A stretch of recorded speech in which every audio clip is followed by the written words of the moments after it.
And initially, Mr. Haskell was advising a defense along the lines of a self-defense or a justification defense. Is that right? That's correct. And with respect to,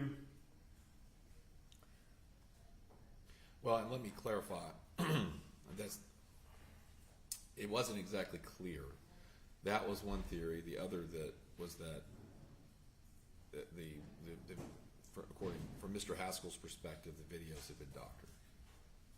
the videos have been doctored, that somehow what really occurred was not represented on the videos. Correct, and that there was potentially evidence on hard drives and other materials that the government had been reaching out to Mr. Reinking to incite the false flag operation. So in other words, these delusions that Mr. Reinking was having about being persecuted and tormented by the CIA and the FBI, some amorphous entity that also involved great aliens and Taylor Swift and other celebrities, this torment, this persecution, these threats on his life were actually really instigated by the CIA. That's what Mr. Haskell was pursuing. Whether it was the CIA specifically, but some government actor or something to that effect. Right. And the discussions concerning the mental health investigation, there was no discussion with Mr. Haskell about diminished capacity, right? That's right. And Mr. Haskell would not have been familiar with Tennessee law on mental health defenses, would he? To your knowledge? To my knowledge, no. And I think you said he's a Michigan attorney? Yeah, it's my recollection from talking to him and the Pro Hoc Vice process that he was licensed in Michigan. Licensed in Michigan, and that he actually resided in Costa Rica? That's correct. And are you aware of whether or not, following the verdict in Mr. Ranking's case, he has had any further involvement in the case at all? I have no idea. I haven't seen or spoken with Kurt Haskell or heard from him in any way since the day of the verdict. Did he go back to Costa Rica? I don't know. I would assume, but I don't know. All right.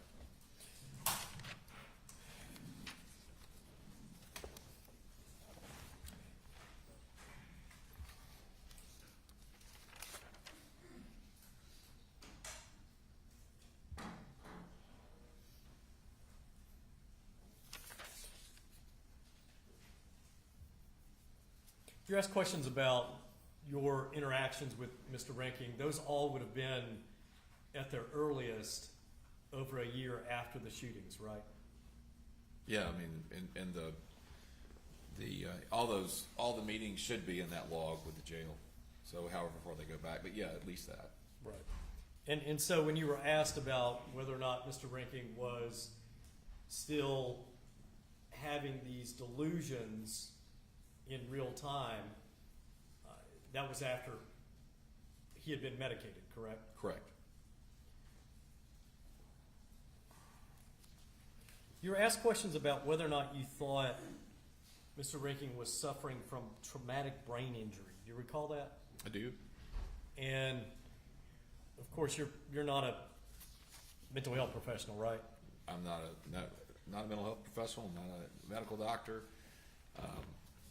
None of the above. And you'd agree you're not qualified to determine whether or not someone is suffering from traumatic brain injury. Correct. Yeah. And I can only say what I observed. right.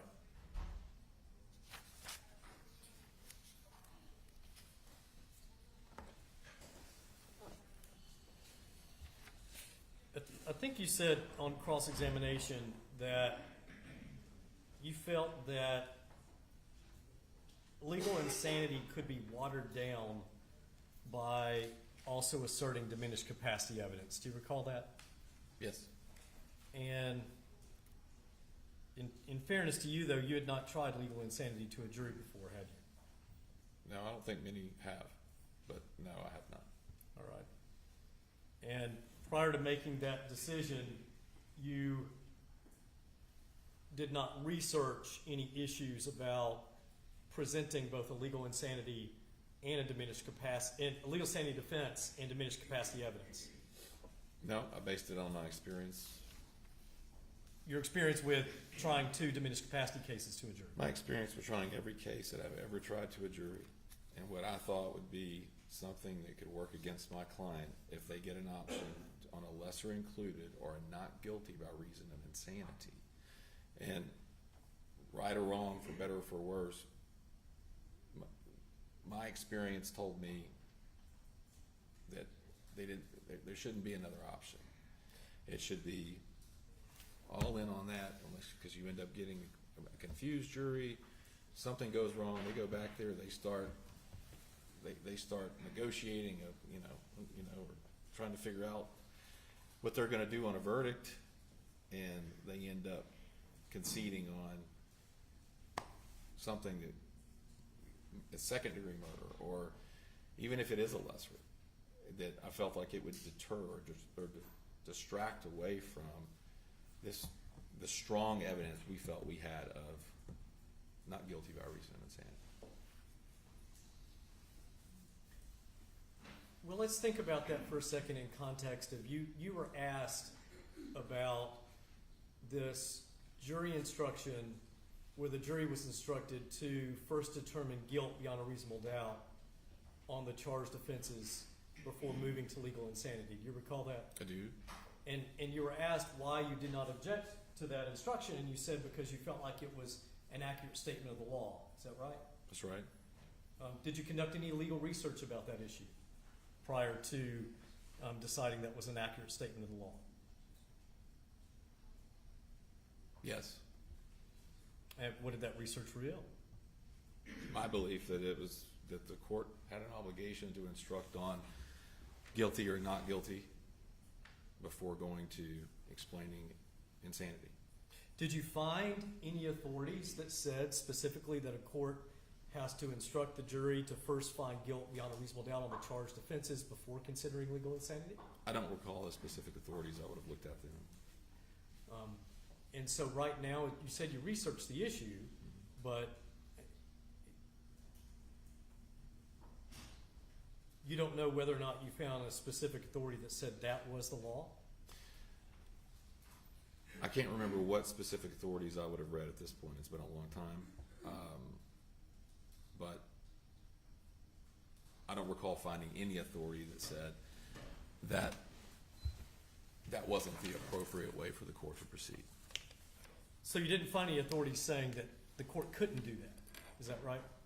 Not that I recall. I mean, I would have objected if I'd had that authority in hand. All right. Are you aware of any authority that says a court has to instruct a jury to first find guilt beyond a reasonable doubt before finding the presence of any affirmative defenses?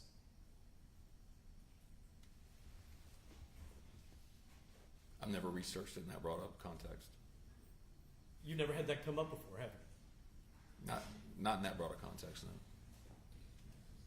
So now let's think about this. Remember, you would agree with me that diminished capacity evidence is some evidence that just tends to negate the required mental state, right? Right. And it's just some evidence that's presented as the jury is considering whether or not the state has proven beyond a reasonable doubt the charged offenses, correct? Correct. So if you're correct and it was an accurate statement of the law for the jury to first consider whether or not Mr. Reinking was guilty beyond a reasonable doubt of all the elements of the charged offenses before ever moving to legal insanity, explain to me how that would harm the defense presentation for the jury in determining guilt, innocence, or determining guilt to consider diminished capacity evidence, consider whether or not Mr. Reinking had not a severe mental disease or defect, just a mental disease or defect that made him incapable to form specific intent, even if the jury rejected that, then they could go to whether or not you'd proven severe mental disease or defect. Explain that Well, to me. so the first one is my prior answer about it that I just gave about the watering down, if you will, and the further explanation I provided. The second is, I think it would have affected our credibility with the jury. I How mean, so? Well, it's hard to argue that someone can't premeditate when they're planning. And they're Well- taking steps that are subject to delusional beliefs, which was the insanity claim. And so you go back to diminished capacity, and we anticipated, again, that the state would hammer down, right or wrong, to the jury that he did this, he did this, he did this, he did this, all beforehand, all leading up to all things that were an indicia of some sort of premeditation to do the act. And so, again, I thought that would have blown up in our face. So let me ask it this way. Why was it Mr. Reinking was unable to appreciate the wrongfulness of his conduct? Because he was severely schizophrenic and acting pursuant to a delusion that drove him to view these individuals as enemies, as someone that were a threat to him. And so that's why he felt he was justified in it, to protect himself. Because he had this distortion of reality, is that right? That's right. And even though, and you were asked these questions on cross-examination, Mr. Reinking was able to form a plan and was able to know that he was shooting a gun and to know that he was shooting people, whether they were patrons in the Waffle House or CIA agents out to get him or somehow morphed great alien whatever things that, Sure. that are in his chaotic mind that he went back and forth on. He was still, in the course of whatever that premeditation was, doing so without the capacity to understand the reality around him. You would agree with that, wouldn't you? I would, which is the insanity defense. It's the insanity defense, but if he's unable to form the capacity with respect to reality, do you understand how his capacity could be diminished to rationally premeditate? I do. My concern was whether a jury would get that nuance. And you made that decision, though, not knowing whether or not you had expert evidence that would support diminished capacity evidence. Yep.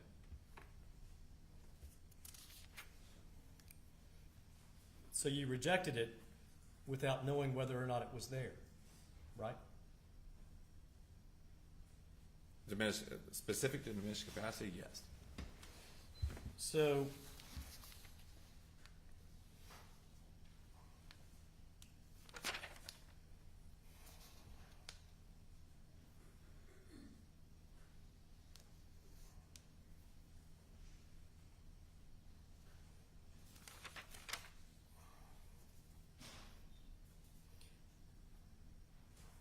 you were asked about whether or not at any time Dr. Malcolm Speaker contacted you or Dr. Sean Agarkar contacted you. Do you recall that, sir? I do. And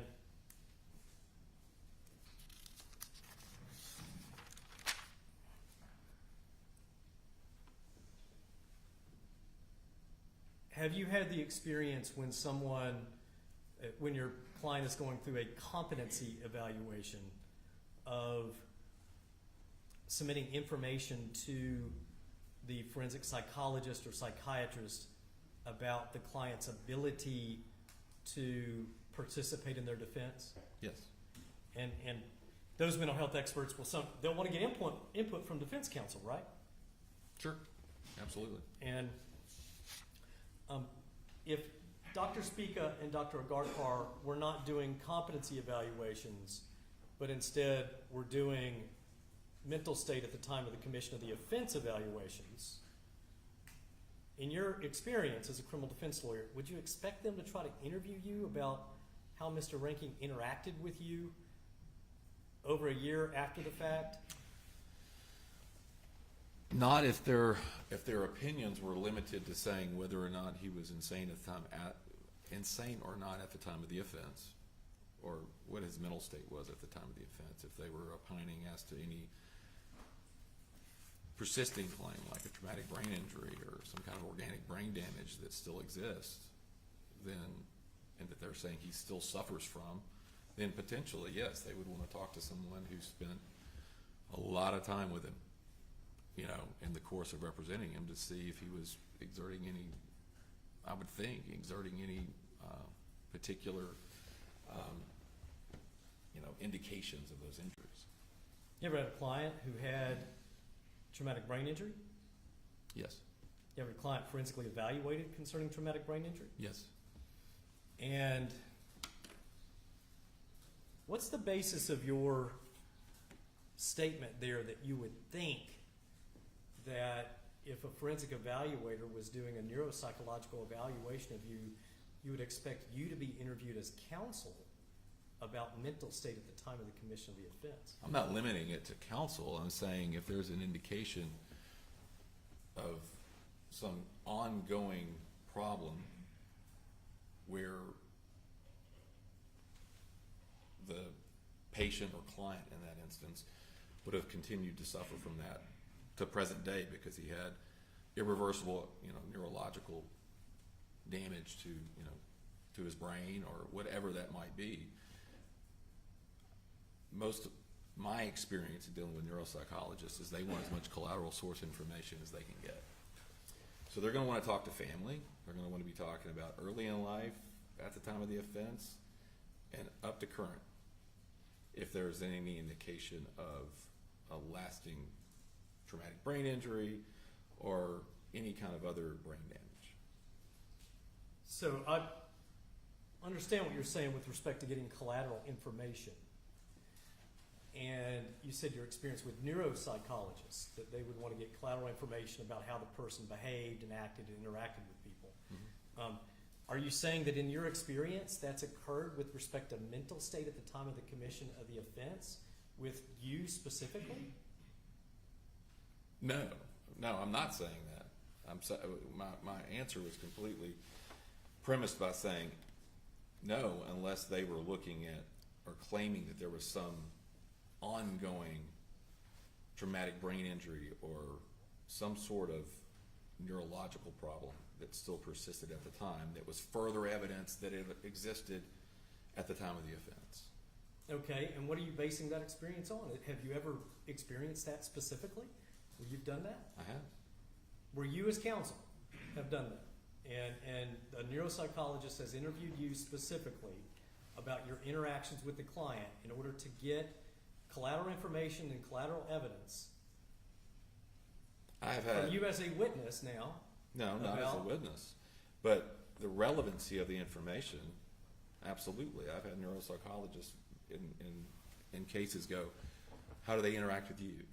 Are you noticing these things when you interact with them? What are you observing?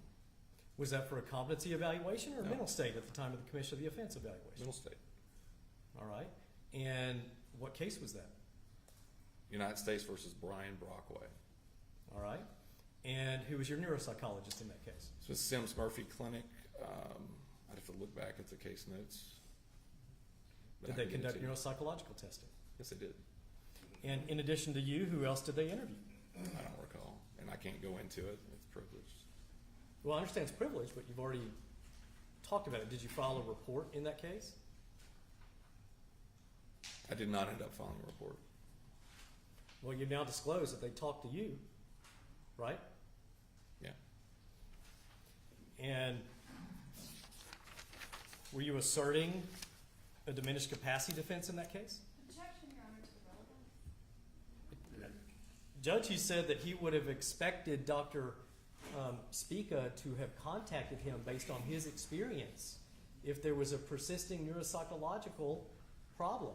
As to whether or not that's speculation or that's grounded in actual experience is important. Well, I mean, he's giving you the case in the company or whatever, the medical provider. I don't know what else. He's got to be careful because he's going to get into attorney-client privilege. Yes. So he's very limited in what he can say about it. So I'll sustain the objection. Well, I'll move on. I'll ask, any other cases other than that one isolated experience?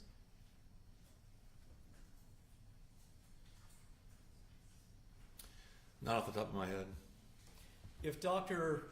Spica and Dr. Agarkar had detailed medical records and progress notes from the Department of Correction, where Mr. Reinking has been for the past 3 years, is that a sort of collateral information about people who have interacted directly with him that you would expect a neuropsychologist to review and take a look at?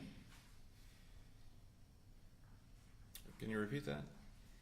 If Dr. Spica and Dr. Agarkar had medical records and progress notes Okay. from the Tennessee Department of Correction Yeah. detailing their interactions with Mr. Reinking over the course of the past 3 years in custody on a regular basis, is that the sort of information that you would expect a neuropsychologist to review?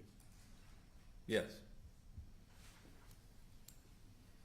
And sitting there today, other than the fact that they didn't try to talk to you, you don't know what Dr. Spica and Dr. Agarkar reviewed and what they did not review. Is that right? No. No. I mean, all I know is what's in their affidavits.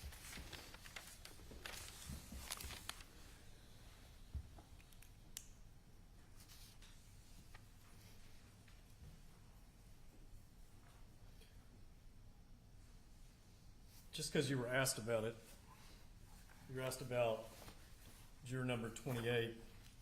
I believe that with our second amended motion, we included a redacted version of this questionnaire, Your Honor. And the witness was asked about it. I don't think it was put into evidence when he was questioned. Right. We've got a redacted version that's already in. Could I want to approach the witness with the actual questionnaire, though? All right.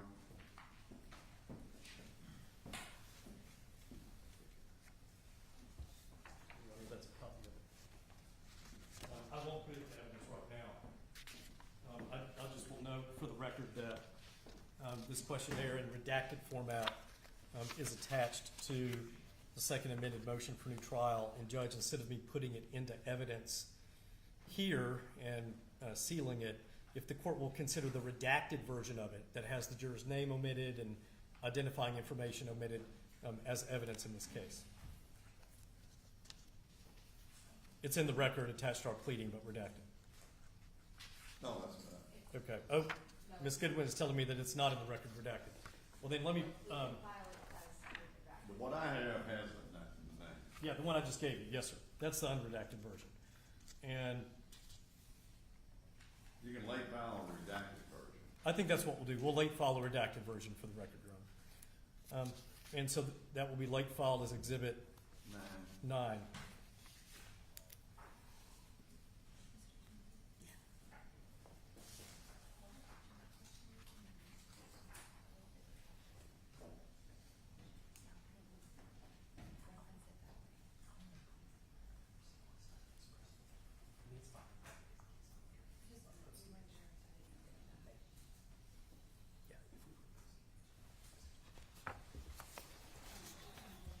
I get your point. Thank you. It's just So I'm going to go to, let me get the right page, Mr. Evans. If you go to page 5 of the questionnaire, sir, All right. and question 34 of juror 28. And have you seen this case mentioned on social media? If yes, what do you remember seeing? And what kinds of comments did you make, if any? And let me know if I'm reading this correctly. Yes, many of my classmates knew people in the Waffle House at night, so they were posting about it on Facebook. They were making comments about wanting him in jail. I don't remember specific names. You recall that, sir? I can read it here. I wouldn't have recalled it not having read it today. Yeah, I agree. And then question 36 in particular, do you have any opinions formed about the case and or Mr. Reinking? I think it was a hateful act and he needs to have the right consequences for his actions. You recall that? Yep. I see it written here. And then I'm going to put up on the screen, this is a transcript of the trial, page 348 for the record, during voir dire.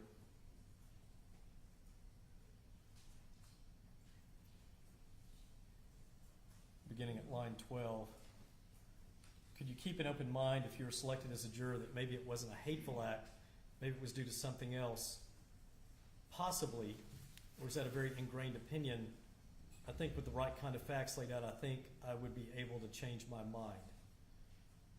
You recall that? Yes.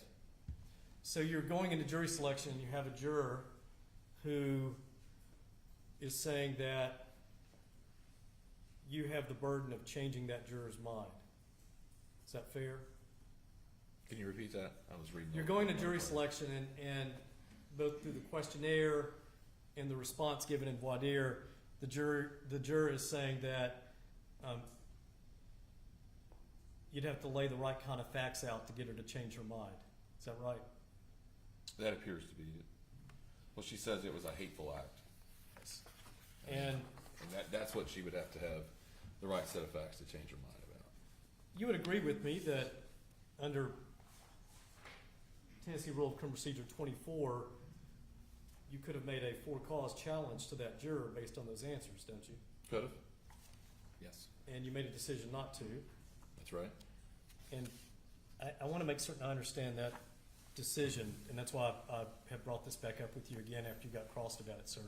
Can you explain the decision that you all made to leave this person in your jury pool and ultimately on the jury? So sure. I mean, again, having been refreshed with this information in the questionnaire, the answers related to mental health, generally speaking, and the defense of not guilty by reason of insanity answers is really what we were looking for, is to have good jurors, and jurors that we wanted to be able to consider that proof. I didn't and don't think it was I could have moved for cause. One of us could have. I think this was actually Kurt Haskell's juror, so he could have moved for cause. Or that being said, we didn't. That wasn't an oversight. I mean, again, she had good answers for mental health, and I mean, we were going to be hard pressed to find someone that wasn't going to say this was awful.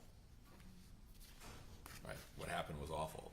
Whether they say awful, hateful, whatever that might be. Do you recall whether or not all of you discussed specifically leaving this particular juror on and not making a for-cause challenge? I don't recall it, but before any either capital or non-capital jury trial where we have the benefit of questionnaires, especially in this case and others, we get the questionnaires early, we go through the questionnaires, we meet and talk about the questionnaires not only amongst the lawyers but with the jury consultant. So Ms. Denise LaRue would have also been involved. So I don't recall any specific discussion, but I can tell you we reviewed every questionnaire and would have scored it. And I can't tell you what we would have scored it at right now, but we would have reviewed it, scored it, and had it prepared, for that juror to be called. Now, thank you. I wanted to get some more information about that based on the response you gave before. Going to the issue of concerns about having Mr. Ranking's mother testify.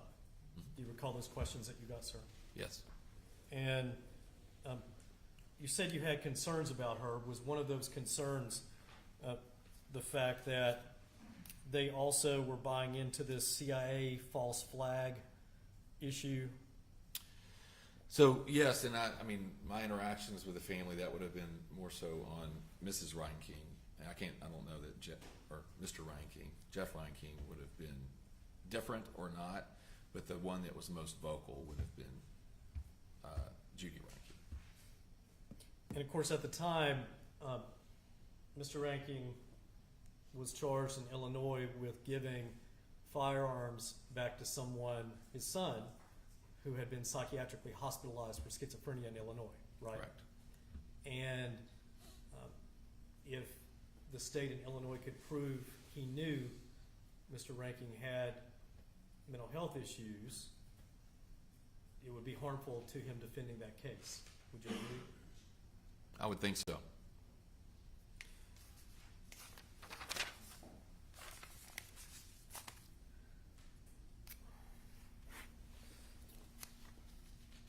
You talked about with Dr. Eisen, I think you were asked by counsel for the state, that if in your discussions with her, if something came up that she was unsure about, you would have expected her to raise that with you. Yes, Do you recall that? I do. Is that accurate? Yes. And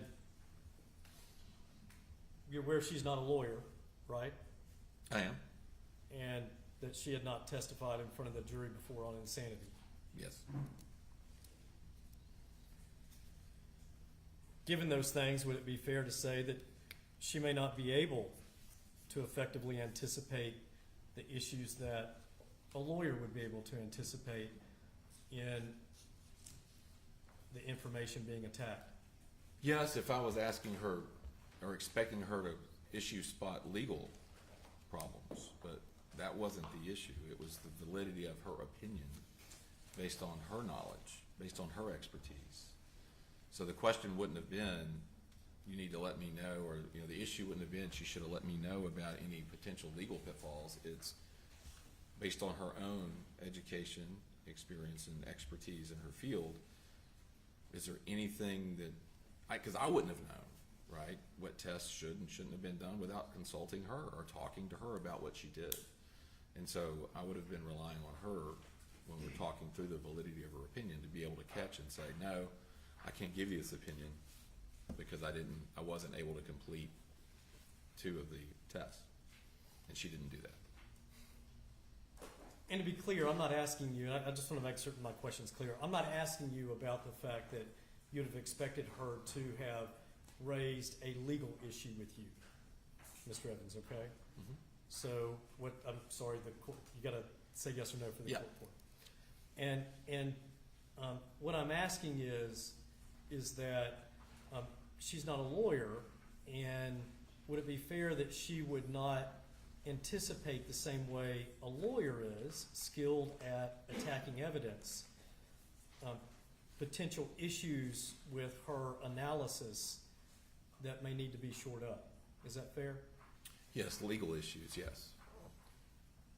Legal issues having to do with attacking her credibility on certain tests that may or may not have been done or completed.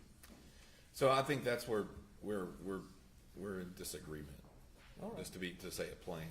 I mean, All right. whether we would be asking her, what tests would you typically do, right? Or how did you get to your opinion? We wouldn't be telling her, and I would expect her to know what tests she had to do in order that she based it upon, at least her opinion on, to get to. And you Insane. said, oh, I'm sorry, go ahead. To the opinion that he was legally insane. And you said just a moment ago in response to my question, you said, I wouldn't have known because she would have known, right?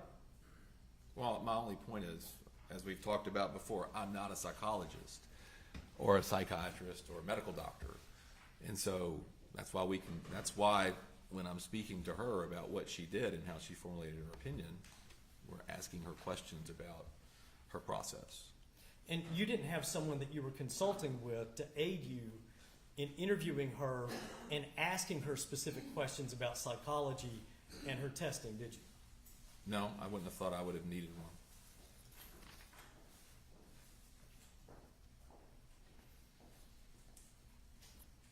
Well, then why, if you didn't think you would have needed someone, does that mean you would have been able to know what to ask her about concerning testing? Or expect her to have raised that with you? Which one is it? I can say it this way. I would have expected her to know what information or testing was necessary for her to formulate an opinion as a psychologist at MTMHI to say someone is legally insane.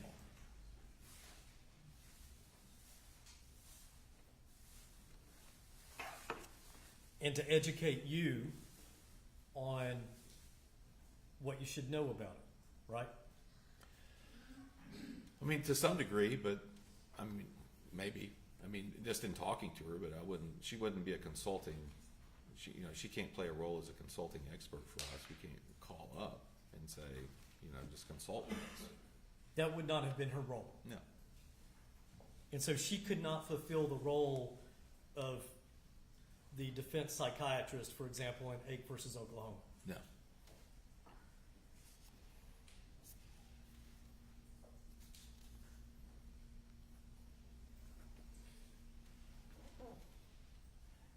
You were asked about Mr. Reinking's memory issues, and you said you did recall, even after medicated on psychiatric medication over a year after the fact, after the shootings occurred, when you began meeting with Mr. Reinking, he did have memory issues. Yes. To some things. Yes. And you're not a memory science expert, right? No. But even as a lawyer and as a layperson, and not a trained psychologist or neuropsychologist or psychiatrist, you're saying that he had memory issues even at the time that you were meeting with him, right? To some degree, yes.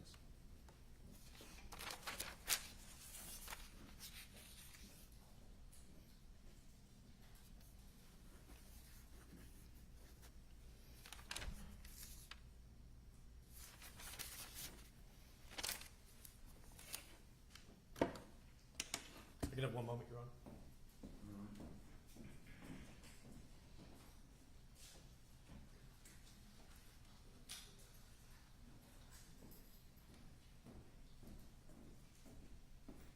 Nothing further for now, Your Honor. Chief Ross?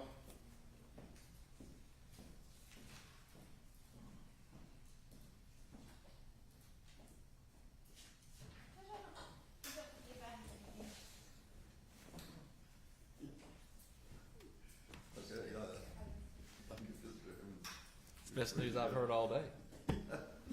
get back over to federal court. Yes, sir. Thank you. I hope you're not in trouble over there.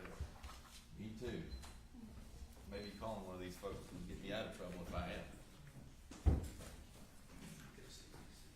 And we would gladly help.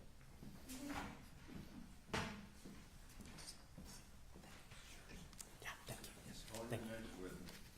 Call Paul Bruno.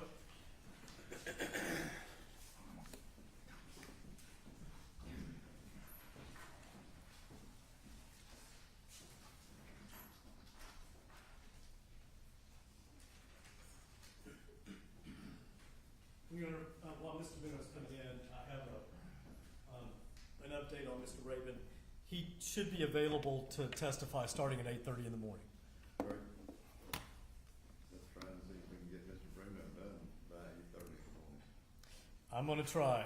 Mr. Bruno's informed me that he's here today. Will stay as long as he needs to be, but he has an obligation tomorrow. And if we could Here, Mr. finish him Bruno. today, even if we need to go late, he would request that we try to do so.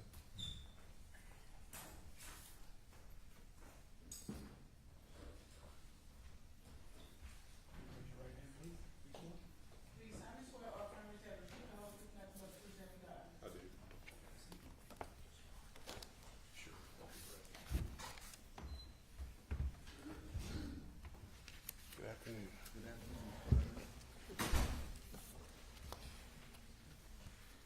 Please state your name. Paul Bruno. And Mr. Bruno, are you a licensed attorney? I am. And how long have you been a licensed attorney? Since 1996, And where'd you go to law school? University of Memphis. And in addition to your law degree, do you have any other degrees? So I've got a bachelor's in business administration, and my law degree, I did a program called a JD MBA. So I have a master's in business administration as well. And when you graduated from law school, where'd you start working? Where'd you start practicing? Started in Davidson County in April of 1996, And what type of cases were you doing? primarily criminal defense cases. And how long did you always continuously practice in Davidson County, or did you go somewhere else? Well, I practiced in a number of counties in the state. I officed primarily in Davidson County, except for about 4 years I was in Rutherford County. And you answered my question, even though I asked it inartfully, Mr. Bruno. Okay. So yes, has your primary office location always been in Davidson County, except for a period of time when you were in Rutherford County? It was about 4 years in Rutherford County. Yeah. And the 4 years you were in Rutherford County, was that when you were practicing with Mr. Luke Evans? That's correct. And have you had occasion to handle, as defense counsel, criminal cases in a number of places in the state of Tennessee? A number of counties, yes. And in East Tennessee? I've had cases in East Tennessee, West Tennessee, and Middle Tennessee. Have you had occasion to handle death penalty cases as defense counsel? I have. And have you had occasion to try death penalty cases as Right. defense counsel? I have.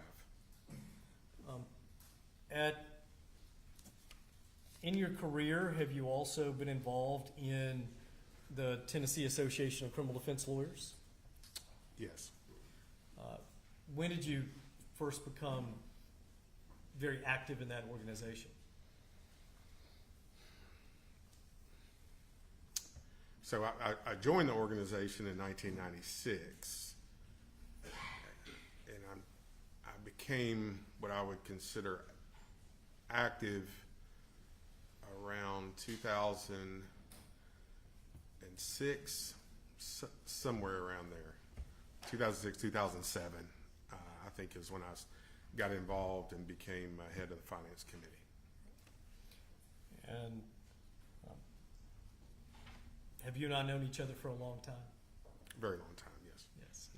And did we meet each other initially through the Tennessee Association of Criminal Defense Lawyers? That's my memory. Yes. And in addition to being part of the finance committee of the Tennessee Association of Criminal Defense Lawyers, did you eventually become an officer in that organization? I did. My memory is I was on the finance committee for a year. I was a board member for 3 years, and then I became secretary and treasurer, president-elect. I was president for a year and then past president. And president of the Tennessee Association of Criminal Defense Lawyers, you were president of the criminal defense organization in Tennessee that's public defenders and members of the private bar, is that right? That's correct. And did you have occasion in the course of your career to also be involved with the Tennessee Innocence Project? I was a part of it when it first started.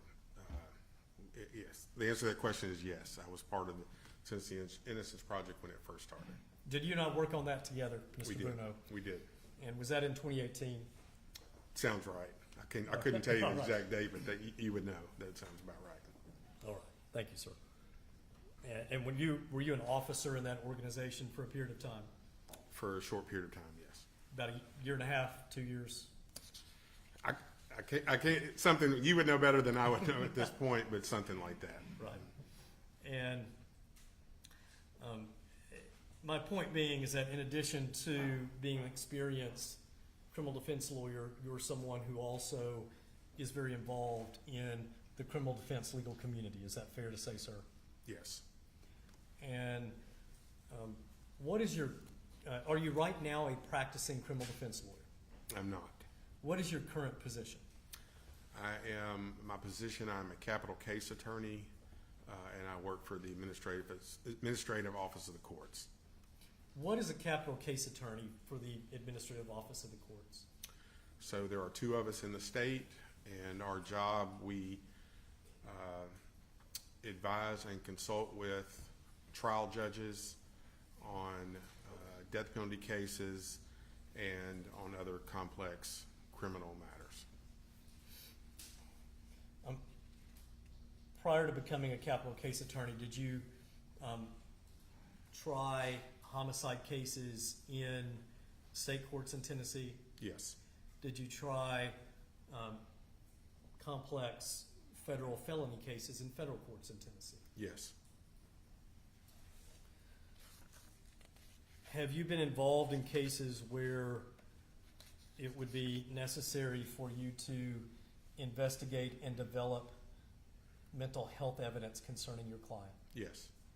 Have you been involved in cases where the only real defense your client may have to the merits of the case was their mental state at the time? This case is definitely one that would meet that criteria, in my opinion. There's other cases I've had. I'm trying to think if I've ever tried a case that was purely hanging on mental health. A lot of times the mental health dealt with sentencing and death penalty cases. We may have tried to develop it for the front side of the case as well. There's not another one that comes to mind that was actually tried where the defense was solely a mental health defense that's coming to my mind. All right. And to your knowledge, have you ever tried a legal insanity case to a jury before this case? Not before this case. Have you ever tried to a jury a diminished capacity evidence case where that was your primary defense? So we never got to the trial in one. I had another case that was actually in this courtroom, Sergio Wilson, where we put forth that defense. The state then moved to exclude the experts. Judge Blackburn granted their motion. We took it up on interlocutory appeal, and that issue was affirmed, so we were not allowed to present it. Our intent was to try to do that, but the courts did not allow us to do that. Your evidence got excluded. The evidence was excluded, and that was affirmed on appeal, and interlocutory appeal, so we were not able to go forward with that defense. I can't think of another case where I was arguing diminished capacity as the defense at a trial. Now, sometimes you investigate these issues and use that for negotiation purposes, and cases may settle for that, but as far as actually a trial, I can't think of a trial off the top of my head where that was the defense. And many cases in the criminal legal system settle and don't go to trial. That's correct. Is that right? Mm-hmm. And when you're developing that mental health evidence, sometimes it is for leverage in negotiations. Is that right, Mr. Bruno? Sure. But if I understand your answer correctly, you've never tried a diminished capacity evidence case to a jury. Is that right? I cannot recall a case where that was the defense in the case. The case that you had here in Davidson County where did you notice under Rule 12.2 diminished capacity evidence in that case? I can't tell you 100%, but I would think so, because that ended up, the state was put on notice and the state moved to exclude the experts pre-trial. And I think, my memory, I think we had a hearing on that, and then that's what went up on interlocutory appeal is my memory. So I probably filed a notice indicating that that's what we were going to do. And I believe that because that's why the state moved to exclude it. I think they would move to exclude it based on my notice. and that would make sense because there's two parts to Rule 12.2, one for legal insanity and one for evidence of a mental disease or defect or mental condition. Right. Would you agree? Right. And so you can notice on either insanity or mental disease or defect or both. That's Is that correct. right, sir? That's correct. All right. And the other case where you had noticed diminished capacity evidence, was that a case where your client suffered from severe schizophrenia? I don't believe he was schizophrenic. There was, we had Another issue. other issues. And in your experience in investigating and building mental health evidence, would you agree with me that severe schizophrenia is one of the most significant mental illnesses someone can suffer from? I'd agree with that. So I want to go now to your involvement in Mr. Travis Reinking's case. Okay. Before you were ever involved or contacted to be involved as Mr. Reinking's counsel, did the Public Defender's Office here in Davidson County have occasion to contact you to brainstorm potential defense experts?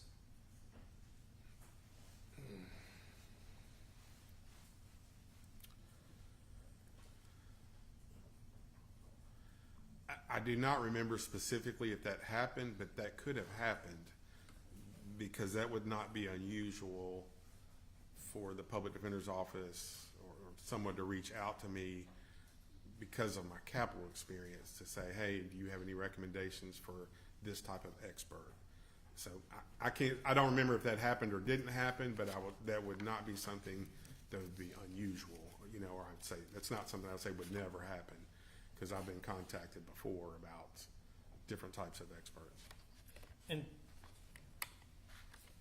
is that something normal among those of us in the defense bar who do handle capital cases, that we will consult and confer with each other? That's very common to ask for a number of different types of experts that are out there. Do we have any experience with them, any recommendations, referrals, things like that? That's very common. You and I have had those discussions before. Sure. And have you gone to any trainings on presenting mental health defenses at the National Association of Criminal Defense Lawyers? The NACTL trainings? Yes, sir. So I've been to so many trainings, whether it's NACTL, federal trainings, tactile trainings. Along the way, there is a lot of presentations on mental health defenses and experts and things like that. I have probably been to a NACTL seminar that's occurred at. I couldn't tell you one off the top of my head. I've been to a lot of seminars. Have you ever been to any TACTL, Tennessee Association of Criminal Defense Lawyers, seminars or trainings on investigating and presenting mental health defenses, to include diminished capacity in particular? I know I've been to them on presenting mental health defenses because that comes up in the capital seminars on a regular basis. I would imagine along those lines at some point that idea of diminished capacity was discussed. I couldn't tell you a particular speaker or topic, but that presenting mental health testimony or working with experts, things like that, that is a common theme at capital seminars. Prior to your involvement in Mr. Reinking's case, were you aware of Dr. Malcolm Spica, a neuropsychologist? I knew the name. Had you ever worked with him? Not that I recall. Had you worked with a neuropsychologist before in cases? I think Dr. Auble is a neuropsychologist, so she would be, that's one that just comes to mind. I'm trying to think back of the number of mental health experts I work with, and some of them I can't remember if they were neuropsychologists or psychologists or psychiatrists off the top of my head, but I know that Dr. Auble was a neuropsychologist. Would you agree with me whether or not, or would you agree that there are a smaller number of neuropsychologists than there are psychologists? That would make sense to me. It's a subset or more, not a subset. It's my understanding that it's more of a specialized area. You have psychology and then you have a specialized area being neuropsychology. So I think there would be fewer. Are you aware as to whether or not it requires years of additional training? I'm not sure what it requires to get to that. You just know it's more Dr. Auble specialized. was who I used, and I don't know the difference off the top of my head regarding education or testing, or I know there's board certifications in certain areas, things like that. Do you know the different types of things that a neuropsychologist can do that a psychologist cannot?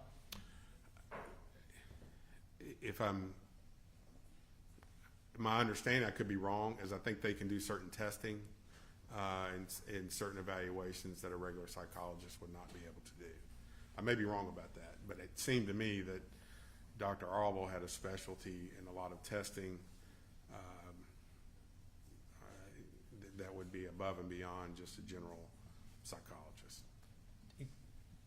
Do you know what kind of additional testing or analysis that a neuropsychologist could do beyond a psychologist? So she would do a number of things.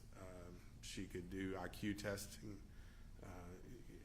That was one of the things that she would do. Memory test, malingering test.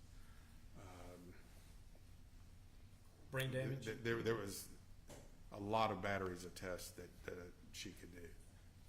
Brain damage? And others. But I guess potentially brain damage. Normally, only if you know. I don't want you to guess. Only if you know. I don't know about brain damage. Normally, when we dealt with that issue, we were doing scans and dealing with a different. We were dealing with a doctor and scans when we were looking at brain damage. An MD doctor? Yes. A psychiatrist? Don't remember if we used psychiatrists on that. I know when we get the scans, we had a MD, I think, that would review the scans. A neurologist? A radiologist? This is difficult without having. I just know the people. I know what they did. I know what they said. I didn't pay as close attention to what their license was in. At the time I did, but right now, I could just tell you. All right. What And so is it fair to say that at the time you got involved in Mr. Reinking's case, you, absent consulting with an expert, would not have been able to readily identify what a neuropsychologist could do versus a psychologist could do? You would need some expert assistance to help you understand that. Yeah, if I didn't look at it myself, I would need to get the specifics. Somebody else would have to tell me that, or I'd have to try to research it myself. Right. Generally when I used an expert, I was primarily concerned about what is their field and what do they, some of them are known for certain things, and you would try to find a really good expert in that field, whatever that was. And so specifically, I'll ask this again another way. At the time you got involved in Mr. Reinking's case, absent consulting with an expert to help educate you on what type of areas of mental health expertise you might need in a particular case, you just wouldn't absolutely know those areas off the top of your head. Is that fair, Mr. Bruno? What do you mean wouldn't know those areas? Well, would you know off the top of your head, hey, this is a case where I need a forensic psychiatrist versus a neuropsychologist versus a clinical psychologist versus a neurologist versus other fields? Would you need someone to help consult with you to determine the specific type of expertise for a specific type of case? Yeah, in general, yeah. The answer to that is yes. In general, so sometimes I had a starting point where I knew I would start here, and then the doctor, the psychologist, or whoever I was dealing with might say, you might want to hire somebody who specializes in this, or you might want to go to this person. So for instance, like fetal alcohol spectrum disorder, that everybody could talk about that, but there are some people in this country that are specialists in that. And so they would say, you want to get in touch with these people if you're looking for that particular issue, or whatever else the case, or intellectual disability. There are certain people that I would say specialize in that area as opposed to, some other areas. And so, but generally what I would do is start with one that I thought, like a Pam Albo or someone like that, and then they may say, what I'm seeing is this, you may want to hire this person or forensic psychiatrist or whatever to go deeper into this issue. You may want to get somebody who can do a brain scan and analyze the brain scans and testify, things like that. Yeah. So sometimes you start with one and that person will refer you out. And that's just part of what you're describing is part of just investigating your case. Is that right, sir? Yes. And recognizing that there are things you don't know, but you're going to consult with people who may help point you in the right direction to uncover evidence, right? That's correct. That's correct. Whether it's factual evidence or scientific evidence or both, right? Right. You may hire a fact investigator or a crime scene person or something like that, and then the crime scene person may say, you need to really hire a fingerprint expert or a DNA expert or something like that along the way, if they see things that maybe I'm not seeing. Or for example, you get a phone extraction from the state and discovery, and you decide I want to get it independently evaluated by my expert to determine if there are things that the state's evaluator missed, correct? Yeah, sometimes you would have them just check out what the state was saying, and then sometimes they may take it further for you, and sometimes you would hire somebody to explain the science. Right. Just explain the science to you. Explain, how do I interpret all of this phone data? How do I ascertain what's in there, Right. correct? Right. And then how do I ascertain, do I need to get it looked at in another way by another expert? Do I need to do a independent examination of it myself, right? That's right. And then depending on what you find, you may determine, gosh, I need to, now that I've found stuff that's helpful and important to me, let's say you analyze the phone and you find geolocation data showing that your client wasn't even there at the time. And now that you've done that investigation, you're armed with the ability to decide if you're going to present that evidence, right? Right.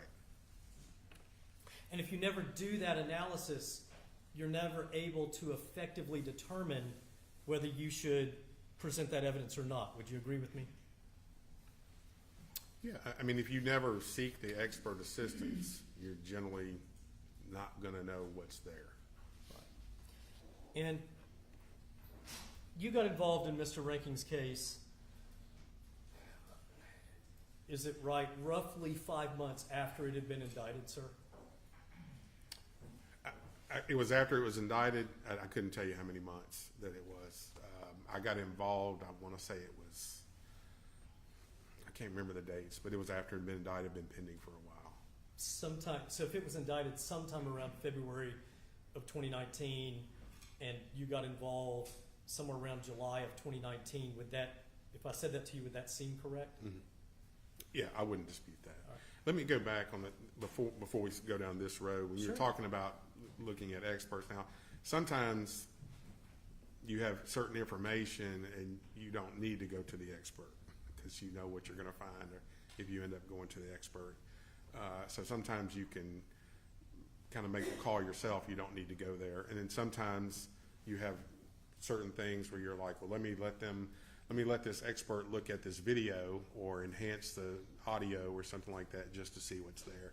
So it's sometimes you don't have to go to the expert to know what the answer is, and then sometimes you do go to the expert so that they can take a deep dive into what's there. Now, sorry about that. That's I just okay. wanted to complete that. But going back to when I came on the case, I couldn't tell you the date specifically, but my memory was that it had been indicted and it was pending. Couldn't tell you how many months after the indictment. At the time you got involved, the case had already gone through General Sessions Court. My understanding, it had gone through General Sessions Court and it was pending in the criminal court. And lead counsel in the case with the Public Defender's Office up until your involvement had been Mr. Jonathan Wing. Yes. And when you got involved in the case, you were aware that an initial evaluation by Dr. Wood at Vanderbilt had already been conducted, and she had determined with evaluation of Mr. Reinking in the Davidson County Jail initial evaluation that he was incompetent to stand trial, right? My understanding is that that was early on, maybe while it was in sessions. That's correct. That happened, and then he eventually became competent. And I think that issue had been addressed prior to me getting on. That's my memory of it. Right. And when you got on, you had these evaluations. You had this information from Vanderbilt Psychiatric Service and Middle Tennessee Mental Health, right? Yes. Okay. And so you're aware that there had been this competency or determination of incompetency in General Sessions Court by Vanderbilt and a referral to Middle Tennessee Mental Health for judicial hospitalization? Objection, Your Honor. If Mr. Johnson could correct it, Dr. Wood deferred to NTMHI. NTMHI made the determination. I believe technically, Dr. Wood made a determination that he was incompetent to stand trial, deferred forensic findings on legal insanity, recommended further evaluation at Middle Tennessee Mental Health. Now, I could be wrong about that, either way. And the record will speak for itself there. And in any event, I'm going to move on and ask him about a few more things. And all the records are in evidence, and they'll speak for themselves about that. And in any event, whether it was a deferred finding or a finding, there were concerns that Mr. Reinking was not competent to stand trial upon this evaluation by Dr. Wood at Vanderbilt. Is that right? That's my understanding. Early in the case, that was a concern that had been addressed by the Public Defender's Office, and maybe even a hearing or so dealing with that. And as a result of that, Mr. Reinking had been sent to Middle Tennessee Mental Health to have his competency restored, right? That's my understanding. And none of the evaluations at Vanderbilt and Middle Tennessee Mental Health did not concern diminished capacity evidence. So I don't remember there being a diminished capacity specific evaluation. My memory was that they addressed competency and insanity. And what did they diagnose Mr. Reinking with? Do you recall? As far as schizophrenia is underlying, I believe schizophrenia, he'd been diagnosed with that, and I think that was a pretty solid diagnosis. There might have been some other diagnosis as well, but I think schizophrenia was his primary diagnosis. Severe schizophrenia. That sounds correct to me. Yes. And so you had the case up in criminal court, and in criminal court, you had already, when you took the case over, the Public Defender's Office, did they have any expert services already under Tennessee Supreme Court Rule 13?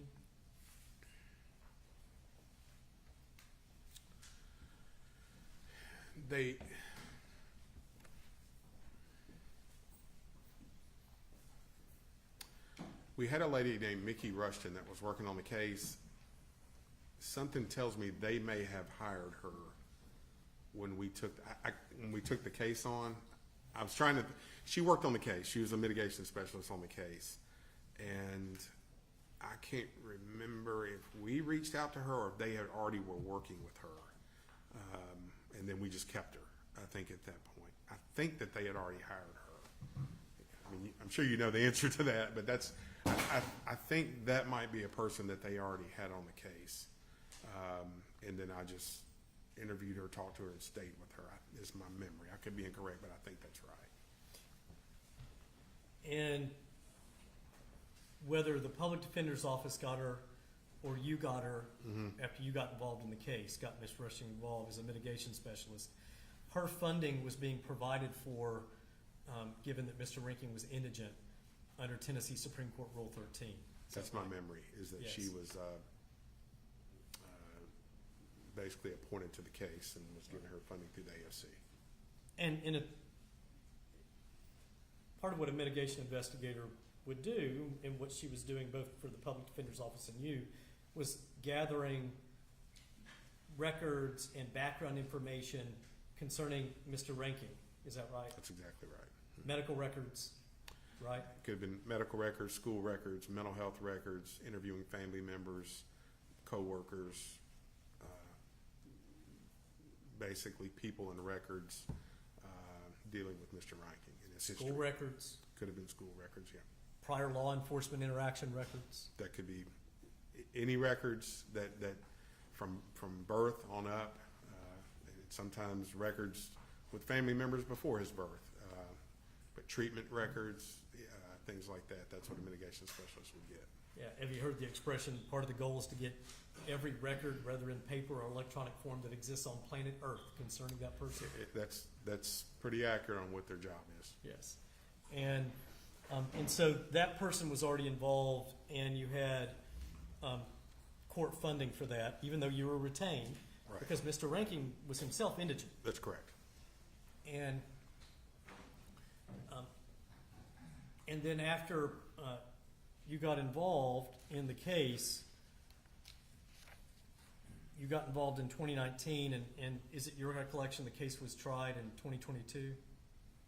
I think that's correct. I think it was late January, early February, somewhere in that time frame.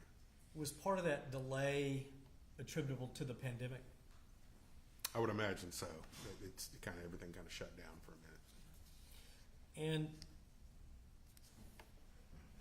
I want to talk to you for a moment about diminished capacity evidence. Mm-hmm. And the defense team that you were in Mr. Reinking's case, was one of the other lawyers Luke Evans? He was one of the other ones. Mm-hmm. And at that time you were practicing in the same office as Mr. Evans That's correct. in Murfreesboro? Yes. And was there a lawyer licensed in Michigan but who lived in Costa Rica named Kurt Haskell involved? He was involved, yes. Did he sort of hold himself out to be as some sort of expert in mass shooting cases?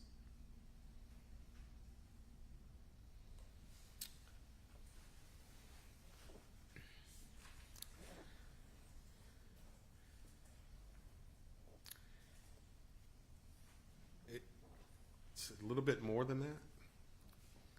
Well, please enlighten us. He is what I call a conspiracy theorist, and he thought a lot of mass shootings in this country were based on government conspiracies, and he took an interest in trying to investigate that.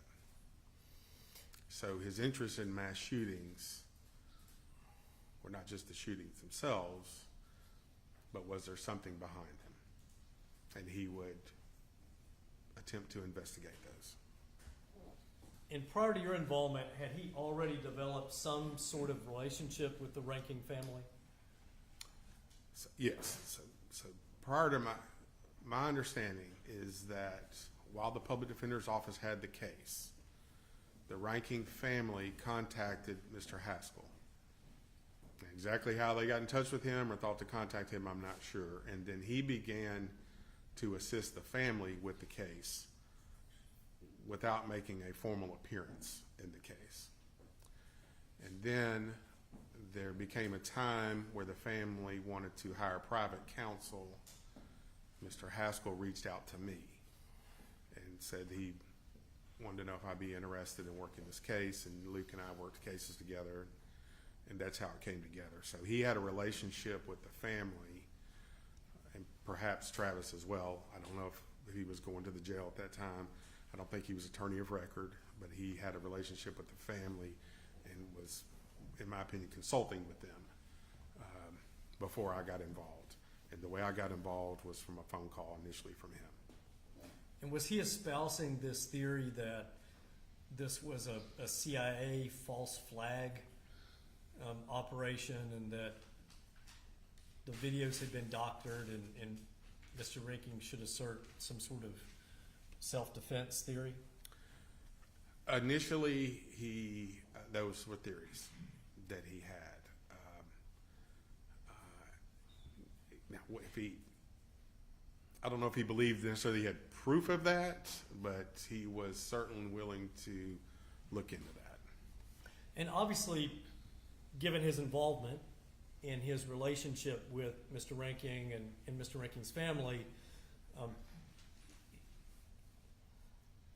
they had a certain level of confidence in him and these theories that he he was espousing. Is that fair to say, Mr. Bruno? I think they had confidence in that. I think,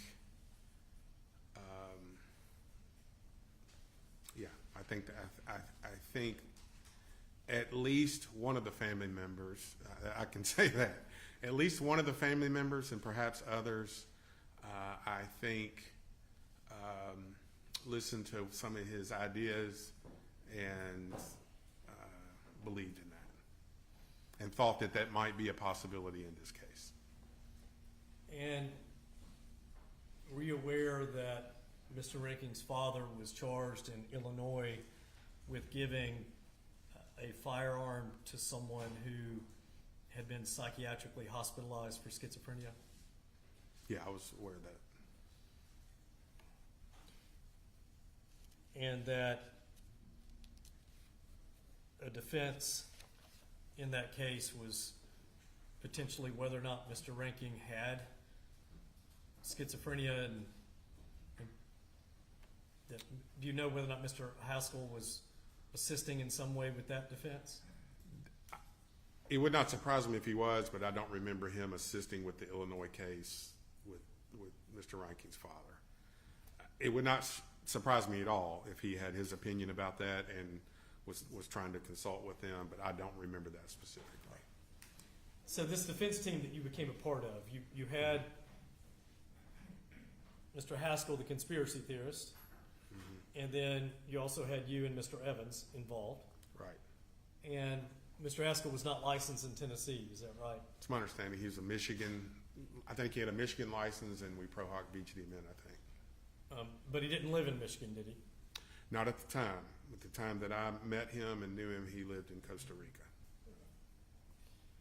And did he live in Costa Rica so he would not be subjected to his perceived surveillance by the United States? Objection to speculation, no? If he knows. If you know. If he knows. My memory is that I don't remember him fearing being surveilled. I don't remember him fearing that. He was not happy with the United States and the government, and he moved to Costa Rica to live in another country. All right. So this defense team then of you have you, Mr. Haskell, Luke Evans, and you had the mitigation specialist, Mickey Rushing. Mm-hmm. Is it Rushing or Rushting? I think her name was Mickey Rushton, like Rushton, I think. I want to make certain I say it the correct way. I think it was Rushton. Miss Rushton. And then did you get any other expert assistants involved in the case as part of the team? We had Janice Lee as a fact investigator, and my memories, we have Denise De La Rue as a jury consultant in the case. And Denise De La Rue's out of Atlanta, right? That area, yes. Denise And- or Janice? So the fact investigator is Janice, Janiece, last name Lee. Jury consultant is Denise, Denis, next word Day, De, next word La, La, last word capital Rue. And I think there's an E after that S with Denise, Judge. Yeah, Denise, the Yes. common spelling of Denise. And Denise De La Rue out of Atlanta, you all obtained funding from the Tennessee Administrative Office of the Courts for her assistance in the case. Yes, yes. And, And we did have another expert. Yes. We hired what I would call a electronic forensic team out of Texas to review pretty much all of the electronic data in this case. So that was somebody else that we hired. We didn't use them at the trial, but we hired a group out. I think it was like Lone Star or something, but it was a group out of Texas. was that funding for that work from the Administrative Office of the Courts or privately funded? I couldn't tell you off the top of my head. It could have been private funding, but I couldn't tell you that one off the top of my head. Were you or Mr. Evans or Mr. Haskell the ones involved in wanting all the electronic evidence evaluated and supervising that expert work? So that was Mr. Haskell's primary responsibility in the case, was the electronics. He was the conduit primarily between the team and the family. They had a lot of concern about the electronics and Whether or not the videos had been doctored? anything had been doctored, or somebody had tapped into the computers, or sending messages, or whatever you might Whether or wanna not the say. CIA was really sending messages to Mr. Reinking? Things like that. They wanted everything examined to see if that had occurred. That seemed to be a Kurt Haskell thing. We put him in charge for the most part of everything electronic. So that analysis was done. Did you find any evidence that the CIA was tapping into Mr. Ranking's computer and sending messages to him? No. Or that the video had been doctored in some way or falsified? No. And so, did you ever consult with Mr. Evans about investigating diminished capacity evidence? I do not recall us doing that. That specifically, as far as, we talked a whole lot about mental health issues and experts and defense and all that, but I don't remember going down the road of a thorough discussion about diminished capacity. Do you not remember? Does that mean that no, you did not talk about it? I don't think we ever, I don't think that we talked about, hey, why don't we look into a diminished capacity defense and maybe put that on. I don't remember us talking about that specifically. All right. And did you ever talk to other members of your defense team about investigating diminished capacity evidence? I do not remember talking to that being a topic. It was an insanity case in our mind, and that's where we headed. I don't remember us having any kind of a discussion about, can we alternatively plead diminished capacity? Should we go down that road? I don't recall us having that.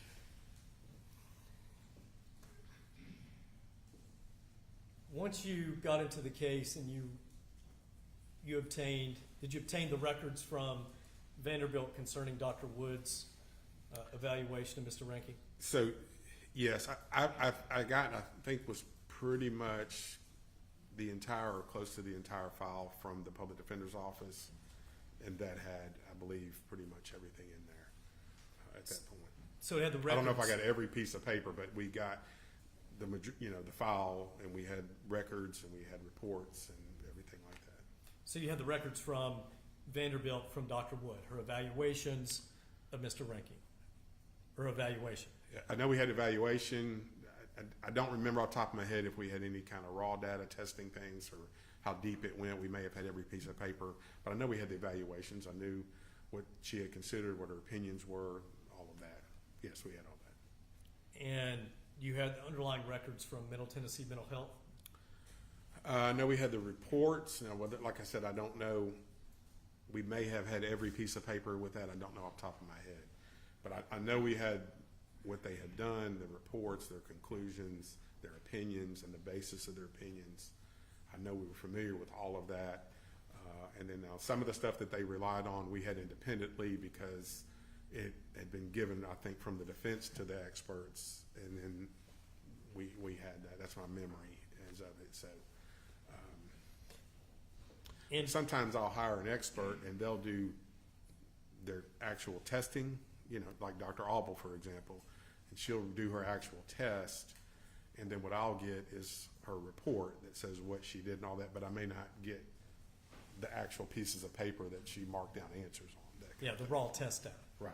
and the underlying raw data. You may just get a summary of whatever was of note in those findings, right? Right, the results and things like that, but I may not ever see the actual raw test data that she marked answers on or something like that. And that's common with a neuropsychological test. In your experience, do you just get all the raw data and all the raw scores for every single test? Generally, I don't, and if there's another expert involved, generally that testing goes from one psychologist to the other. Right. And so I generally don't see that. But so when you're asking me, did I have everything from those two experts? I don't know if I had every piece of paper. but I certainly had what I needed to in my opinion, use. Yeah, the results of their evaluations. Sure, Is that sure. fair, Yes. Mr. Bruno? And did you meet with and speak with Dr. Wood on various occasions? So, yeah, the answer to that is yes. I couldn't tell you how many times. And the reason why I couldn't tell you how many times is I had other cases with her. So I've been over to that building a number of times, but I couldn't sit here and tell you this day it was just this case or that case, or sometimes it could have been two cases that I was talking to her about. But I think we talked I believe that we talked on the phone and had a meeting in person because I developed an impression of her confidence in her opinions in this particular case. And then I think the final meeting, my memory was at night. It may have been during the second night of the trial before they were going on as witnesses that we had what I would call kind of a final run through. Do you recall ever consulting with Dr. Wood about what additional testing or analysis or experts may be needed in the case? I don't recall. I do not think that happened. I don't. If she may have suggested it, I just don't think that happened. My memory of this case was, and I'm sure we'll go into it deeper, is she gave me an opinion of insanity. Rena Eisen gave me an opinion of insanity, and they had varying degrees of their confidence in their opinions, and that's kind of where we stayed. I don't remember either one of them going, you need to look into this or you need to look into that, giving me that sometimes I get referral of going deeper into the issue. Part of that was schizophrenia was never really challenged. In other words, the state, in my opinion, never really even attempted to meaningfully challenge the schizophrenia side of this. It was all about the wrongfulness issue. But I don't remember her saying, you need to hire this expert, or I need you to do this, or I need you to do that. Because I think if she would have said, I need this, I normally would have done that. So I don't recall doing that. And to be fair, she wasn't in the role of a consulting expert for you, right? No, she was not a consulting expert. She was a testifying evidentiary expert. But she was someone that had been court ordered to conduct an evaluation of Mr. Reinking in General Sessions Court, right? Right. She had the normal protocol at that time. It may still be the same as if there was if there was a mental health issue that appeared to exist. One of the options, the court could have the person sent initially to Vanderbilt for what I would call an initial evaluation, and then if there need to be further evaluations or treatment or something, they would be sent to MTMHI, which is generally my understanding is what happened in this case. Sometimes the courts don't do that. Sometimes the defense attorney will go a different route early on in the case. But that's my understanding, is that this was a court-ordered evaluation. And I think Vanderbilt was contracted as the Davidson County initial evaluator. Yeah, and my point being, Mr. Bruno, that it was not Dr. Wood's role to be your consultant to help you understand or ask further questions concerning her opinion. And when you were meeting with her, you were just talking with her about what she had already done. Is that fair? That's right. That's right. All right. And at no time when you met with Dr. Wood or spoke with Dr. Wood, did you ask her specifically about any issues concerning Mr. Reinking's diminished capacity to form premeditation, specific intent, and any testing that could be done about that? I don't remember doing that with her at all. And when you say don't remember, you mean it didn't I don't think occur. that happened. It didn't happen. I don't think that happened. Right. When you're in this position that I'm in right now, her memory could be different than mine, and she could say, "Yeah, we talked about that," or Luke's memory could be different than mine, but I don't remember that happening. I just don't. I don't remember her. I don't remember me bringing up, do you think we could have an alternative defense of diminished capacity? Could you support that? Do you need to do something else with that? My memory is she had an opinion of insanity, with my history with her, she's what I would call a fairly conservative opinion giver, that she generally won't give it to you unless she has confidence in that.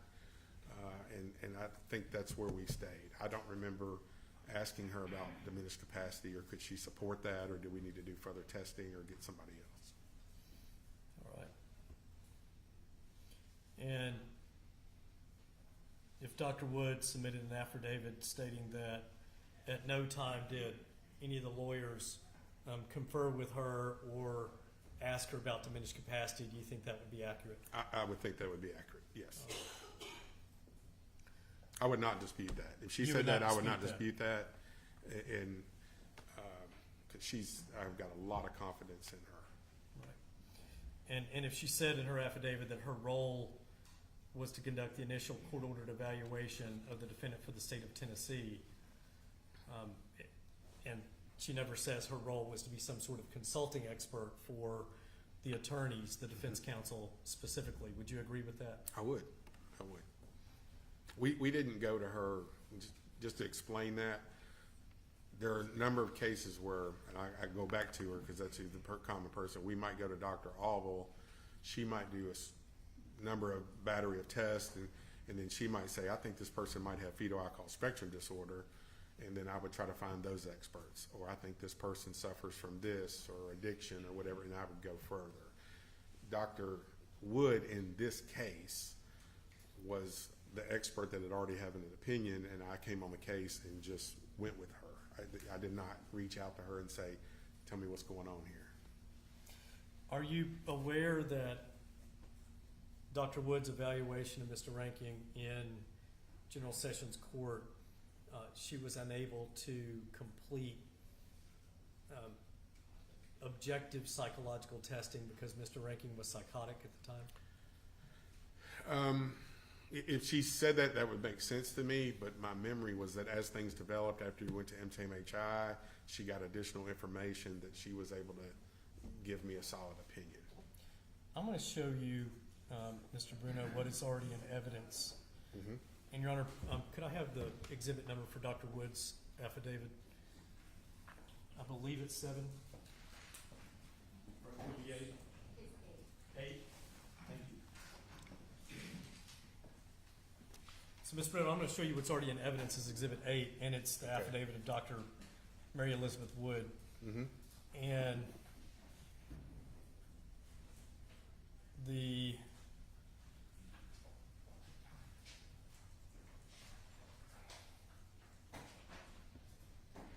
I believe, let me find it, paragraph 10, Mm-hmm.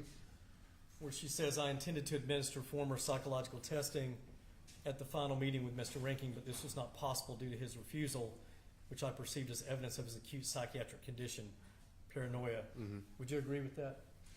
He's got his copy of it. I wouldn't dispute. Do you have a copy at the stand? You may have. I can see it on this video. I don't have a paper copy. I can see it on the video screen. Would you agree with that, Mr. Bruno? I would not dispute it. That's what You she wouldn't said dispute it? happened. That's what happened. All right. And then I'm going to go to paragraph 14, where Dr. Wood says, I did not complete any additional evaluations or testing of Mr. Reinking after making the referral to MTMHI. Yeah, it's the first sentence. Mm-hmm. So refresh your recollection on whether Dr. Wood was able to complete objective psychological testing of Mr. Reinking. Yeah, that's my memory, was that initially when she got involved, I don't think that she was at a complete place necessarily to give the opinion, but my memory from talking to her was as things developed, more information came out, went to MTMHI, that she was then able to give an opinion with certainty as to insanity. That's my memory, was initially she wasn't necessarily completely there, but as more information came out and additional things were done, she did get there. All right. And so are you saying that after the inpatient evaluation at MTMHI, Dr. Wood was able to give you a more definite opinion?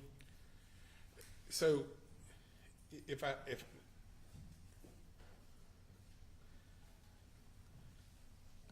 I don't know what all she had when she did her initial evaluation. So a lot of times this referral will go over there, they'll go to a jail, they'll try to do something and do testing.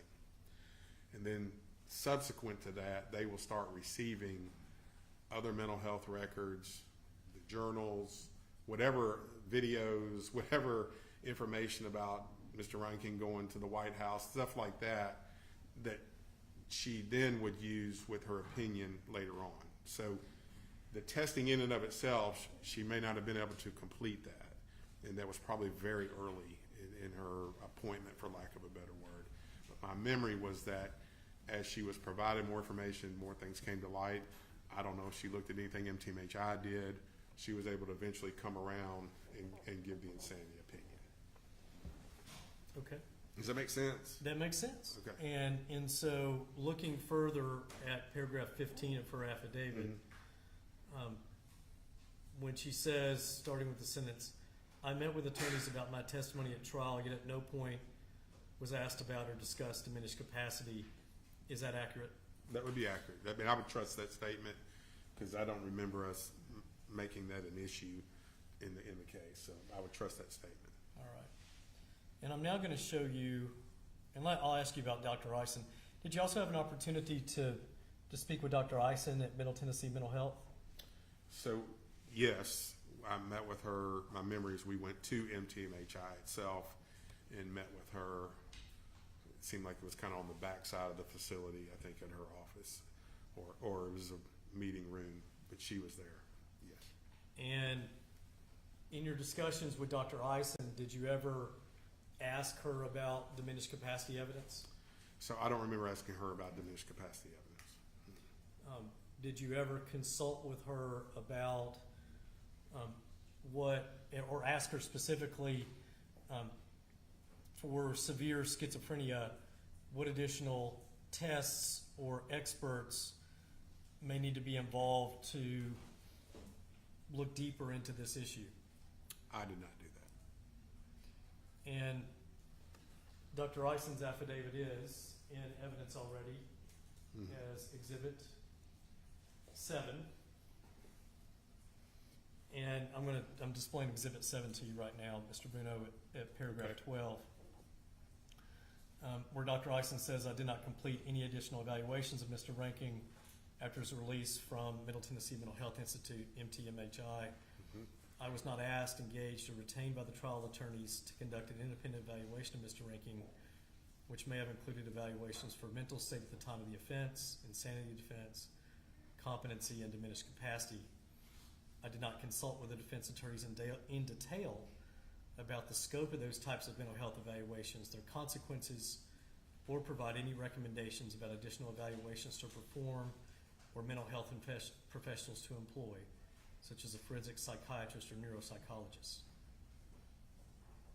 Do you agree with that, Mr. Bruno? Yeah, I think that sounds Is that good. accurate Right. to your recollection? She was, I mean, that would be accurate. She was in a similar position, in our opinion, to Dr. Wood, where she had come up with the opinion, an expert opinion, and she was very, in her mind, very solid with that opinion, and we didn't take it any further than that. I mean, when the expert tells you he's insane, and it's my firm opinion, and this is what I base it on, and everything else, I didn't ask her what else do we need to do to confirm that. She was firm, so I just didn't ask what else do we need to do to support that or go any further. In addition to Dr. Wood not being able to complete psychological testing of Mr. Reinking, are you aware as to whether or not Dr. Eisen was able to complete psychological testing of Mr. Reinking? I think she said she couldn't do anything else after he left MTMHI, so Well, while at MTMHI. I'm not sure. If you, I'm sorry. I'm not sure the specifics on what she did at MTMHI off the top of my head. As this case got closer to trial, my responsibility became Dr. Wood and Luke responsibility was Dr. Eisen. So he may have had a better recollection about that than I did on the specifics. And so you defer to him about whatever discussions he had with her about testing or Yeah, I anything met like her, that. we all met her. I mean, well, Luke and I met her. I don't remember if Kurt ever met her, but Luke and I met her. We talked, got the evaluation, our primary concern was how strong are you in this evaluation? She was over the top strong in her mind. And so, that's where we started initially. And then, like I said, when it came time to prepare direct examinations and things like that, we just split the work, basically. So his memory may be a little bit more in depth than mine on that. If you look at Dr. Eisen's affidavit at paragraph 7, Mm-hmm. she says, I administered the Miller Forensic Assessment of Symptoms test to Mr. Reinking. I attempted to administer the structured inventory of malingered symptomology, the spectra, and the mini mental state examination. Second edition, Mr. Reinking refused to complete those examinations. Mm-hmm. Would you disagree with Dr. Eisen's sworn testimony there? I'm not going to disagree with that. Okay. So if Dr. Eisen says that even while Mr. Reinking was hospitalized at MTMHI, she was unable to complete the objective standardized testing, Mm-hmm. you have no reason to dispute that. I have no reason to dispute that, And it very well could be because he was in a psychotic state. yeah, he was still psychotic, right? And while here today, obviously you have no reason to dispute this affidavit. Mhm. And at the time you were preparing for trial and were involved in the case, would it be fair to say that you would have known that the objective psychological testing had not been completed of Mr. Reinking? I would have known what was done and what wasn't done. I would Yes. have had access to that. So the answer is yes. Yes. And And I also would have been relying on Dr. Wood and perhaps Dr. Eisen to tell me we need to circle back around or something else needs to be done, in order to shore up my opinion, and I don't remember that happening either. And their job, to be clear, was not to consult with you about what else needed to be done. Is that right, sir? So let me answer that this way. When you use the term consult with me, what I take that as is, hey, I don't know anything about, as a lawyer, I may be able to see signs of mental illness and sometimes you don't see them, As a lawyer, sometimes you hire somebody who's in that field to do an initial evaluation, look at some records for you, interpret things for you, and then they tell you, it looks like this person suffers from this or suffers from that or has that. And basically I'm using them to tell me what the records say and what might be there so that I know if I need to go further. When you say consulting, that's what I think of in terms of consulting.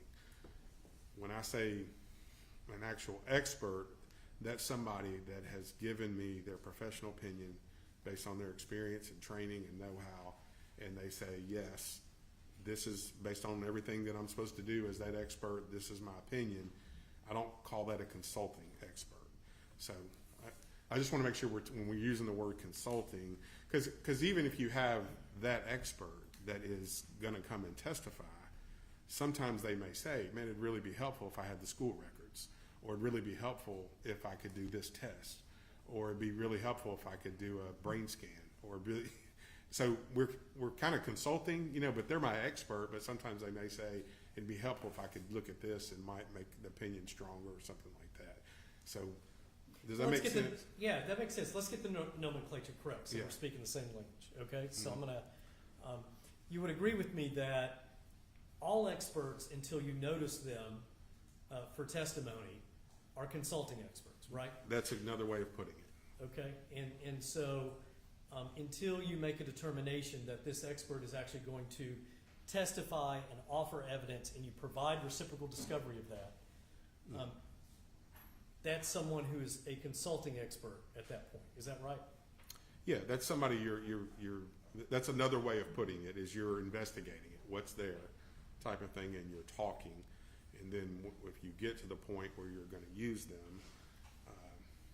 then you're still talking with each other, and they're still telling you, hey, lawyer, I need this or I need that.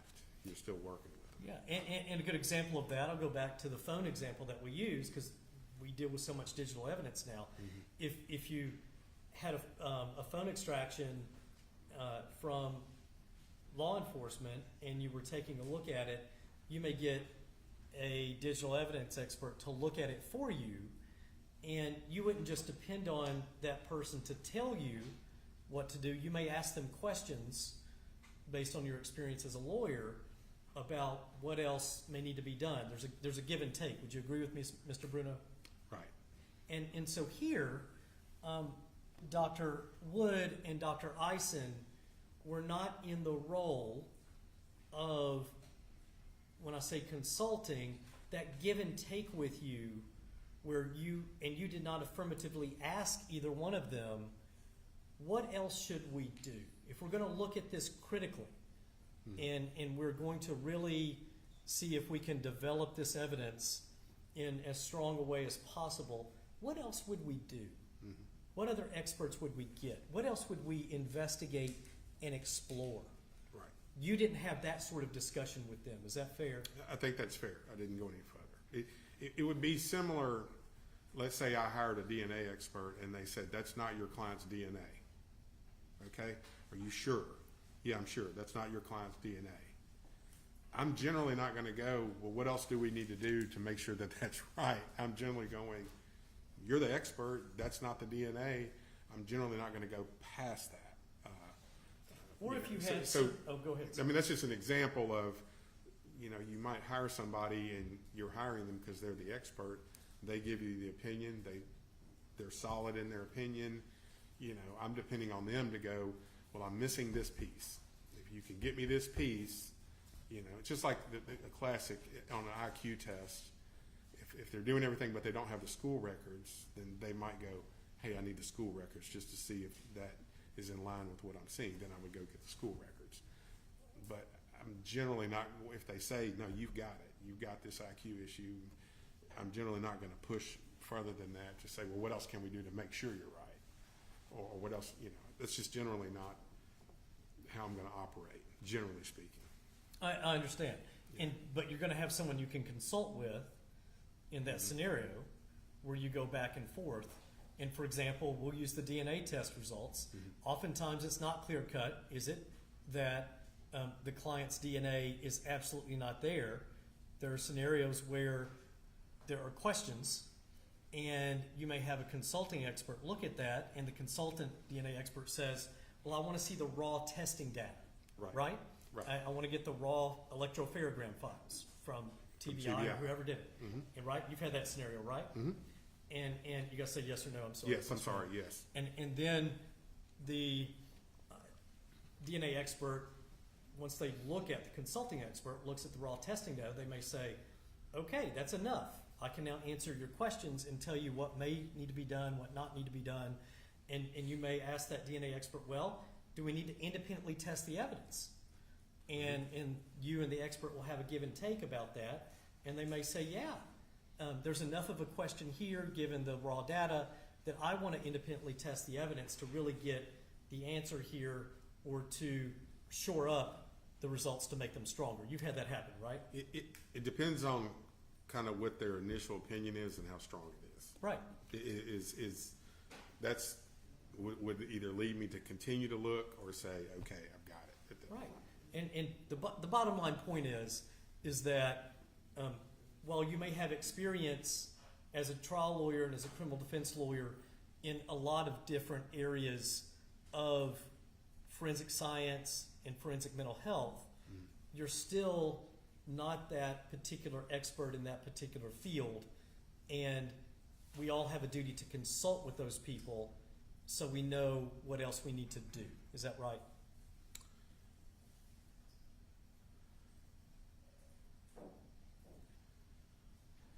I really think it's dependent on the situation. You do have an obligation. Like I said, we can't, as lawyers, we can't just look at somebody and tell whether or not they're mentally ill. A lot of times you can't. And so you do have an obligation, if you think that might be an issue, to seek out help from an expert in that area to say, is there something here? You know, let them do their job and then tell you that. So in that scenario, yes, you have to seek that out. Yeah, But the way I would operate, if I hire an expert and they come back and they've got they're coming across to me as they have everything they need in order to give their opinion and that it's solid, I'm generally not going to go a whole lot further. I'm depending on them to tell me, what do you need? Let me get it to you. all right. And neither Dr. Wood nor Dr. Eisen were in the role of consulting with you about what else to do or to investigate.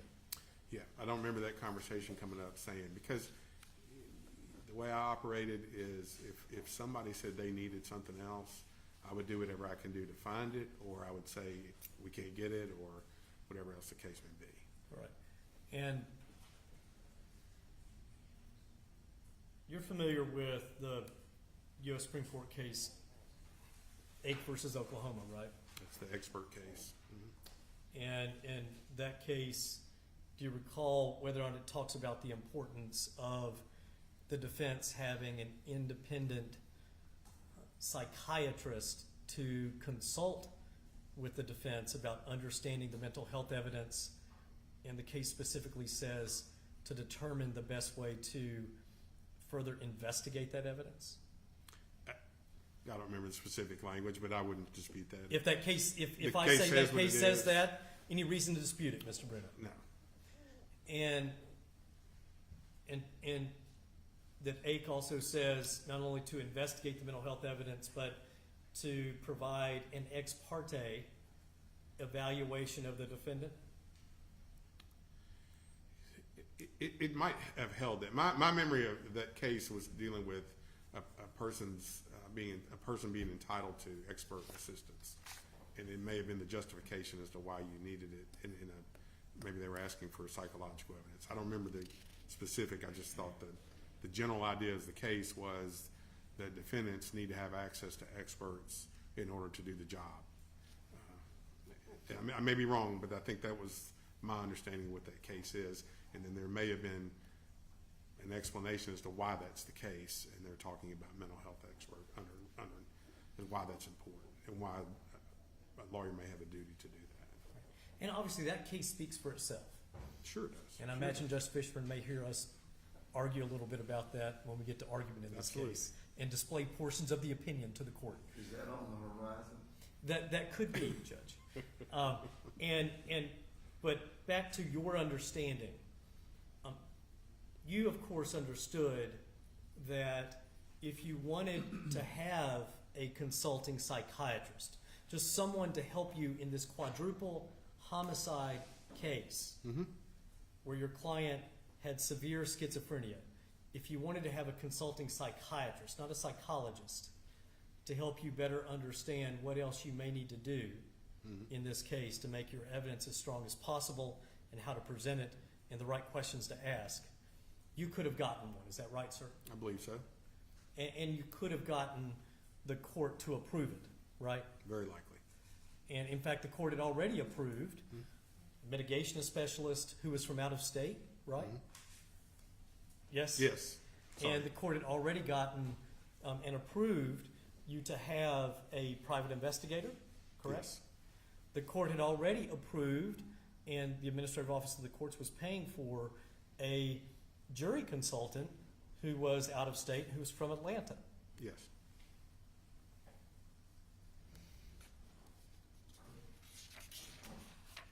And do you recall specifically that Ake versus Oklahoma talks specifically about funding for the defense in indigent cases as a matter of due process to have a psychiatrist? I don't remember if it's psychiatrist related, but that's, like I told you before, my understanding is I think that case held that defendants need to be able to have expert funding, that they're entitled to that. and it may have been specifically related to a psychiatrist.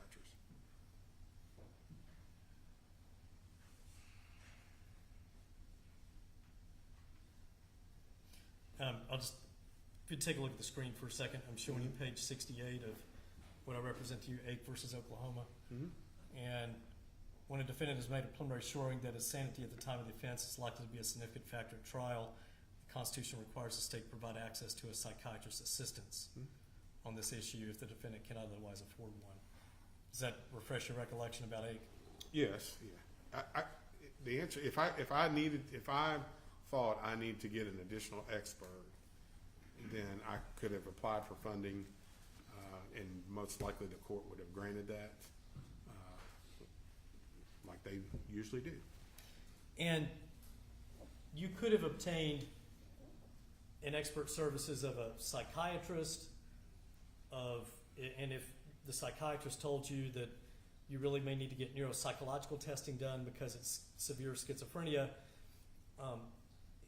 and I'll take a step back. Are you aware as to whether or not untreated severe schizophrenia can lead to neurological problems, neuropsychological problems? I couldn't tell you that as a. You didn't know that. As a lawyer, I couldn't tell you that one way or the other. You would depend on a mental health expert to tell you that. Was familiar with schizophrenia, and I know we had some discussions about how does a person develop schizophrenia. That appears to be an unknown, but I don't remember talking about if you have severe schizophrenia that it has could have a neurological impact. I just don't know the nature of that. It can be genetic, right? That's a hypothesis. Yeah. It could be due to certain closed head injuries that one may have had during formative years. It may be. I just know that my memory was that there was not a consensus of this is how you develop schizophrenia. It's more of when you see it, it's more, I think, maybe in males than females, and it develops in their 20s, I think, right, is my understanding but I don't think they have determined exactly how one develops that, if I'm saying that correctly. And in any event, you could have had access to your own consulting expert, a psychiatrist, who may have told you to do other things. Yes, right? Yes. And if part of you consulting with a psychiatrist in a case like this, Ms. Bruno, have you ever had a quadruple homicide case where the only defense was a mental health defense? I mean, that's two questions. A quadruple homicide case, there's not, Well, it's the same, very specific question. We can take them in part if you want to. I don't remember off the top of my head that I've had another quadruple homicide case. I've had 8, one case. I've had 1. There's probably been multiple cases, if I had to think back, where there's more than one victim. I don't remember 4 specifically. All right. So my point being the significance of the mental health evidence in this case. Mm-hmm. Would you grant me that? That the mental health evidence in this case was the ball game. It was the case. It was the most significant issue in the case. Right. And given that it was the most significant issue in the case, Mm-hmm. You could have had, without the state ever knowing about it, Mm-hmm. ex parte under Ake, Mm-hmm. your own consulting psychiatrist, right? Yes. And then if that psychiatrist had told you we need to confer with a neuropsychologist or a neurologist, you'd have had an opportunity to get those professionals involved. Yes. And if they had advised you upon looking at Dr. Eisen and Dr. Wood's analysis that complete testing needed to be done, you would have had an opportunity to have Mr. Reinking tested, correct? Yes, I could have had that opportunity. If I Independent. could have hired somebody else, and they could have said, "We think you need to do this," and then that could have occurred. Yeah, independently. You could have done that, and still, until you notice that evidence, Mhm. it's ex parte, it stays with you. Is that right? Yes. Are you aware as to whether or not a psychologist can treat schizophrenia? I don't think a psychologist, I mean, I don't know 100%, but I would not think so because they have to administer medication, and usually you need a forensic psychiatrist to administer medication, is my understanding. And that is given the nature of schizophrenia, severe schizophrenia involves a medical disease. It's a mental disease of the brain. Is that right, Mr. Bruno? I would believe it to be a mental disease, and in my understanding, it's treatable with medications, and that I don't think a psychologist can prescribe the medication, but a psychiatrist can, so that's what makes me believe the psychiatrist has to be involved to treat it.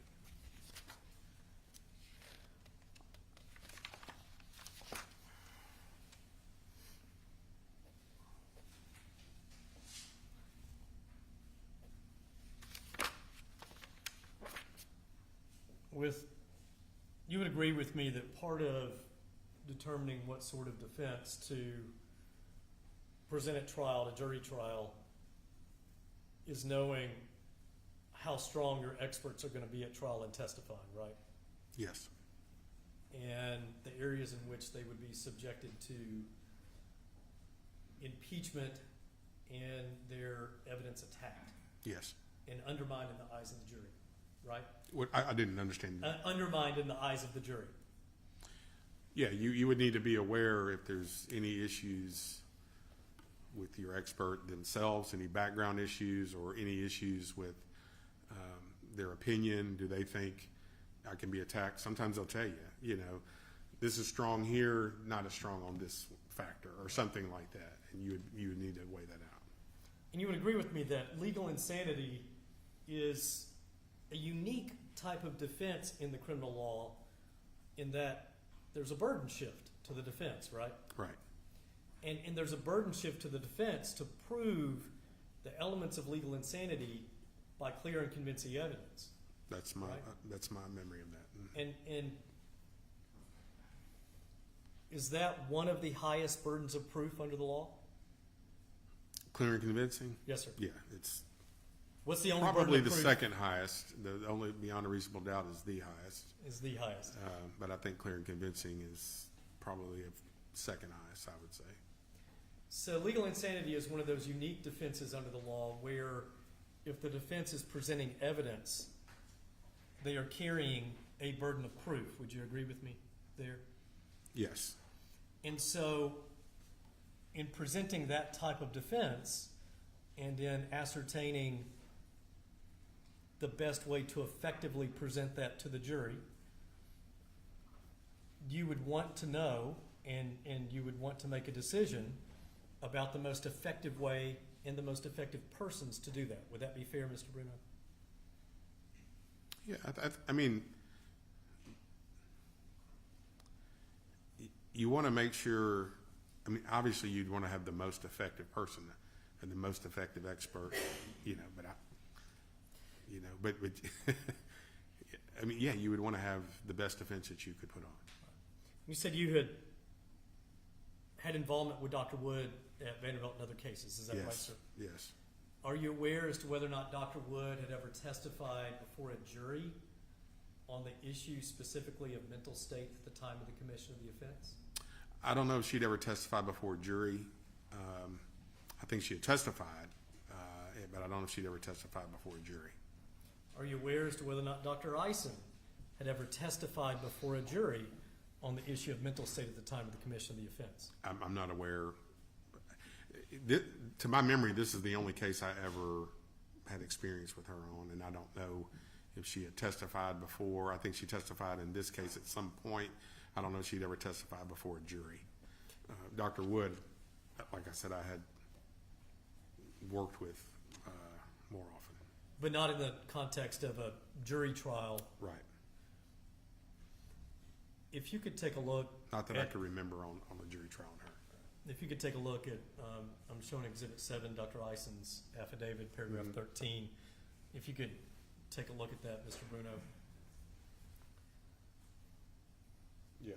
Did you ever ask Dr. Ison if she had any experience testifying in front of a jury on the issue of mental I state? don't recall asking her that question. You didn't ask her that? No. Do you recall ever asking Dr. Wood if she had ever testified in front of a jury on the issue of mental state at the time of the commission of the offense? I don't recall if I've ever asked her. I don't think I ever asked her. I don't know. That may be a little bit different because we had so many conversations over the years. But I don't remember specifically asking her, have you ever testified in front of a jury?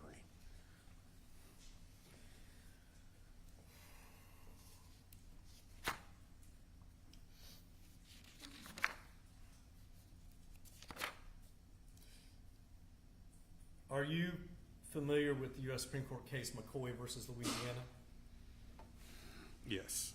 And how in a criminal case, the defendant has a Sixth Amendment right to be consulted about and choose the course of the defense? Right. My understanding of that case is that gives the defendant some control over the objective of the litigation, and you've got to give them input and respect their input. That's generally my understanding of it. Did you ever consult with Mr. Reinking about investigating and presenting diminished capacity evidence? I don't believe that we ever did that. In working with him, this was an insanity case. I mean, everything that we did with him, I don't think we ever explained. Now, we can also argue alternatively diminished capacity and, look for a second-degree conviction or something like that. And I'll be honest, in my memory with him, I just don't. The answer to your question is no. I don't ever recall sitting there with him and talking about specifically diminished capacity. Sure.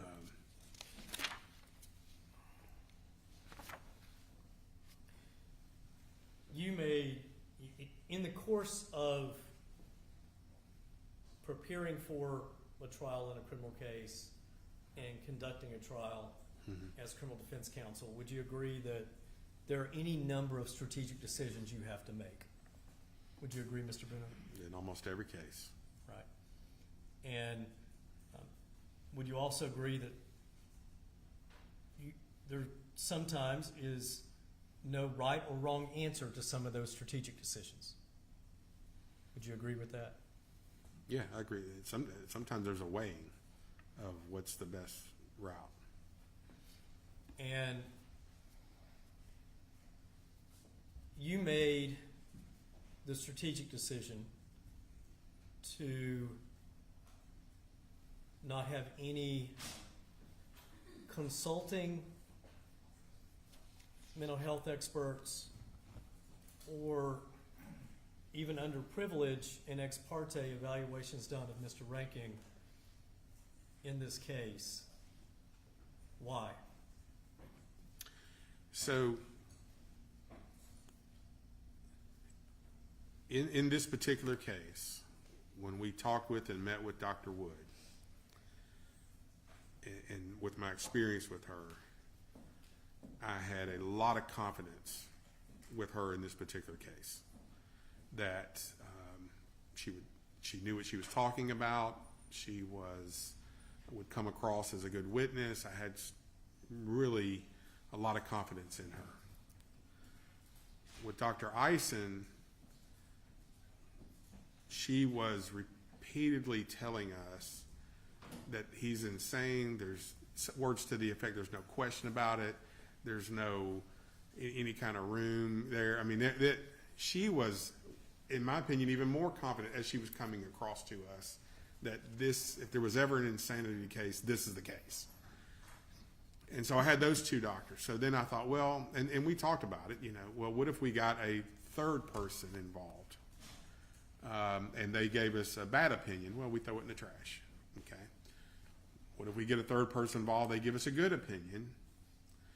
Our concern was if we then said, okay, now we're going to introduce a third expert in this, that then the state was going to hire somebody to do an evaluation. based on my experience in the past, that has been devastating in cases before. Generally because sometimes of who they hire. And so so the reason that we didn't go and seek any additional expert advice is that we were holding tight with the two that we had. And told you this before, they were not hired by the defense, so we had an argument to the jury that they're independent. The court hired them, we didn't hire them. They have no interest in the outcome. They were independent experts that had two opinions, one coming from Vanderbilt, which in this city is well known, one coming from MTMHI, which is our local mental health facility. And so we didn't go any further because we thought, well, if we did get somebody else and gave notice of that, we felt very strongly that the state at that point was going to hire someone that would very likely dispute our insanity defense or attempt to rebut our insanity defense. And then now we've got another expert coming into trial that we have to deal with. And so we decided not to. Quite frankly, we waited and waited thinking, surely the state is going to hire somebody at this point because they know and I know that we're sitting here. And I thought, are they going to rest on a cross-examination defense, for lack of a better word, or are they going to hire somebody? We kept waiting and waiting because had they hired somebody, then that would have put us in the position of very likely to go and privately, either through the AOC or through private funds, go and get perhaps a national person of some sort. So that's a very long answer to, we didn't go down that route because even if we had something positive, we did not want to put that out there because we had great concern that we would be effectively introducing a rebuttal expert in our case, and we were trying to avoid that. Let me ask you this. We said before, and you said before, in spite of all of your experience, you had not tried to a jury a legal insanity defense case before. Right. Then we had to try one. You may have developed the evidence before. You may have noticed it, but you've never had to try one. Developed it all the way to trial and then presented it at trial. Is that That's fair? right. That's right. And is it your understanding that after the state's psychiatric hospital at Middle Tennessee Mental Health and the state's contractor for this county, Vanderbilt, had done evaluations of Mr. Reinking, that if you had done an independent evaluation of him of a different kind, whether it was a forensic psychiatric evaluation, a neuropsychological evaluation, and you had found things not found in those initial evaluations where the testing was not completed, and then you had noticed that, is it your understanding the state would have then gotten yet another bite at the apple in an insanity defense case at trial to evaluate your defendant? I mean, my belief is that if we hired somebody to do an evaluation, that they could come in and hire somebody to do an evaluation. Would that be? I'm sorry. Go ahead. And it's my belief that if they wanted to, maybe I'm wrong on this. We have the protocol of Vanderbilt and MTMHI, but I don't know that they couldn't try to have him evaluated by somebody else. If they wanted to, I think. So I don't know that they're limited and that's all the bite at the apple they get is Vanderbilt and MTMHI. Do you think they continue to? I just want to make certain I understand Yeah. your understanding of the law and the strategic decision that you made. So you were operating under the belief that the state could get yet another evaluation of Mr. Reinking done until they got the decision that they wanted in the case. Is that right? I mean, I wouldn't go so far to say until they got the decision that they wanted, but I think that they could have done it. Once we notice these are the experts that we're going to use, I don't know that they're prevented then from hiring an expert at that point to see what that expert has to say. And maybe that expert says he's insane. Maybe that expert says he's not insane, and this is why. I don't know that they couldn't hire an expert that could look at what Vanderbilt and MTMHI did and try to come in and rebut their opinions. That is an alternative that they could do. But I certainly felt like if we put forth another expert, then they were going to get somebody. That's my understanding. And that's your understanding of how that would occur. Have you had that situation develop before where you have had the state psychiatric hospital and the county evaluator both determine that your client was legally insane at the time, and then you get your own evaluations done that help provide or buttress that evidence, and then the state be able to go back and get yet more evaluations done? Have you had that occur before? I don't remember having a state case where I've had an insanity defense on the state side of that, where it's come out like that, where the locals have said, we've dealt with competency primarily, but I don't remember if I've had another one where they said, yeah, the guy's insane. So were you operating under the belief, that the law would have allowed the state to get a further evaluation beyond the state psychiatric hospital of Mr. Rankin? Yes. And do you believe Once I gave notice. Once you gave notice. Once I gave notice, I intend to present an insanity defense with Dr. Wood and Dr. Eisen. I believed that at that point they could have hired an expert. Whether I did or didn't, they could have hired an expert to come in and do an evaluation. Or if I did hire an expert at that point, then I thought it was probably even more likely, because that's tends to be what happens. And so I thought it would be even more likely if we put forth someone. Do you believe that let me ask you this, did you conduct any independent legal research into that belief? No, I don't recall. That's just what I believe, that's how it operates, and I could be wrong about that, but that's what I believe is once I give notice of the experts, that they could go and get their own expert at that point. Do you believe that Rule 12.2 provides the state with that authority? I couldn't tell you if it's that rule or if there's something else, but that's just my understanding as to. I could be wrong about that, but pardon? Or the legal insanity statute? Do you believe that that's where that authority lies? I think it allows just mental health evaluations in general. I don't know that it's limited to insanity. All right. So you didn't conduct the strategic decision that you made. You did not conduct legal research as to whether or not if the state attempted another bite at the apple beyond their state psychiatric hospital and their county evaluator. Mm-hmm. You did not conduct legal research as to whether or not you had legal challenges, even if it was an issue of first impression, or the statutes were silent about whether or not the state could get another bite at the apple with their own evaluation of your client. I didn't do research to that effect. My thought process was what happened with Vanderbilt and MTMHI was through the courts, through the judge, for lack of a better word, was not through the district attorney's office. And if I'm incorrect, I'm incorrect. But that was my understanding, was that is a court-ordered protocol, and that the court does that for its own information and own decisions. But I wouldn't think that would bind the district attorney's office from doing something themselves.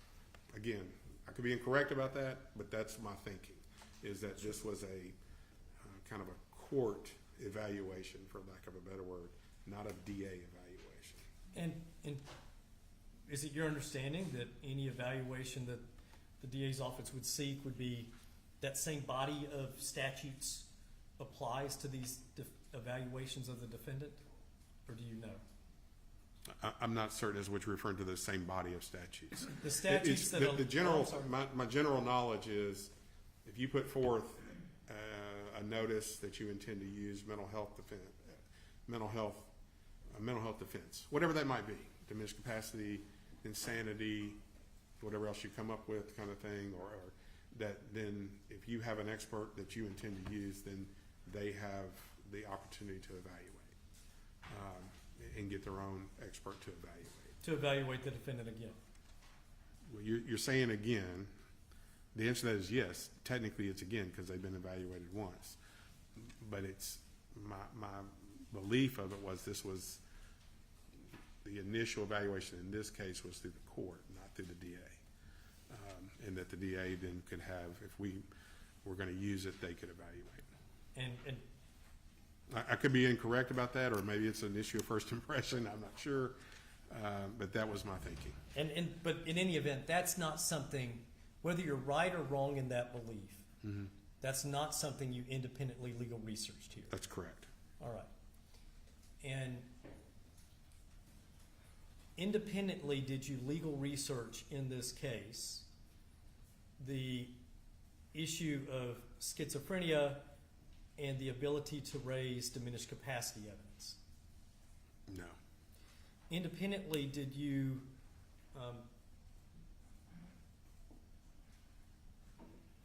conduct any research concerning the impact of schizophrenia untreated on cognitive functioning with the brain? No, I don't recall doing that in this case. And would it be fair to say this strategic decision that you made not to even get consulting experts and to not explore what other issues could be present with Mr. Reinking, that strategic decision was made without investigating what would be there if you had done those evaluations? Is that fair? Yes. And- I don't know. I didn't investigate further, so don't know what would have been there. You don't know what you would have found because you didn't do it, right? That's right. That's right. And like you just said, if you had done it ex parte, underprivileged, if you had found things that were more substantive than Dr. Wood and Dr. Eisen, you then could have made that strategic decision based on an investigation into those facts. Correct, sir? Sure. I would agree with that. Yes. And you also could have, well, I think you said that you don't recall asking Dr. Wood or Dr. Eisen if they had testified in front of a jury before. Is that right? I don't recall asking them that specifically. Yeah. All right. And you're aware that there are experts specifically in schizophrenia nationally, correct, sir? I would believe that to be the case. Right. And one of those persons who has testified in a number of jury trials concerning schizophrenia is Dr. Bhushan Agarkar in Atlanta. I'm familiar with him. And just as you got funding for a jury consultant out of Atlanta, it's likely that you would have gotten funding for Dr. Agarkar given the severe schizophrenia in the circumstances of this case. I'll say that with this caveat. I don't think he would work for ASC rates. So I don't know that I could have gotten the ASC to do that. However, I do think I believe that there could have been private funding for him. So the answer to the question is I think it's very likely I could have gotten him, but I want to be real specific because that's a real issue in this state is being able to get who you want sometimes and the state paying for it. But I think the family probably had enough resources that we could have still gotten a Garkar. And that's an important point. You were in a position here where you had a family that had significant resources. In fact, they had retained you, correct, sir? That was my impression. I never asked them, about specifically what they had. I know they had they apparently lived in a really nice place. At one time, the father seemed to be a good business, but I know they were having issues, and the father was having his issues. I don't know how the business was doing, so I never pried into their specific financial situation. But from appearances, it appeared that they would have had enough money to hire an expert of some sort. Certainly, and of course, you have a copy of the second amended motion for new trial that we filed in this case. Is that right? I think I have seen that, yeah. And I don't know. I know it was sent to me. I may have looked at the first amended one, I think, but I was emailed the second amended one. Have you seen the forensic evaluation report of Dr. Bhushan Agarkar? So yeah, what I was provided his, and is it Spica? Dr. Speakers, I was yes. provided his, and then I was provided what I think was the amended petition. I read through all that, and then I think I've been emailed a second and a third, but I haven't opened up the second or the third. But I did get those documents, yes. My main question is Yeah. that obviously now Dr. Agarkar has been involved in this case, right? Mm-hmm. You have to say Yes, out loud. sorry, I'm not It's used to okay. this, yes. Yes, and it's okay. We've all been there. I've been there too, Mr. Bruno. And and whether it was funded by the AOC or funded privately, he was able to be involved in this case. You're aware Yes. of that? Yes, it's my understanding. And so, irrespective of whether Dr. Agarkar was willing to accept AOC rates in this case, or there were resources to provide private funding for him, you knew that there was an opportunity to go outside of Tennessee to look on a broader scale nationally to get expert resources in this case. Is that right, sir? That's a fair statement. I was aware that had we wanted to travel down that road, very likely I could get funding either through the AOC or perhaps through the family to accomplish that. Right, and my point being that in a case like this, where you knew you were going to have to present expert testimony on the issue of mental state at the time of the commission of the offense to a jury,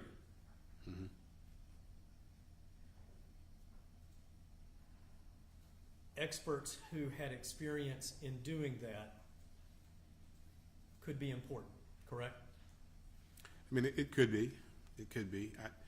I mean, I'll tell you that, I had a lot of confidence in Dr. Wood. I'll just tell you that. I had a lot of confidence in Dr. Wood. The other thing that's in this, now, I just didn't have as much experience with Dr. Eisen, so I'm not saying I just didn't have enough to formulate an opinion with her, but with Dr. Wood I did.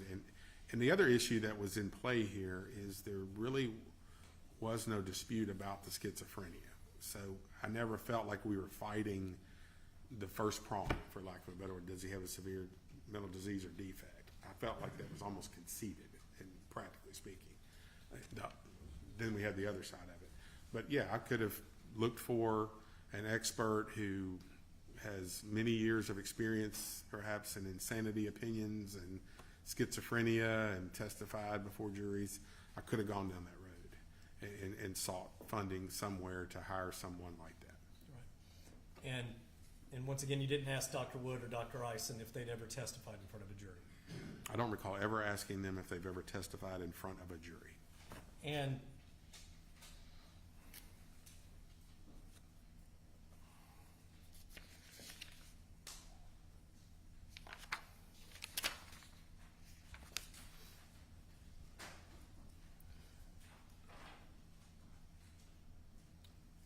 with respect to Dr. Eisen,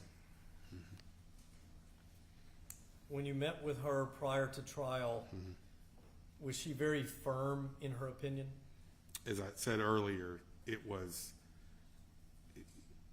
she could not have been coming across to us as more confident than she was. Like, there's no question, Dr. Wood, she said, yeah, I have the opinion that he was insane, but there are some issues here that, they could come at to try to challenge that to some extent. Dr. Eisen, when you talk to her, it was, this is the case. I'm not using her exact words, but the impression that we got was, this is the case. Like, if there was ever an insanity case, this is the insanity case. And so her confidence level coming across to us was about as high as it could be.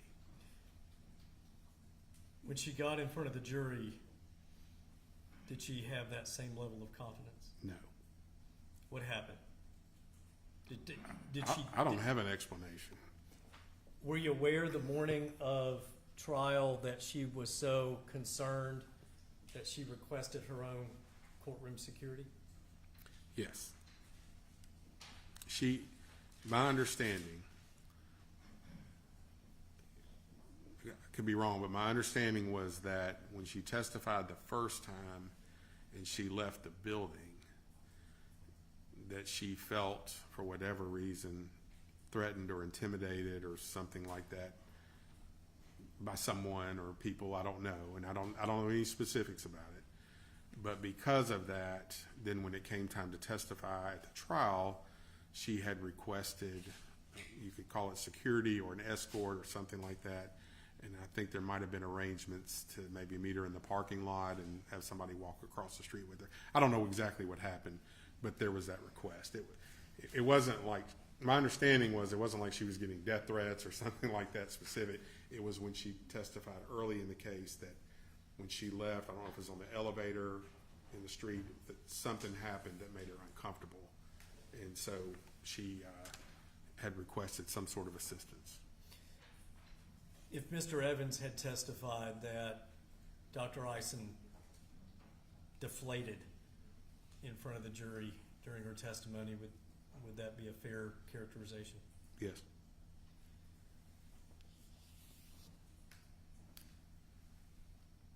You said that you felt like that it was indisputed that the schizophrenia was there and that you had evidence that Mr. Reinking suffered from a severe mental disease. Is that right? Yes. And that there would not be a dispute about that, correct? Yeah, we did not see, and still to this day, I don't see where there was a legitimate dispute over that. Did you ever ask Dr. Brown what the different, or Dr. Wood, thank you. It's Norman is trying to keep me straight here, and I appreciate it. If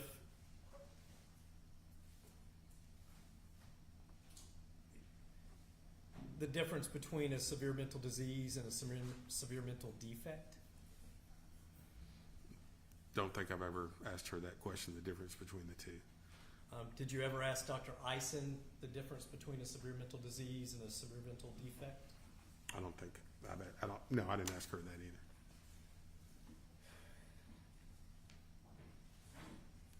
Well, it was not going to be disputed that there was a severe mental disease.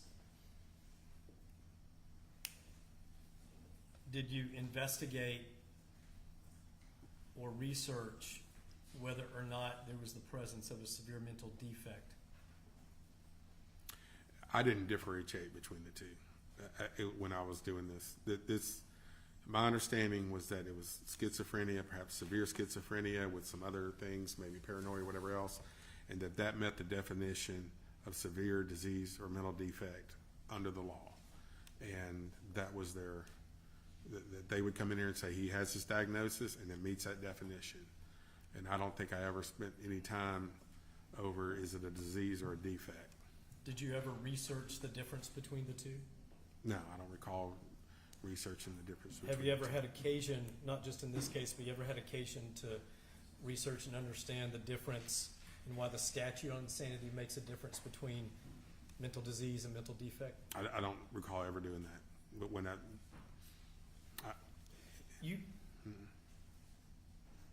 Would you agree with me that if you're running with a defense where you have the affirmative burden of proof by clear and convincing evidence, that if you're able to prove both elements of an alternative way to prove your defense, severe mental disease or severe mental defect, but if you could prove both a severe mental disease and a severe mental defect, that would make your evidence and the presentation of the defense stronger? It could, but I don't think that's what's required. But I guess if you could show you got both sides of it, then perhaps that could be more convincing. But I think we were able to prove fairly convincingly we met that prong. So if your evidence was attacked in that case, if you had evidence of both, it could make, when you have the burden of proof, it could make your evidence stronger. Would you agree with me there? I think so. I mean, I think you could say you checking this box and checking that box, Right. but I just have to check one of the boxes. And so you neither did legal research into the difference between a severe mental disease and a severe mental defect, nor did you consult with an independent expert about that, right? Correct. Nor did you consult with Dr. Brown or Dr. Ison about that, correct? Dr. Wood is what Dr. you mean. Wood or Dr. Ison, And yes. the answer to that, no, we didn't All right. get into the difference between the two. So now moving to appreciate the wrongfulness or the nature, the other prongs of insanity, Mr. Bruno. Did you, Let's take about a 10-minute break. yes, sir.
appreciate it.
I appreciate it. I'm good. Got water. That's all I need for now.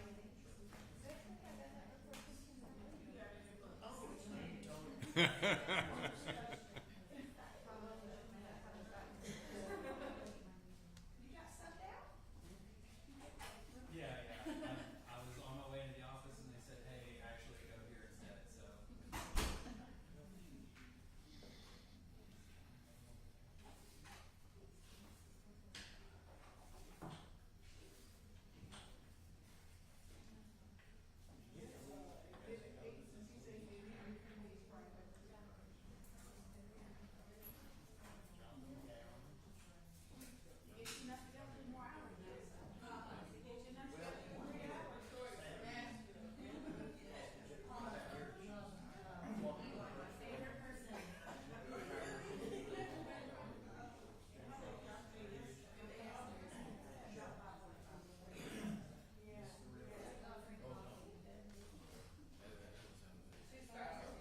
I'm hoping we go until I'm finished.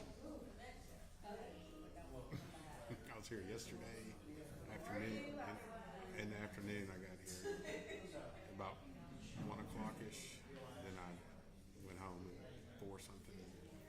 Been here all day today. We could finish today. I mean, we should. We have snacks if you need more than candy. I said we have snacks if you need more than candy. Oh, we got that. We got ready.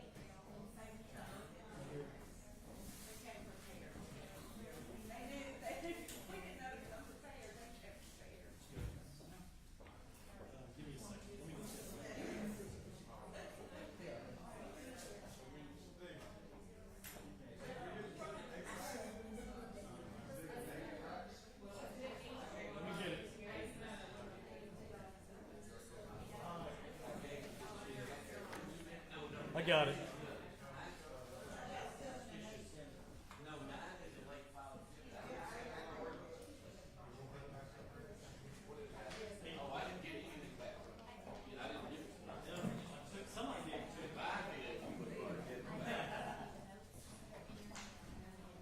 I'm the same way when I'm in trial. I get all confused about exhibit numbers.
Thank you, Your Honor.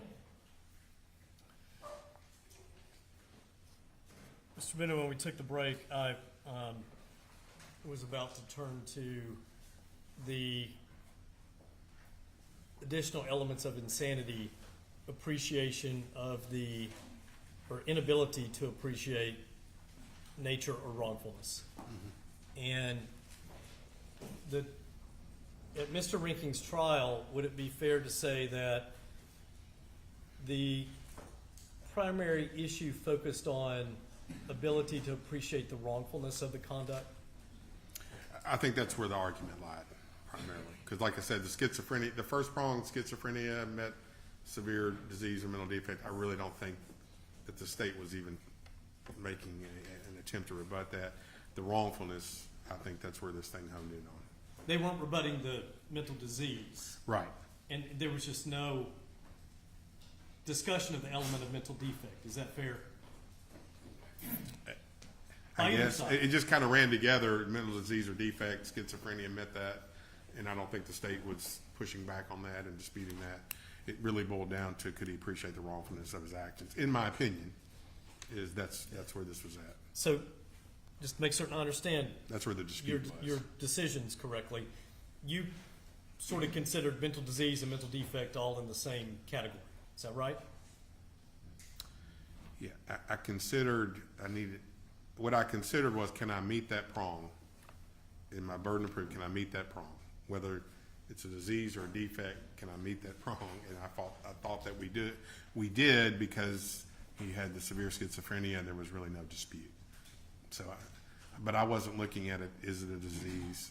Is it a defect? Is it both? It checked that box of, does he suffer from a severe mental disease or defect? The answer to that is yes. And I did not feel like the state could really touch that, nor did they. So then it shifted to the wrongfulness, and I think that's where this case came down to. And just as you've already said that you did not conduct any independent legal research into severe mental defect, correct? That's correct. And did not conduct any consult with an expert or consult with Dr. Wood or Dr. Eisen about the issue of severe mental defect, right? Not specifically that. The question that would have been asked is, do you have an opinion as to whether or not he suffers from a severe mental disease or defect? And that answer would have been yes. And what's your basis for that opinion? They give their basis for that opinion. There was no, I have no memory of trying to differentiate between the two. And your memory is they said that, yes, schizophrenia, severe mental disease, right? I'm guessing that's what they said. I really was just concerned, can I check that box? And All right. they said yes. I don't remember if they called it a disease or a defect or both. But if they called it a disease, then that was enough for me. All right, and you'll obviously defer to whatever their testimony and their testimony findings were, right? That's correct. Okay. So, moving on to nature or wrongfulness, did you conduct any legal research into the nature prong of legal insanity?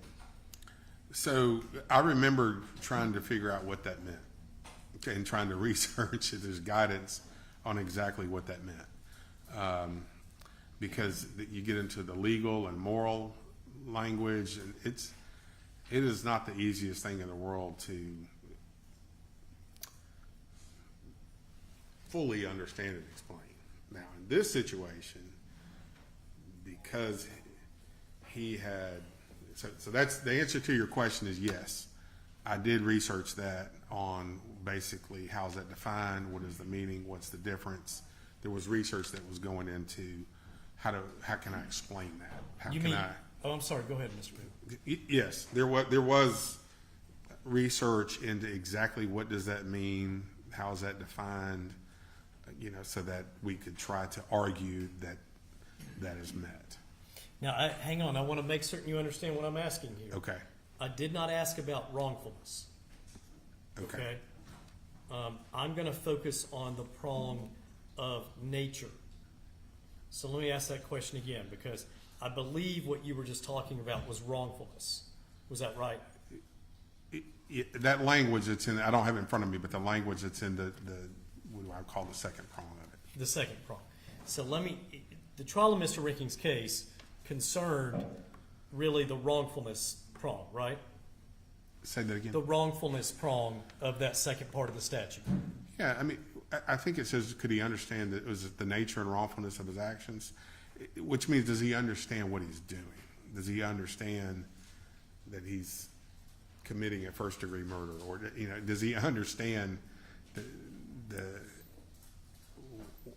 what is happening and the nature of what is happening? Or, is he in reality with that? Did you research the difference between, under the statute, Yeah.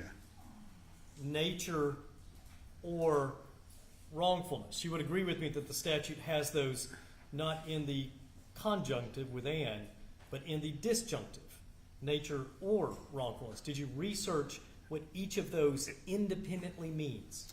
I don't remember researching what does nature mean. I mean, we use that language elsewhere as well. They understand the nature of the offense. But I focus more on wrongfulness and then that legal and moral aspect of it. Did you ever consult with any independent expert on, from a forensic psychiatric perspective, what does nature of the offense mean? No, we didn't consult with any other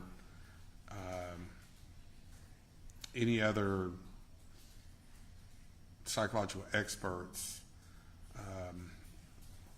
other than there was a guy, I think his last name is Kovac, if I'm understanding, who was directly involved in the case. But any outside independent person, we did not we did not reach out and talk to them about that. And very specific question I just asked. Consult with anyone, a mental health expert, from a forensic mental health perspective, forensic psychiatric perspective, what, from their expert perspective in their field, nature of the offense means. No. And did you consult with Dr. Wood or Dr. Eisen about, from their perspective in their field, what nature of the offense means?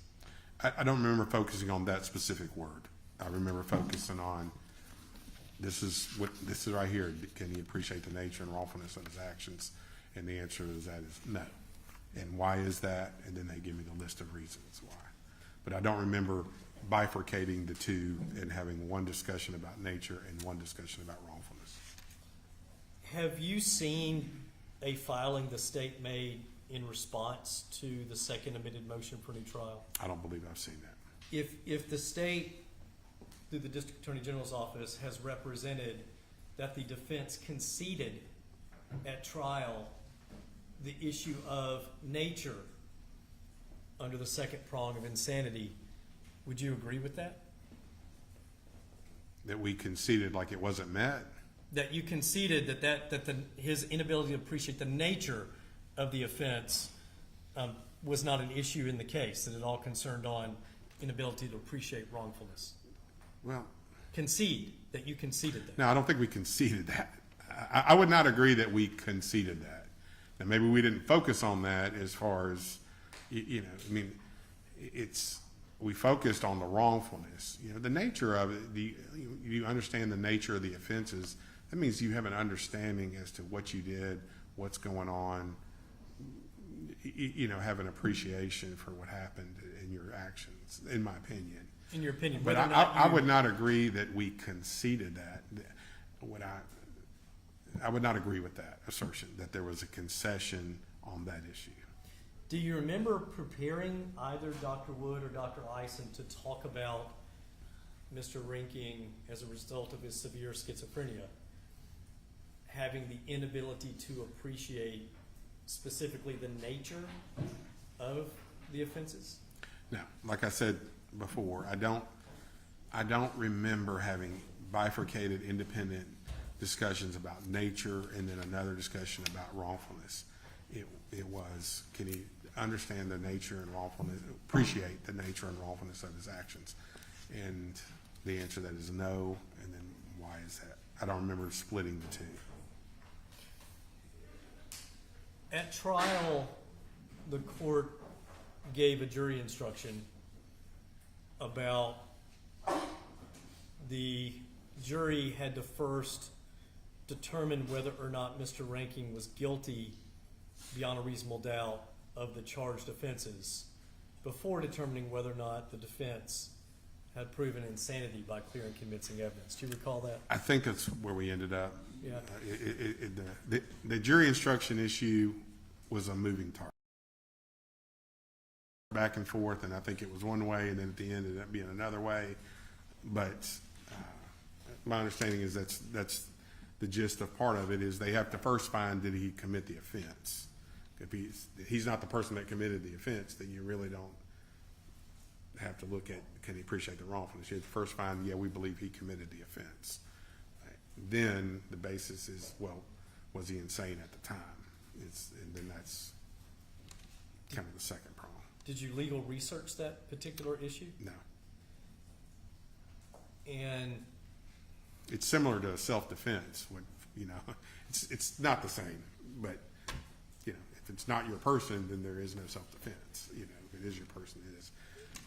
But I didn't research that particular issue, and it's not the same as the self-defense instruction. But they have to first find, did he commit the act, for lack of a better word. well, let's talk about that for a second. With self-defense, there's no issue concerning finding specific intent. Self-defense is a justifiable, in the homicide context, justifiable homicide, right? That's why I said it's different. Right. But if you went to a trial and a jury didn't even think that was the right person that did anything, there really is no need for an analysis that wasn't in self-defense, because it's not the right person. But that's why I said they're two different things, but just kind of big picture talking, they would have to, before they could decide was the guy insane at the time, they'd probably have to say, did he commit the offense? It's two different legal analysis, totally different. Sure. But I'm just saying.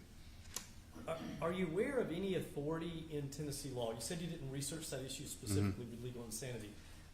But are there any, before allowing that jury instruction over without an objection, are you aware of any legal authority in Tennessee that says a court has to instruct a jury to find guilt beyond a reasonable doubt on the elements of the charged offenses prior to considering any affirmative defenses? Other than the pattern jury instruction, I don't know if that exists anywhere else. And does the pattern and jury instruction, are you aware of, say that you've got to find that before you find or consider any affirmative I'm not defenses? certain as the language. I don't have it in front of me. All right. And obviously the instructions are what they are, but if that's nowhere in the pattern jury If instructions. it's not in the pattern, then I'm not sure where that would, I don't know of the case where that would come from. All right. And so I'm going to throw up the Do you have the pattern? pattern instruction Yeah. on diminished capacity for a Oh, second. okay. And it's up on the screen. Do you see that, Mr. Bruno? And for the I do record, see it. it's TPI CRIM 42.22. And with diminished capacity evidence, Yeah. if you present diminished capacity evidence at trial, is it your understanding that you do not assume a burden of proof as a defendant? Yeah, I don't.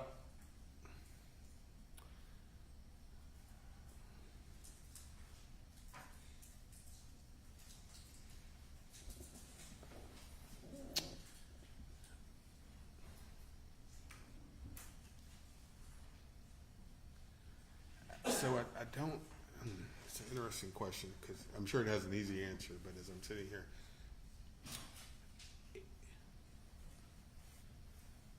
I don't think necessarily that you have the burden of proof. I think you might have what I would call the burden of production on some level. So I think, in other words, I think we would have to argue something whether that's through a state's witness or an expert witness. I think generally you need an expert witness to do this. But I think we would have to bring forth an expert, but I don't know that it shifts the burden of proof.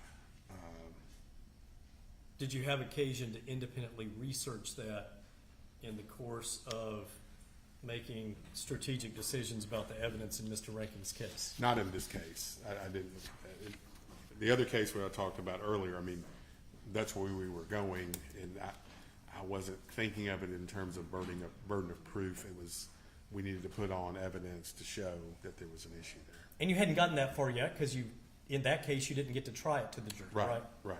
All right. And so, going back to the pattern jury instruction,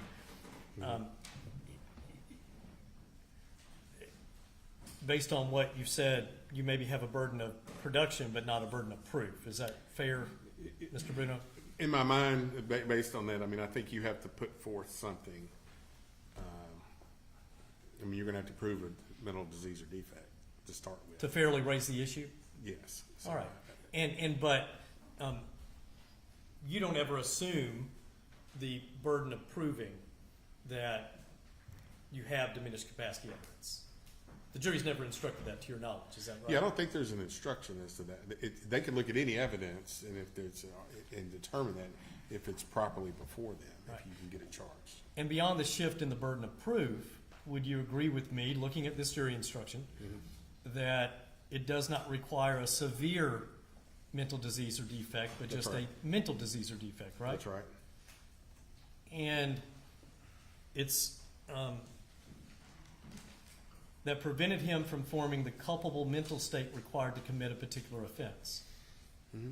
Is that right? Would you agree that is a lesser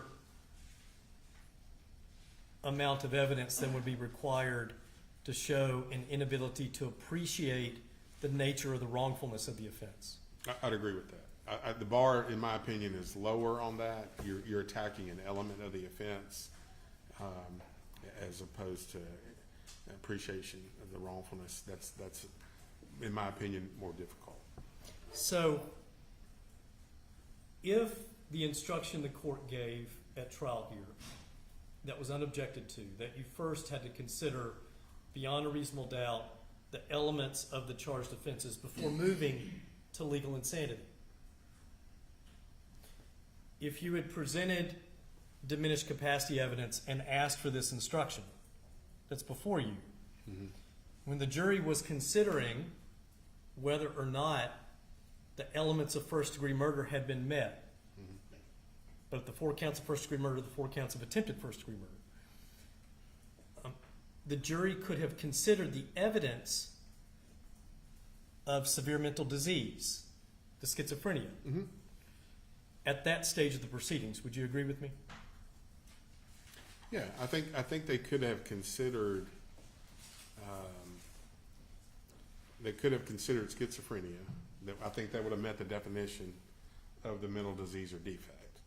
And then the question would have been, to the extent that he could not, for first degree, premeditate or intentionally kill these people. And then you got to overcome that, which is a little different. Right, it is a little different, and you would agree. You didn't have at that time, when you were making this decision, any expert analysis on a severe mental disease or severe mental defect affecting the ability to form the requisite culpable mental state. That's right. We did not go down that road. You did have an opinion that Mr. Reinking suffered from severe schizophrenia and had these delusions and hallucinations, right, sir? Yes. And you had an opinion that he was in this break from reality, this distorted reality, and couldn't perceive reality effectively, correct? That's what it appeared to me. And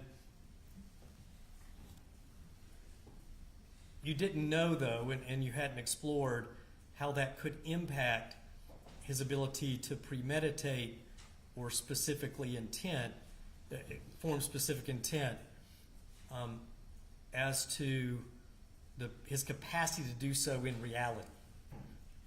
Does that make sense? So I think you have a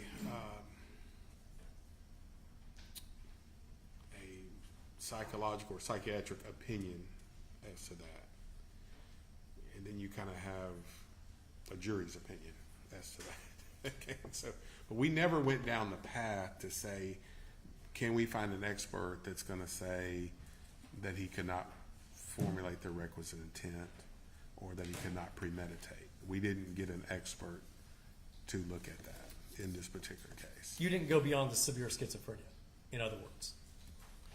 Right. And just how the severe schizophrenia impacts legal insanity from a severe mental disease perspective and inability to appreciate wrongfulness perspective. Is that fair, Mr. Bruno? I'm not sure what you just asked me. Let I me break it. apologize. I That's okay. apologize. Let me break it down. Let me break it down, and I can do that.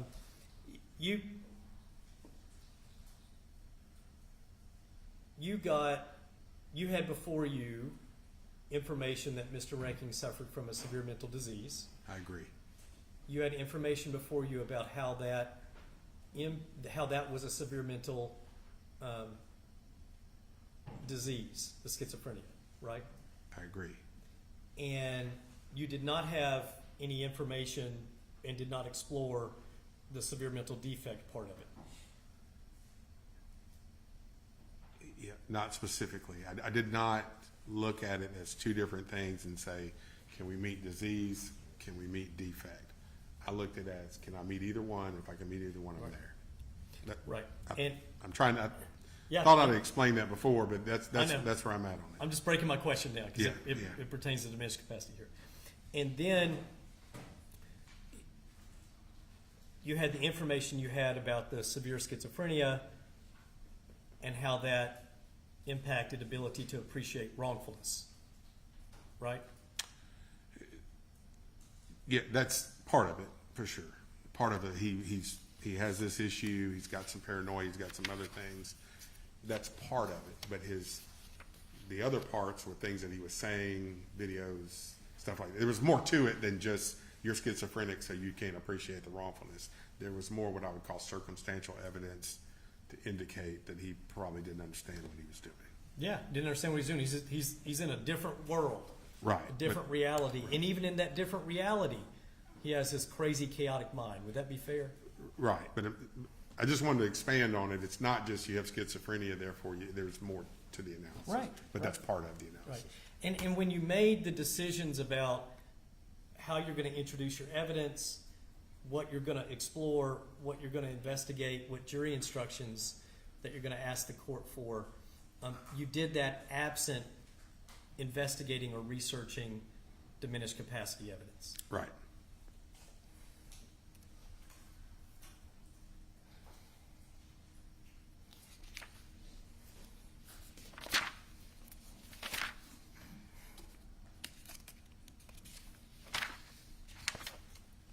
Have a moment, Your Honor.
At trial, the state introduced evidence that when Mr. Reinking was apprehended by law enforcement, he asked for a lawyer. Do you recall that, Mr. Bruno? I think I recall that after reading the petition, or either the petition or Mr. Rabin's report, that they had done that. I think we objected at some point. That's why I recall it, I think, from reading that report or the petition or both.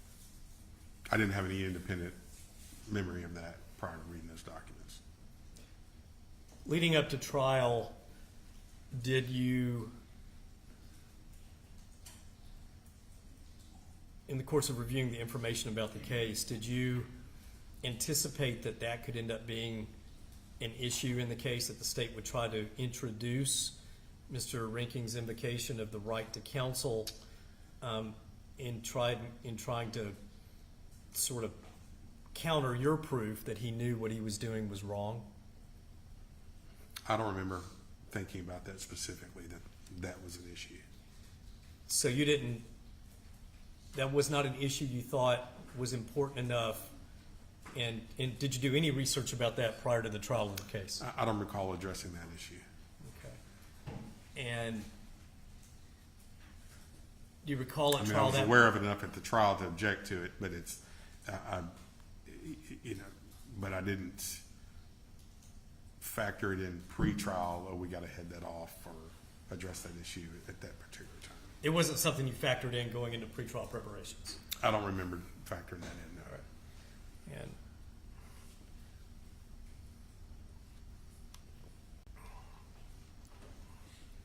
so the decision not to file a motion in limine about that, or to educate the court with briefing about that in advance of trial, was not a strategic or tactical decision based upon your research into it. Is that right? I'd agree with that.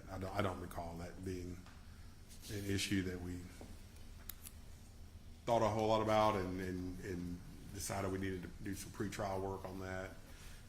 I was aware of it enough. I think I objected. You objected when they tried to I didn't do introduce it. anything in advance. Yeah, you And I just don't think there object- was. Oh, go ahead, I'm sorry. I can't think of a strategic decision to say, we're gonna wait until, see if they ask the question and then object. That just was one of those issues that was just not at the forefront, that we were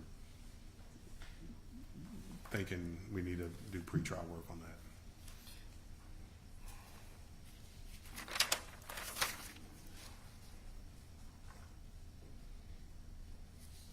Do you think it was harmful in front of the jury when you were asserting a insanity defense that the state was able to introduce that when he was apprehended by law enforcement, he asked for a lawyer, for the jury to hear that?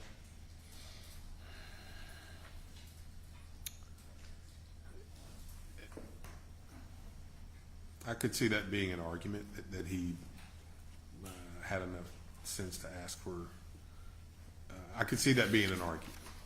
And I don't think that carried the day. I could see that being an issue. and do you recall the state did argue that specifically? They probably did, but there was a lot going on here. There's a lot of facts, but that could have been one that they could have argued this, among other things, could show he could appreciate the wrongfulness. That could have been an argument. Yeah. There was a jury instruction, if you recall, about the jury could not consider hearsay evidence of what certain materials like videos and journals and letters that Mr. Reinking had written, that and other information that experts had relied upon in formulating their opinions, that that was hearsay, and the jury couldn't consider it, given that it was hearsay, other than just in the course of evaluating the expert's opinion. Do you recall that, Mr. Bruno? I recall it after reading either the petition or Rabin's report, one of the two.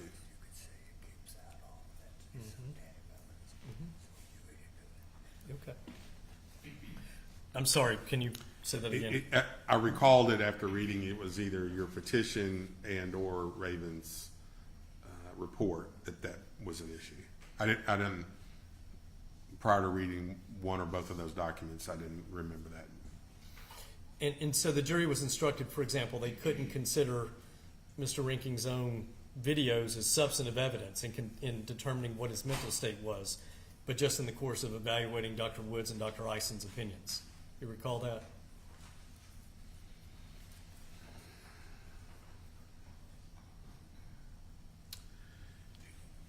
I don't recall the specific instruction on that, but I mean, Do you recall any it's research? an I'm sorry. interesting situation because if the experts can say, we watched the video and you look at this video and this is what's on the video and this is evidence of this, then I think they could consider that. You know, it's just, I guess what you're saying, there's an instruction that says independent of the expert. They can't consider it another way or again. As substantive Yeah, evidence. As substantive evidence. Right. And you'd agree with me, there's a difference between the two, right? So legally, when you're getting into legally speaking, there's different rules under hearsay with an expert versus without an expert. And so there are two different things going on there. You'd agree with me that if it's not, Practically speaking, I don't know the impact of that, but legally. well, if it's not, I understand, but if it's, you would agree that the law says that we're to presume that jurors consider and follow the court's instructions, correct? Right, I agree with that. And that there is a difference between substantive evidence and evidence that can only be considered for a very limited purpose, right? There are instructions to that effect, yes. Yes. And so the jury here was instructed they couldn't consider Mr. Reinking's own, for lack of a better word, wacky videos and information that they couldn't consider that as substantive evidence as to what his mental state was. Well, I don't know that it's specific as to the videos. I think I don't remember the instruction. The instruction is probably a general instruction. But I don't know, maybe the instruction referred to specifics. I don't remember that. Or maybe there was a limiting instruction that was given during the trial itself. That's hard. It's really hard to answer without seeing the context of all of it. Sure, and so if the instruction said, members of the jury, let me explain something to you very clearly. That video and thumb drive you just saw was introduced to give you insight and some understanding of the type of information relied upon by Dr. Wood to form her opinions. You can only consider it for that purpose, and then you cannot independently look at the video and make a substantive decision as to his mental state. And Was that a limiting instruction? that's the limiting instruction. During the trial? And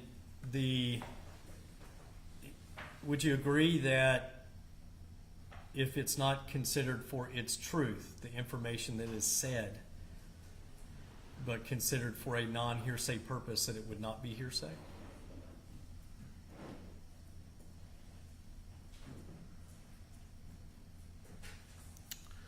So whatever he is saying on there is not,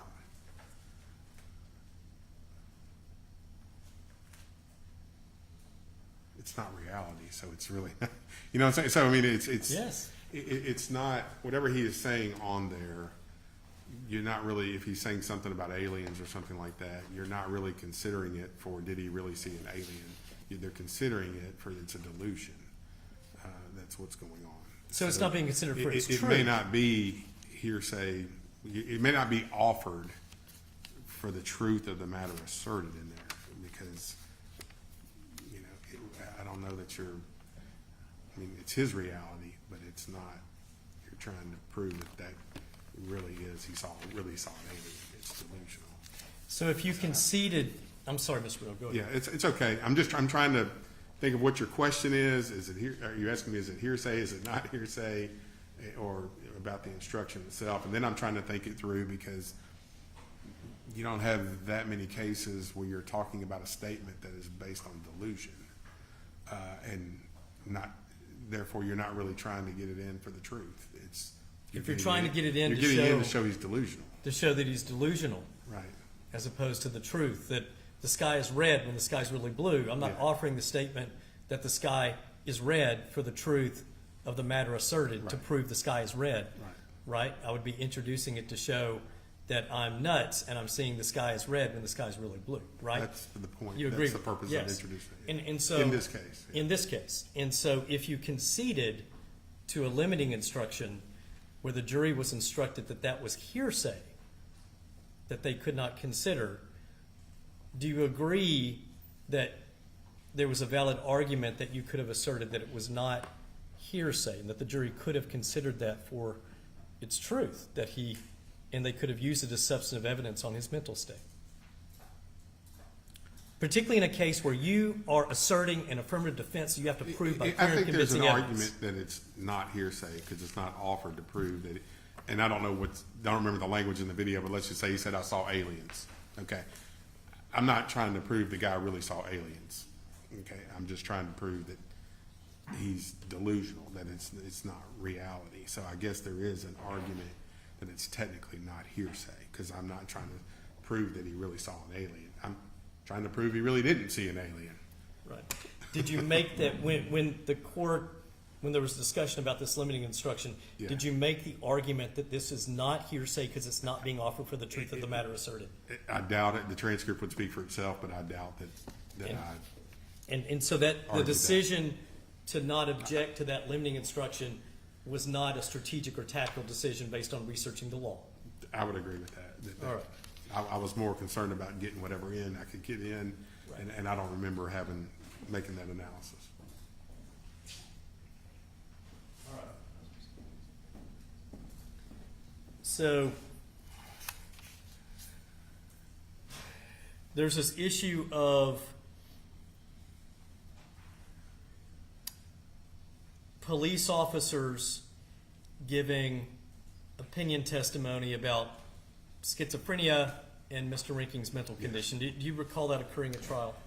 I do recall I think there was something about they said they've had experience dealing with people with mental health issues, and this didn't appear to be something like that to them. I may be wrong about that, but I think there was something along those lines. Did you, in the course of preparing for trial, and you would agree with me that part of preparing for trial is anticipating adverse evidence that's coming from the state, Yes. and that for certain adverse evidence that is going to significantly impact your theory of defense, you should anticipate that evidence and determine the best way to deal with it. Would you agree with me? Yeah, if you have reason to believe that's going to be said or something's going to be presented to that effect, then you should look at it and think in terms of, do I need to keep that out? And if so, is there a way to do that? If you know that's what's coming. So, with respect to this case, have you had experience in other cases, not legal insanity cases, because you hadn't tried one before, but in other cases where there had been law enforcement expert testimony? Yes. And in the course, did you do any research in legal insanity cases, in legal insanity opinions, about a strategy of the state or the government to introduce law enforcement observations and law enforcement testimony about what they had observed concerning the defendant's appearance and demeanor and statements? I don't think I did any research in this particular case. What's coming to mind is sometimes you would have what I would call expert opinion. Sometimes you would have lay opinion from an officer. I keep thinking about DUI contexts, and they don't necessarily have to be qualified sometimes as an expert to give an opinion that person appeared to be under the influence based on my experience and da-da-da-da-da. So there's expert and then there's lay opinion, but it could come from the same person and depending on what the issue is. But I did not research in this case that particular issue. Could they give an opinion as to that? And you'd agree with law enforcement opinions, they still have to jump through a U.S. Supreme Court case called Kumo, Tire versus Carmichael, right? Experience, education, You still have to have a observations. foundation of some sort. Yes. Yeah. And Tennessee's McDaniel decision talks about the U.S. Supreme Court's Daubert versus Merrelldale Pharmaceuticals, and then Kumo Tire, correct? I think that's would be appropriate. Yeah. Okay. So the Did you have an opportunity, even though you've been involved in TACDL and NACDL and federal defender training and other trainings, as you were getting ready for this case, did you reach out to other lawyers who had actually tried to a jury insanity defense cases and ascertain what strategies the prosecution employs to counter that evidence in those cases? So I don't know if he ever, I don't remember reaching out to somebody who has tried the case. I know I was looking for insanity cases and things like that. I don't recall if I talked to somebody who has actually tried one. I think that well, I don't think I've reached out to anybody that's actually tried one. All right. And so as a result, neither you had the experience from past experience to know techniques and strategies the prosecution would employ to counter your evidence, nor had you spoken with someone who could give you that insight. Is that correct? Well, I mean, I think on my own, I could anticipate a lot about where they're going, but I don't know that, I didn't reach out to somebody who has actually tried the case to get their opinion on what do they think. I mean, between me and Kurt and Luke, and whoever else was on the team, I mean, we thought in advance about where they might go, where the problems with the case are. But I don't remember reaching out to another lawyer who's actually tried an insanity defense case. Willem, go ahead. I think that my memory is that Raven reached out to me about this, but I don't know if he's ever tried one either. I don't know if he's tried one or not off the top of my head. But I think he had reached out to me about this and the jury instruction and things like that pre-trial. I'm pretty sure he did. All right. Well, let me go back to the question that or the area that we're talking about. And so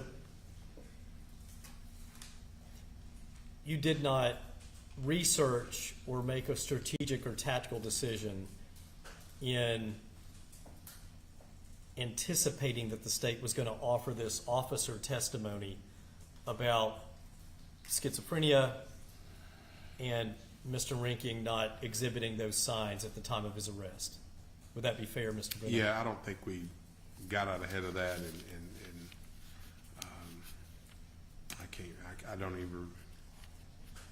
I don't think that we got out ahead of that. You didn't anticipate that. You didn't research whether or not they would attempt to introduce evidence like that. Yeah, I don't think that I got out ahead of that. All right.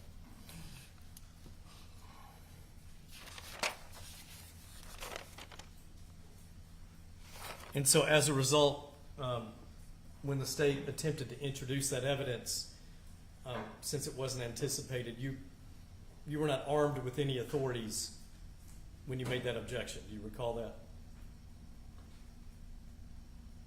I don't think I had any case law that I could point to. It's rare that I have a case that I'm like, this is the case in live trial.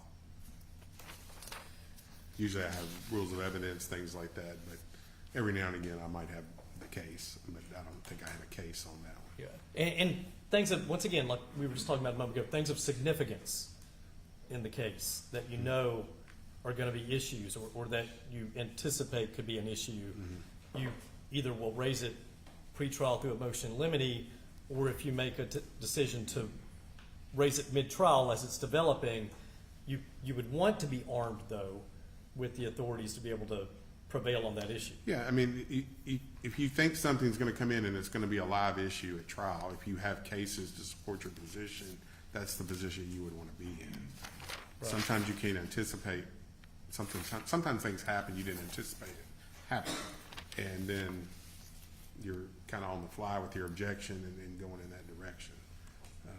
This particular issue, I didn't have any kind of case in hand or anything like that. You neither anticipated it nor researched it in advance. Remember. Yeah, thinking back on it, I don't know that I anticipated that was going to come out until it came out. And I don't know if that was in a report somewhere else, and I just don't remember it, or if it just was not in the report, and they went live and asked the question, which happens, and they just went live and asked the question, and then in the moment, I'm having to object to it. And, I just don't remember exactly how it played out. and you had not researched legal insanity cases to see what sort of evidence the state introduced, like officer testimony about the defendant's observations of the defendant, and the state introducing that evidence. You had not researched that issue. Yeah, I had not researched that particular issue, no.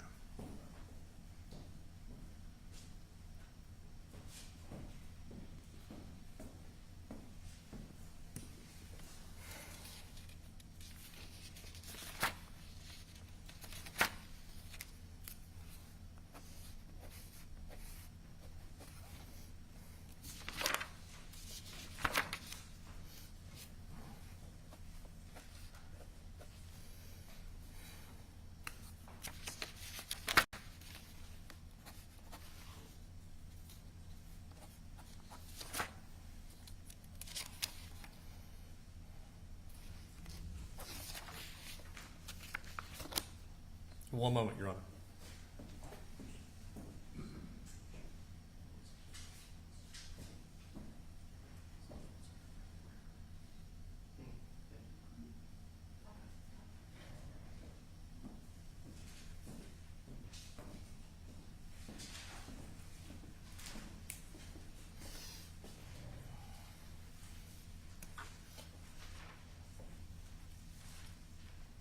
Have you read where it's been raised that there was a failure to object to improper closing argument by the state? I did read that. Was that failure to object based on a strategic or tactical decision or any No. research, Mr. Bruno? I don't, I don't have any independent recollection of that when that happened, so I couldn't tell you. I think it was something about referring to not calling a third expert or something along those lines, because I think I mentioned an expert was, their names are on reports or something along those lines. But I don't, sometimes these things happen so fast, I don't remember sitting there going, I'm okay with him saying that, or I'm not okay in objecting. I just don't have any specific memory about that. I am a person that does, and I'm not saying in this specific issue, I am a person that judges, even though you can legally object to something, do you object to it? Because the impact it can have on the jury. And so, some people, in my opinion, are what I call over-objectors. So that's just a style, Yeah. But on this particular issue, I couldn't tell you in the moment what I was thinking when that was said, one way or the other. So I couldn't tell you it was a strategic decision to just be quiet, because I don't remember in the moment. You don't remember the moment. You would agree with me, though, that if one of counsel's duties is to listen carefully to the state's closing argument and to object to any argument that is improper, otherwise that issue is unreviewable. I'd agree it's waived. It's waived. If you maybe you get a plain error analysis somewhere down the road, but I agree that it's waived. But also that there are many times where at least my style was, if it didn't think it really was going to make a difference, I'm not going to be the over-objector, because I think that turns juries off if you are that person. But again, that's not specific to this issue. I would also say, it would be fine if somebody did object to it.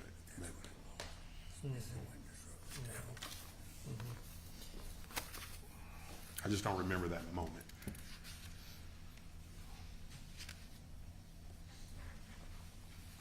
So do you recall the state arguing that, in closing argument, the defense told you that three doctors at Middle Tennessee Mental Health Institute signed off on her opinion. You only heard from one. Neither of the other two doctors walked through the courtroom door. Do you recall that? I do after the fact. I don't remember that specifically. That obviously is what was said.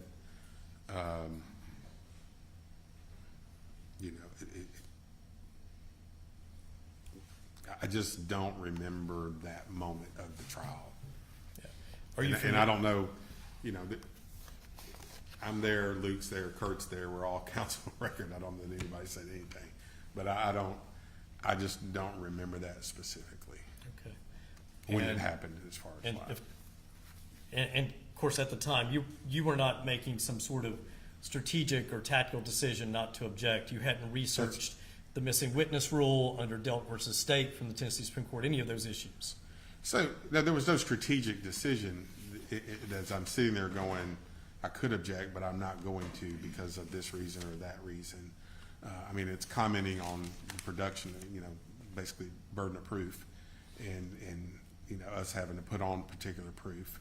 So I think it potentially is objectionable, you know. But in the moment, you know, It wasn't something that you were like, I'm it wasn't something tactically that not jumped gonna out do at me this. so much that I was like, I got to come up out of this chair, Okay. you know.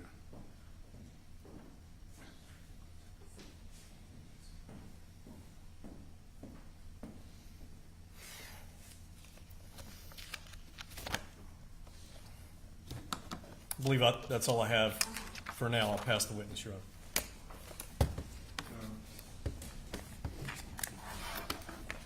I'll not do that, so anyway.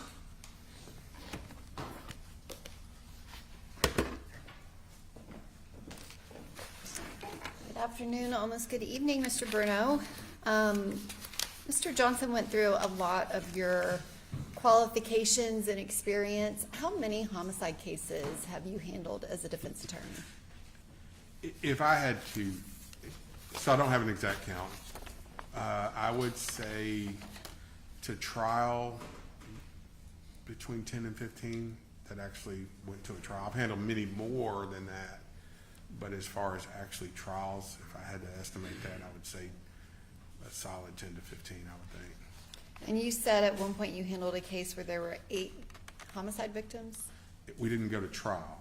but That- you handled the case. It was a death penalty case in Sumner County where there were 8 victims. In that case, it was a death penalty case, and then we resolved it on life without parole. And did that case also involve mental health issues? Yes.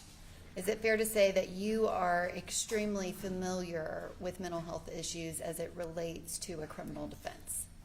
I am very familiar with mental health issues and mental health proof and things like that. I am not a mental health expert. I'm not a Yes. psychologist, psychiatrist, but I'm very well aware that those issues exist in a lot of criminal cases, and especially in the homicide cases, and especially in the death penalty cases. And having that experience and basis of knowledge of handling all of those cases, many of which involved mental health issues in the defense, that makes you more familiar when you're reading an expert's report with a lot of the content of that report. Is that correct? Yeah, I have familiarity with certain concepts that are in reports,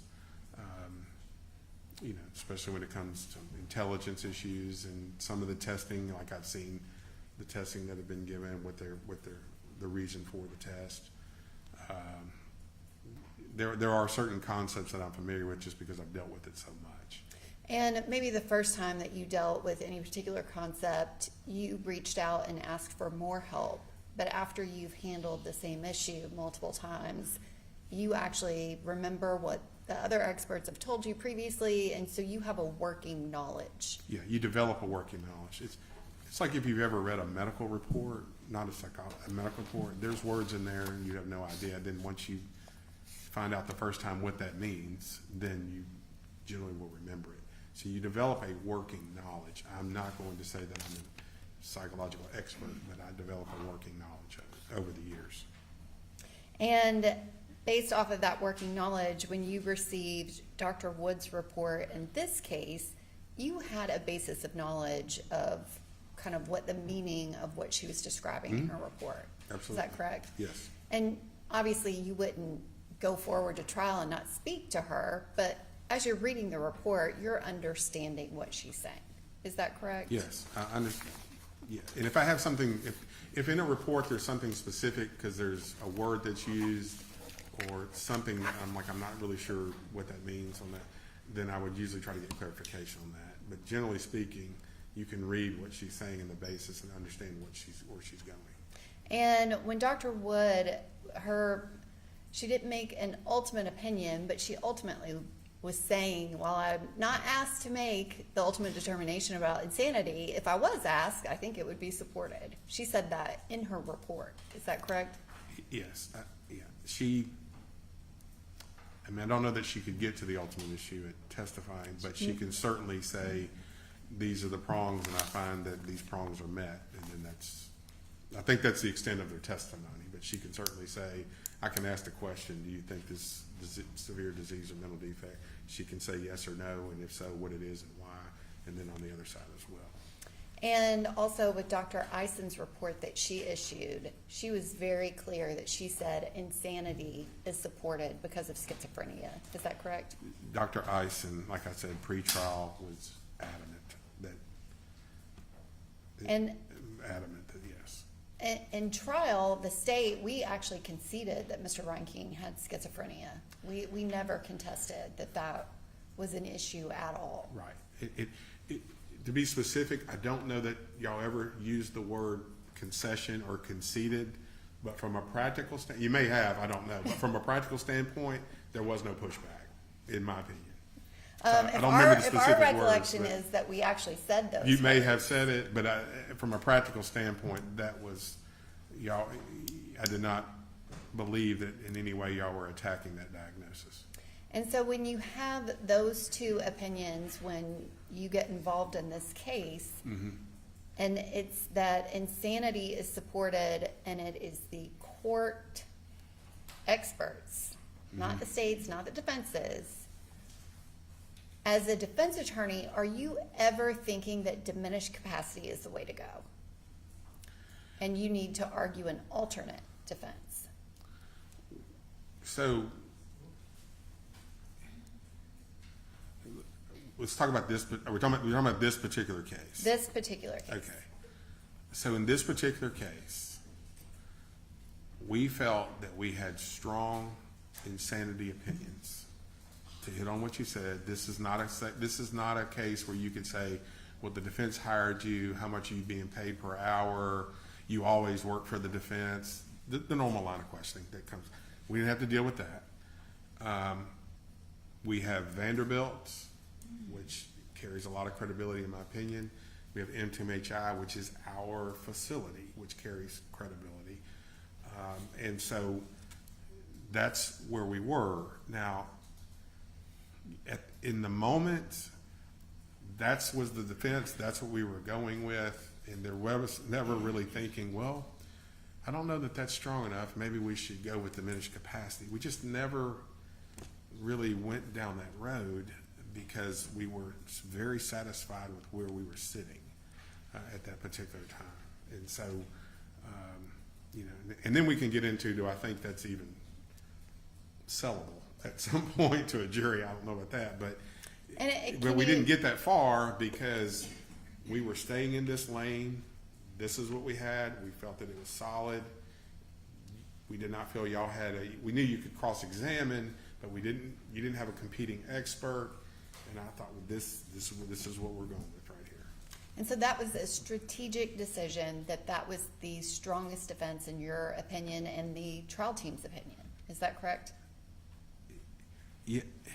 The answer to that is yes, that we felt very strong on that. I realized that there was a guilty verdict. But So, we didn't. I'm talking about when. Judge, let Yeah. him finish his answer before she talks over him. Yeah, these days. I want to be careful and completely honest in the answer that Yes. we were solid on the insanity defense, but we didn't have a team meeting and say, should we do diminished capacity? What's the pros and cons and all that kind of stuff? And then we were like, all right, no, we're not going to do that. We never, we thought that we were in really good shape. Unless y'all were to hire an expert and had a competing opinion, that made it change the dynamic of what was going on. But until y'all were going to do that, we were staying in this lane, and we were very, comfortable with that. And you referenced whether or not diminished capacity was a sellable defense. Can Yeah. you describe what you meant by that? So you can always bring in an expert, but not always. You may be able to find an expert who's going to say, in my opinion, this person suffered from this mental disease or defect, and in my opinion, they could not premeditate, or they could, they weren't acting intentionally, or whatever else the case may be. In this particular case, I think that would have been tough to persuade a jury that there was a lack of premeditation in this particular case, and for that matter, intent. So I don't even know, had that come up, had we tried to argue that as an alternative. But we're talking hypothetical now because we never really did that. But when it came up at the end, I was thinking about that, and I was like, I'm not sure if that's where I would have gone anyway, but we didn't do the whole analysis. And you referenced the premeditation and the planning. Do you agree that the state had significant evidence of Mr. Reinking's planning and preparation for the April 22nd, 2018 mass murder? I think there was, yes. The answer to that question is yes. And we didn't argue there was no premeditation. It was, why? What was going on in his head? That was the issue. And the focus of the defense was very much the wrongfulness of his conduct. Is that Right, correct? because I think we had met the severe mental disease or defect that really, that was everywhere. So the focus was, I think, having to persuade them of that, so to bring out everything we could to try to persuade them that he was not in his right mind when he was acting. So that was the focus of that. And I believe Mr. Johnson asked you about whether or not you conceded the nature of Mr. Reinking's conduct, and your response was you didn't believe that you did that, correct? I don't think I made a conscious effort to say we concede. When I think of nature of the offense, I'm thinking like there's an understanding of what you're doing, and so you understand what happened, what's going on. I don't remember. I certainly don't ever think I would have, or that I conceded that he understood that he was committing first-degree murder illegally. I don't know if I'm explaining that correctly. Usually I'm looking at it in the guilty plea context. Sometimes I say you understand the nature of the offenses. That means, like, do you understand what's going on? Are you in reality? And I don't think I didn't mean to. If I did, I certainly didn't mean to concede that he understood the nature of the offense. Well, and Mr. Bruno, do you recall that Dr. Wood's testimony was that Mr. Reinking understood the nature of his conduct, that he understood that he was firing a gun that had an actual bullet and he was killing actual people? She may have said that and used that, and that's what her understanding of nature was, because I do think he knew that he was shooting real bullets at real people. Or I think he knew what he was doing, but I think it was delusional as to who they were and their... It was why, the why. Yeah. That was the issue. Yeah. Not what he was doing, and that they were real people. He was shooting bullets. Right. They were dying when he did that. That's right. I don't think he was like on drugs so much that he didn't know that he was doing it. I think in his mind it was just the whole why behind it, what's going on, what's happening to him, why he needed to do it. It's just totally delusional, in my opinion. And you met with Mr. Reinking, is that correct? Yes. And could you describe the frequency with which you met with him? So I can describe, I can't tell you how many times I did, but I can tell you that the team met with him on a very consistent basis. I want to say it was at least roughly every other week, if not every week, we had a team member go and see him. You have the record, so you could count it up. There was a lot of meetings. There was a whole lot of meetings. Does it Between sound, not only me, but other members on the team. does it sound correct that you yourself would have gone at least 20 times to meet with Mr. Reinking? The record, I would not be shocked if that's the number. The records are what the records are, but I would not be shocked if that's the number. And at the time that you met with him, can you describe your interaction with him? Describe Mr. Reinking and how he behaved. So,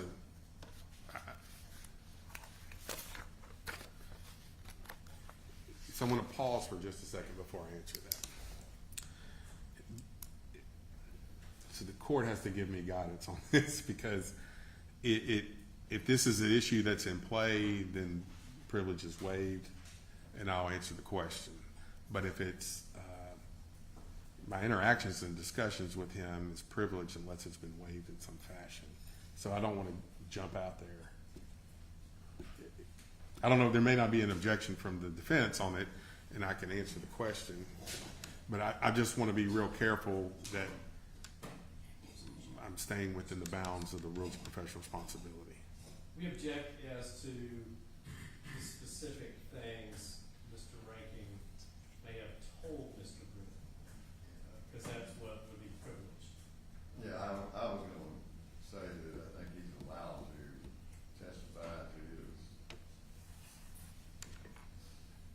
observations on the ability to communicate and things of that nature. What they testified to, I think is.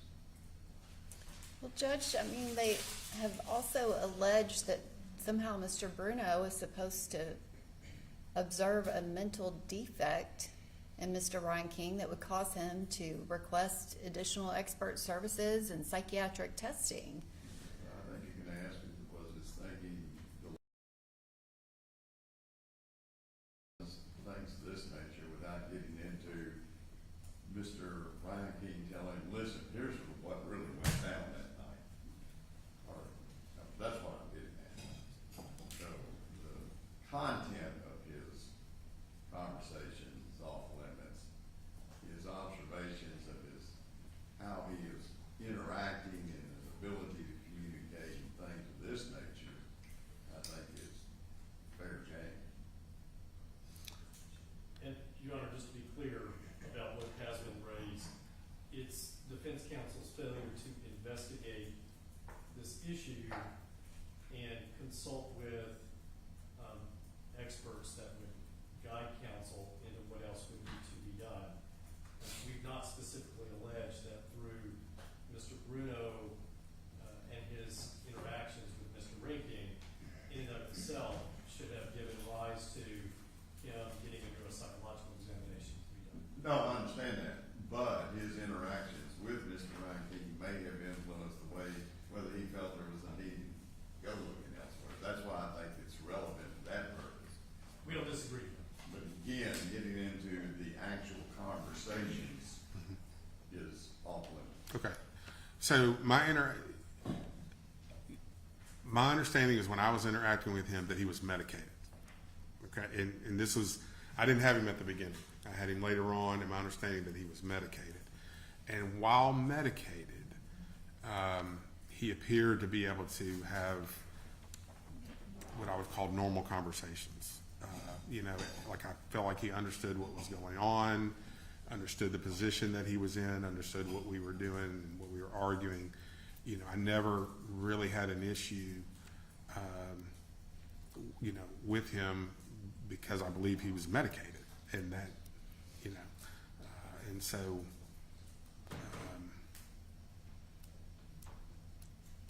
you know, like I said, without going into what he said, I'm not going there, but my interactions with him, you know, I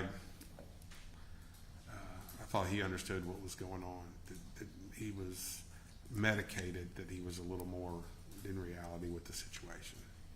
You met with him at least 20 times, and the other team met with him. That might be the number, yeah. The first time you met with him, was he as talkative as he was maybe the 10th time you met with him? I should remember the first time I met with him, but I don't. But no, I think we had to develop a rapport and a trust, and he had to open up. He's not a real talkative person. Just my memory of dealing with him, he's just not a guy that's going to talk a whole lot. You got to kind of have to get the conversation going. And after the trial team met with him multiple times, did the conversation get going, and were you able to have normal, interactive conversations with him? Yeah, I feel like that. Yes, the answer to that is yes. And was the conversations, were they specific about the pending homicide and attempted homicide charges? Were you talking to him about the case and? Yeah, we would talk to him about the charges and the proof, and like you would talk to,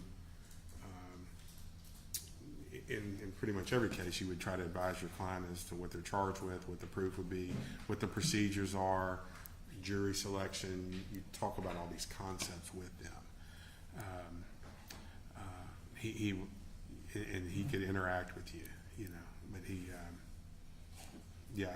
but again, I fully believe, I think he was totally medicated, and I think that's why he was able to do that. And while on that medication, did he seem basically normal to you? That's a good word to use.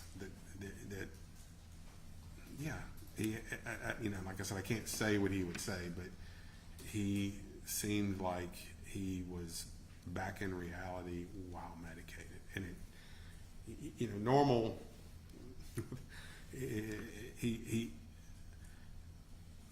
I didn't feel like he was still delusional way out there when I was interacting with him. Is it fair to say that he never expressed any rigid delusions to you during those conversations? I think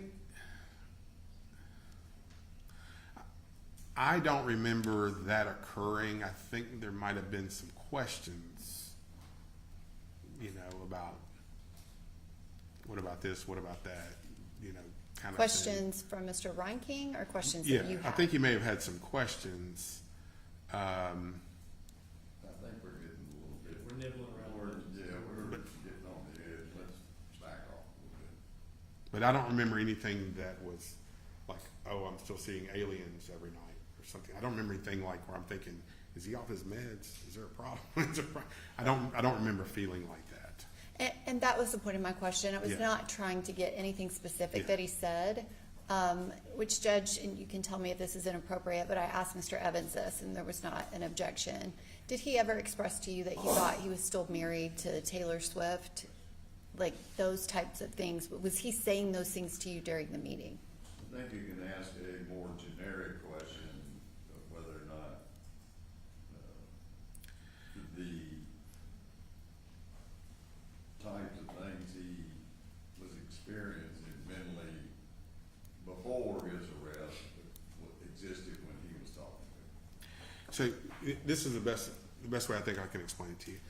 I've had certain clients that over time I would visit with them and I would think, I think they're off their meds, okay? And so I would inquire, is he taking his meds, and see what the nurse says or something like that, because the visits would be so inconsistent with prior visits, and that's the only thing I could think of.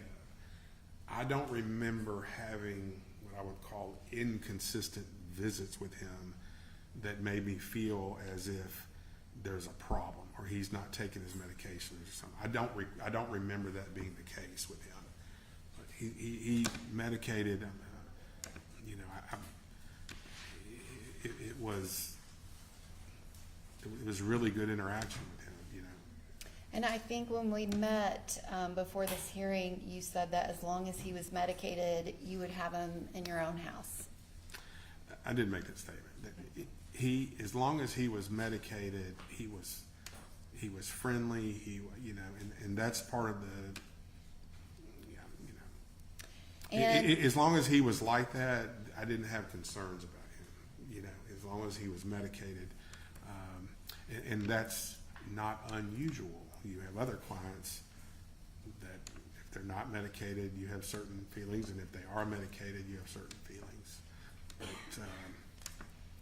at any yeah. point, did you question Mr. Reinking's competency? no, And did you have any reason to believe that he had some mental defect outside of the schizophrenia that he was being medically treated for? I'm going to object to the phrase "some mental defect." This has already testified that he did not research and cannot state the difference between mental disease and mental defect. Sustained rephrase. Mr. Bruno, have you ever had any clients that had suffered any type of brain damage? yes, And have you had more than one? yes, Are you familiar with the difference in interacting with someone that has brain damage versus someone that does not?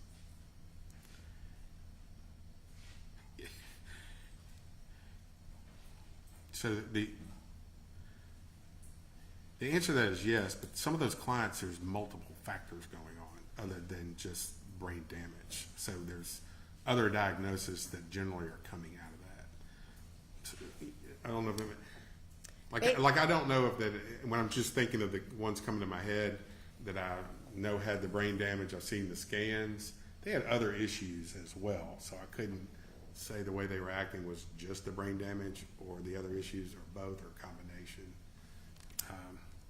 Based on your interaction with Mr. Reinking, were you ever concerned that he had brain damage? I never had concern that he had brain damage. I never, but because, and I think in large part, there was an explanation for his behavior other than brain damage. Now, maybe he had brain damage too. I don't know the answer to that. But there was a very tangible explanation that could explain why he did what he did. That was not necessarily brain damage. And you've described that you're familiar with brain scans as it relates to any type of brain injury and trauma. Did you ever think that you needed to get a brain scan of Mr. Reinking? No. And you've already testified that you felt that both Dr. Wood and Dr. Eisen were very strong in their opinions that the not guilty by reason of insanity would be supportive, and that they were very confident that Mr. Reinking didn't understand the wrongfulness of his conduct, correct? So, yes, Dr. Eisen was what I would call over-the-top confident. Dr. Wood was confident but recognized there's some issues there, that there might be some issues there. Some of this stuff is not 100% clear cut, but she was like, yes, he meets the criteria. He's insane. He was insane. This is what supports that. And that's not unusual with psychiatric diagnosis or psychological diagnosis. Sometimes it's not clear cut, And is part of that his description that he wrote in that handwritten journal about what he did and some of the terms that he used? Was that Dr. Wood's concern to you? I wish I knew her specific concerns, but I just, there's issues in this case when you step back and look at it. There's a lot to support insanity, and then, there's other circumstances that might be argued to show otherwise. But, but they were confident in their opinions, and that's why I said her opinion means a lot to me, because she's in my opinion, she's a more conservative evaluator and is not willing just to give you something for the sake of giving it to you.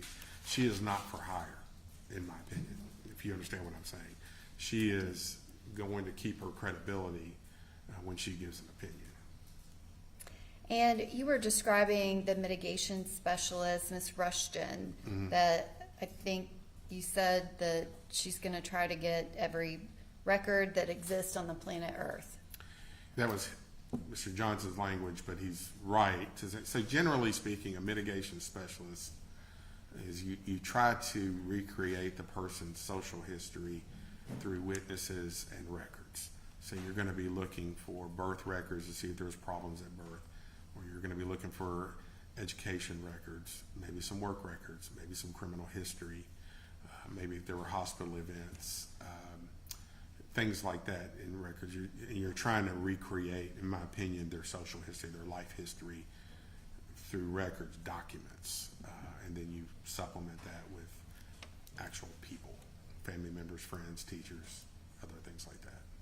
And did she obtain voluminous documents? I don't remember specifically what she obtained, but I know she went out there. I know she's talked to people, and brought forth information. I don't remember the specific documents that she gathered. I don't remember that part of it. It was more interviewing people. I do remember that part of it. And is it correct to say that in all of the documents that she obtained, records, interviews, talking to people, there's nothing about that that indicated that Mr. Reinking had any type of brain damage? Object, I mean, broadly classifying this as brain damage, and it says anything to indicate brain damage, that the witness is not qualified to answer that question. He didn't consult with a neuropsychologist, he's not a neuropsychologist, he can't answer that question about pinpoint data points and all these records and all that history. Judge, I can rephrase my question. Yeah, I was gonna ask you this, sustain the rephrase. Mr. Bruno, I asked you earlier about your interactions with Mr. Reinking and whether or not those interactions caused you to think that you needed to request a brain scan. Similarly, after reviewing all of the records that Ms. Rushton obtained, which would include talking to family members, coworkers, things of that nature, was there anything about that information that she collected that caused you to feel like you needed to request a brain scan of Mr. Reinking? And there was nothing that she did that I can recall that made me think we need to go get a brain scan in this particular case. And do you feel like you and your trial team had adequate preparation to prepare for the trial in this case? Yes. And did you make strategic decisions kind of throughout the process, you as an attorney yourself, as you're examining a witness that is kind of your witness, but also the trial team made strategic decisions for Mr. Reinking's defense, is that correct? So the three of us worked collectively, definitely pre-trial, and talked strategy and proof and all that. The three of us worked together, but then when you're actually in the trial, there was a division of labor. And you're gonna do the opening, you're gonna do the closing, you're gonna do this witness, I'll do this, whatever that looks like.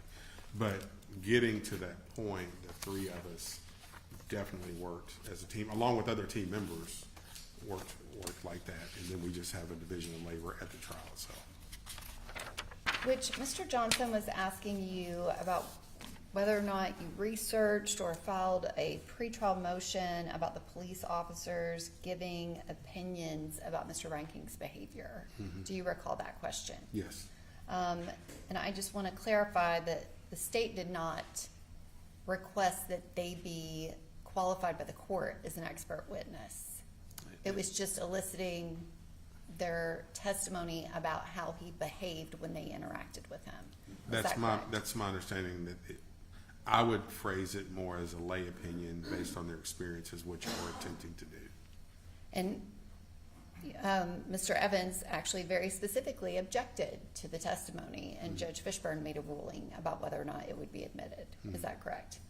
That I don't have a specific recollection, but if that's in the record and you're stating it, I believe that.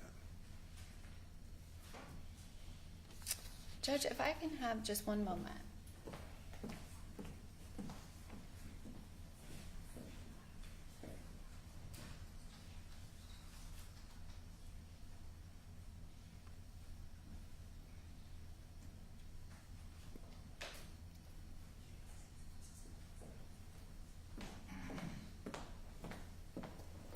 Mr. Bruno, at any point, did Dr. Malcolm Spica contact you to talk to you about your interactions with Mr. Reinking while you were representing him on this case? No, I don't know if I've ever talked to him, quite frankly. I don't. You're talking about like after the conviction and this case, and they're doing their work, has he reached out to me? Yes, that is exactly what I'm talking about. Yeah. No, I don't recall. So he didn't call you and I don't ask recall you- getting a phone call or an email or anything from him. And you haven't spoken to him, correct? I don't recall And speaking. I know who he is, but I don't know that I've ever spoken to him. And same question with Dr. Agarkar. Did he ever reach out to you No. about Mr. Reinking? Right. That, no, I don't think. I do know him a little better. I've spoken to him before.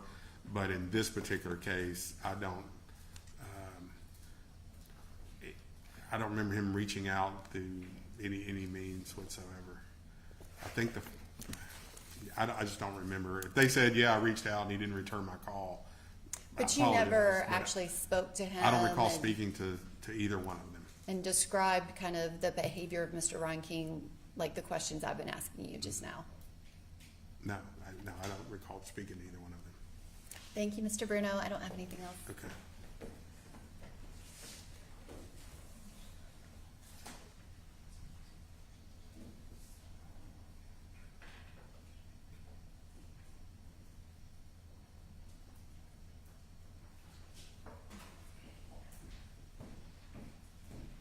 Read Richard on that. Sure.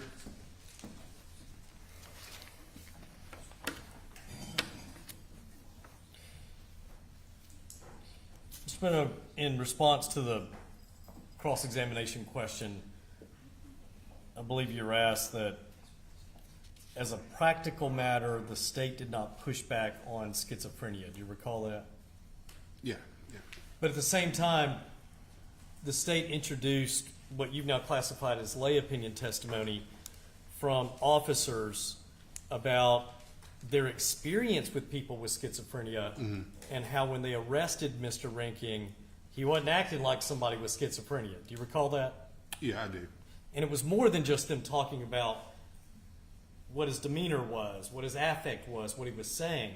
But you recall they specifically talked about their own experience with people with schizophrenia. Do you recall that? I do think that they had said something, they had some experience, and that something to the effect he didn't appear as if he was acting like those people had acted or something along Right. those lines. So, So they may have pushed back on that yeah. piece of evidence. Yeah, But so in the big picture, I don't, there was, in my opinion, in the big picture, there was not this argument that he does not have schizophrenia.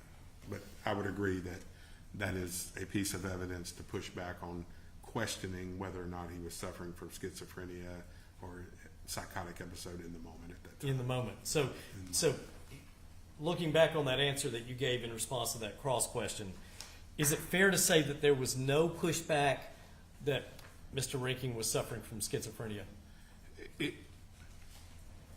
The more accurate statement is that would be a piece of evidence to try to dispute whether or not he was suffering from schizophrenia at that moment. At that moment, right? Not that he had schizophrenia in general, Right.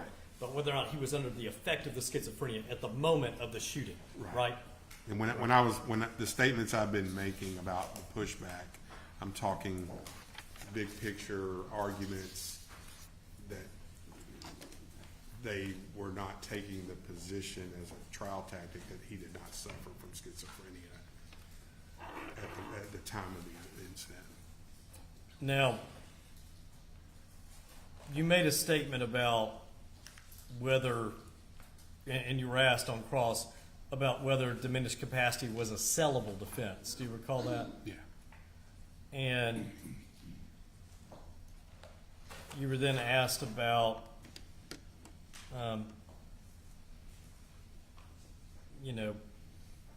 whether the state had significant evidence of premeditation and planning. Do you recall that?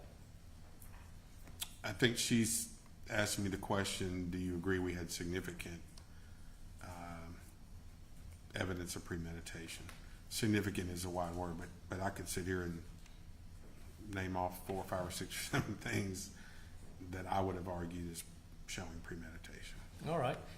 But premeditation in his warped reality, would you agree with it's that? totally in another world. In another world. And even in that other world, premeditation in this chaotic mental state that he was in, right? Yeah. And as far as whether or not you thought diminished capacity was a sellable defense, and if I understood your answer correctly, you question whether or not it was a sellable defense. Is that fair, Mr. Bruno? I said we're in a hypothetical world at that point because we didn't go down that path. Right. Had we gone down that path, you have to make a decision, especially when it comes to psychological evidence, how strong is it, what supports it when you are going to put it forth. And so if you're going to have an expert get up there and say, I don't think he could premeditate, fair enough. I don't know how much the jury would buy that. Some of them might go, well, he's the expert and he knows, so I'm not going to use any independent analysis. I'm just going to trust the expert. Other people might go, I hear what he's saying, but look at what's happened here.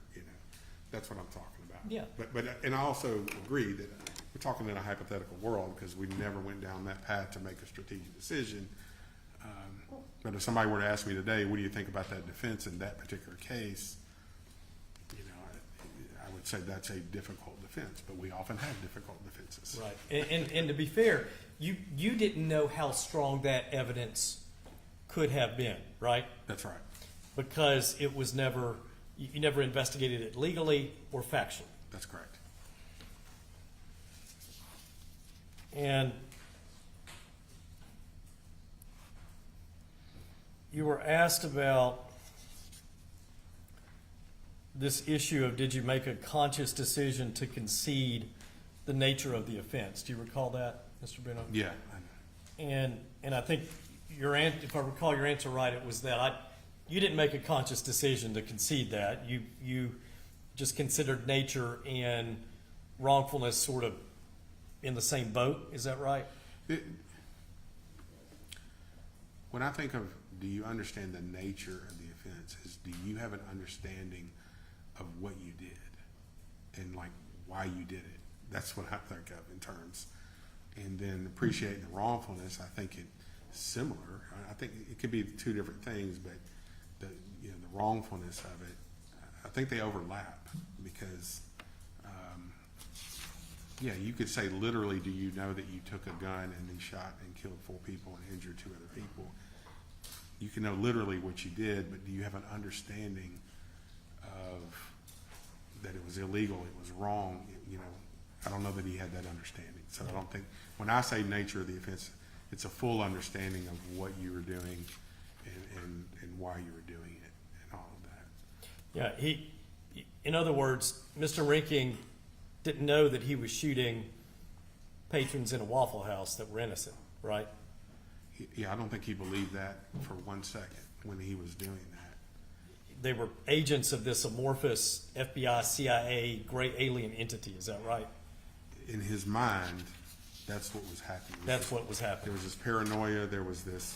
He was seeing these people as not just being, just people in the world going about their business. He felt certain ways about it. And So as far as nature,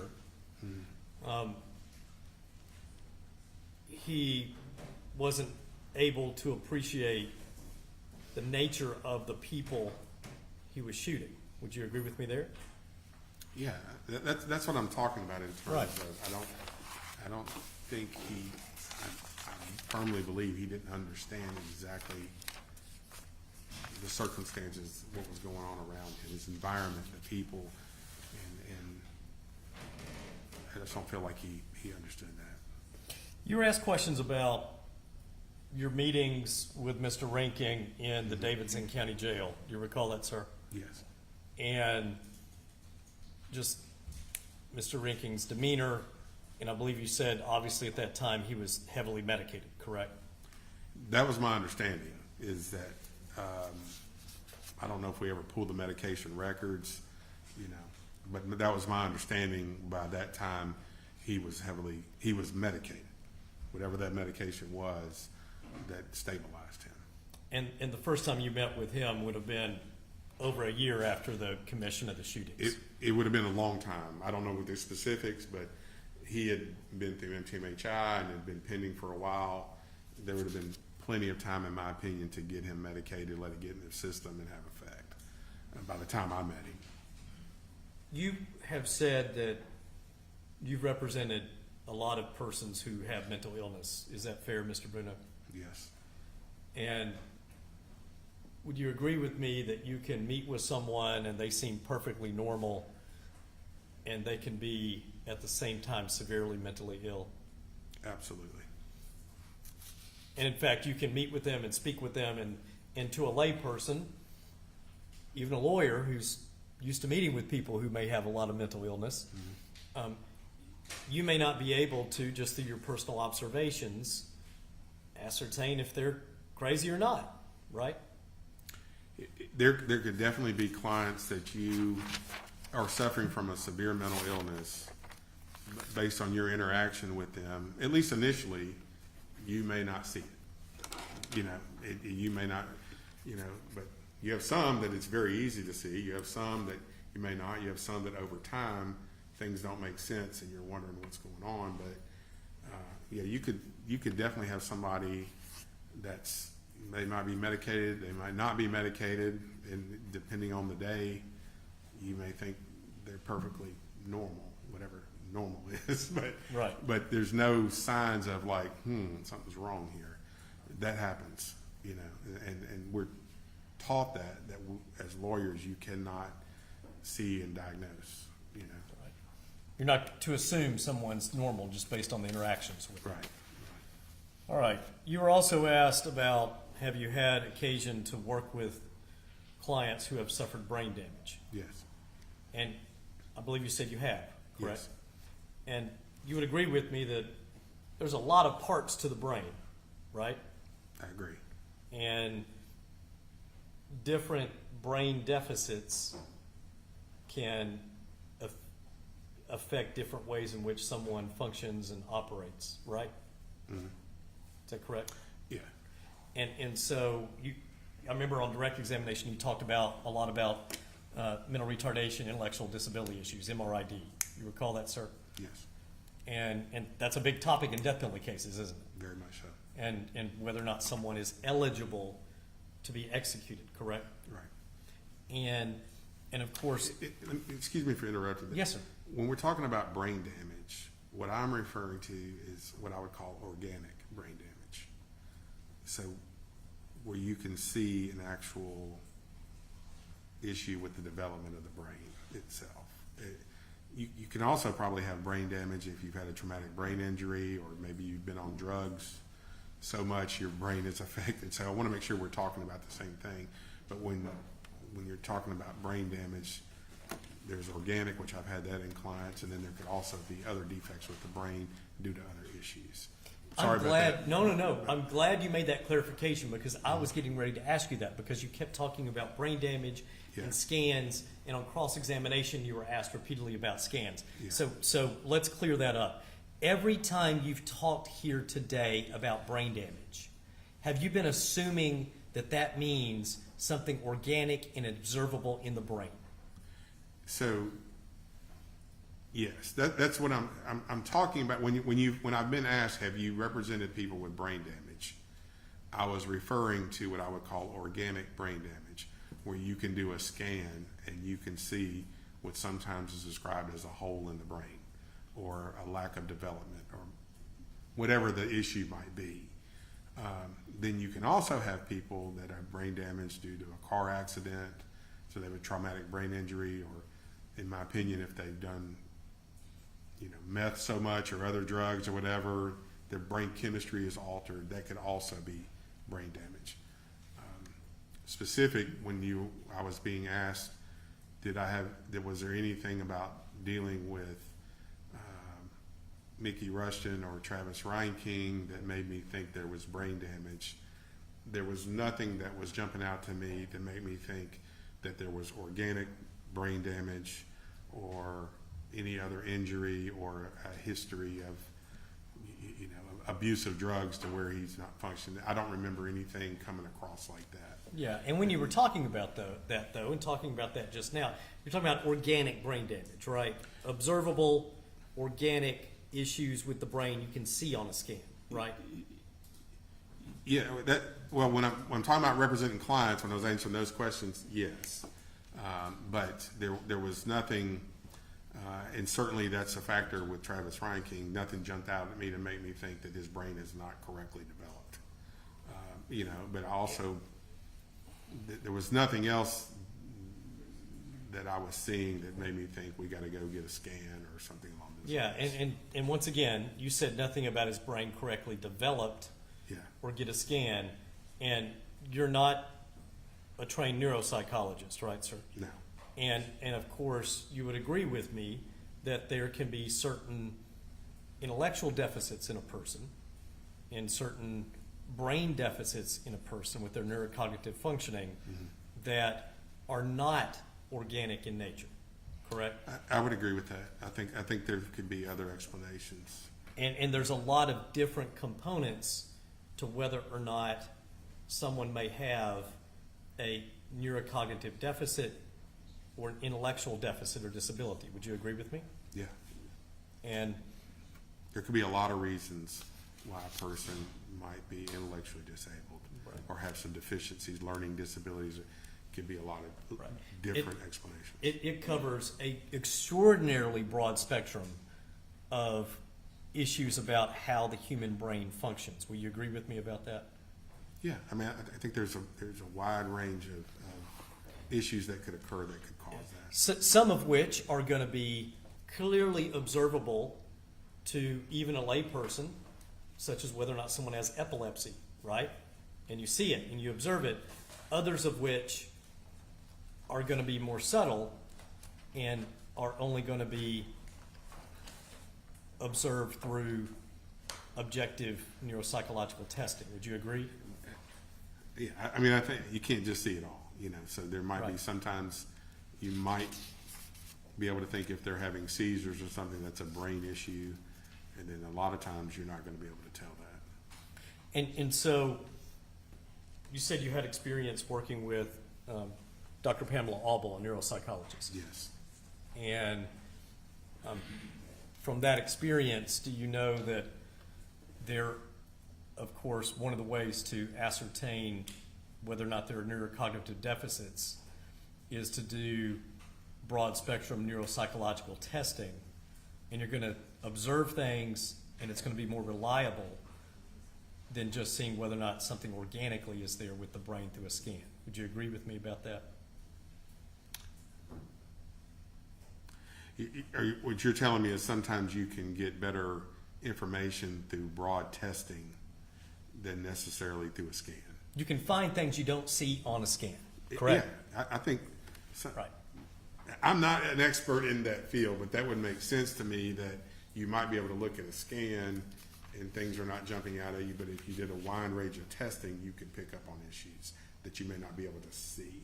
I'm not a brain expert, you know, so, but that would make sense to me that you may look at a scan and it seems fairly normal, but that doesn't indicate the person's capabilities. You can do a wide range of testing. And with respect to Mr. Reinking, a full battery of psychological testing or a full battery of neuropsychological testing was never done. Yeah, I don't think there was a full I would agree. I don't think there's a full battery that was done on him. Of even just regular psychological testing. We've already gone through that, right? I think we've gone through what the testing was on that. Right. And you would agree there wasn't a full battery done. I It think that's couldn't be correct. done. It couldn't be done. I They think that's tried correct. and he was too psychotic. Correct. So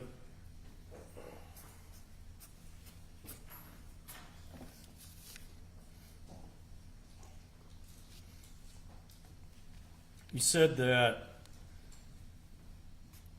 in response to one of the questions on cross-examination that I believe you said Dr. Eisen was over the top confident when you met with her. Is that right? That's a way to describe it. All right. And her testimony was very different than that in front of the jury, right? I agree. And you said that Dr. Wood, when you met with her, was confident but recognized there were some issues there. Do you recall saying that? Yeah. What do you mean by that? So,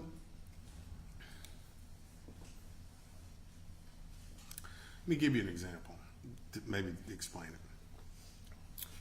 Let's say that you have somebody that you're trying to see if they're intellectually disabled and you're doing an IQ test. And they come back with a 65 on the IQ test. And at one point they were scored a 68. But at one point they were scored a 75. Okay? That would be a situation where a person can have the opinion they're intellectually disabled, but they will tell you there's a 75 out there and somebody is going to cross-examine me on this 75, and I'm going to have to explain what that means or why it makes a difference or why it doesn't make a difference, as opposed to you have a 60, a 61, and a 62. That would be something that's just pretty much clear cut.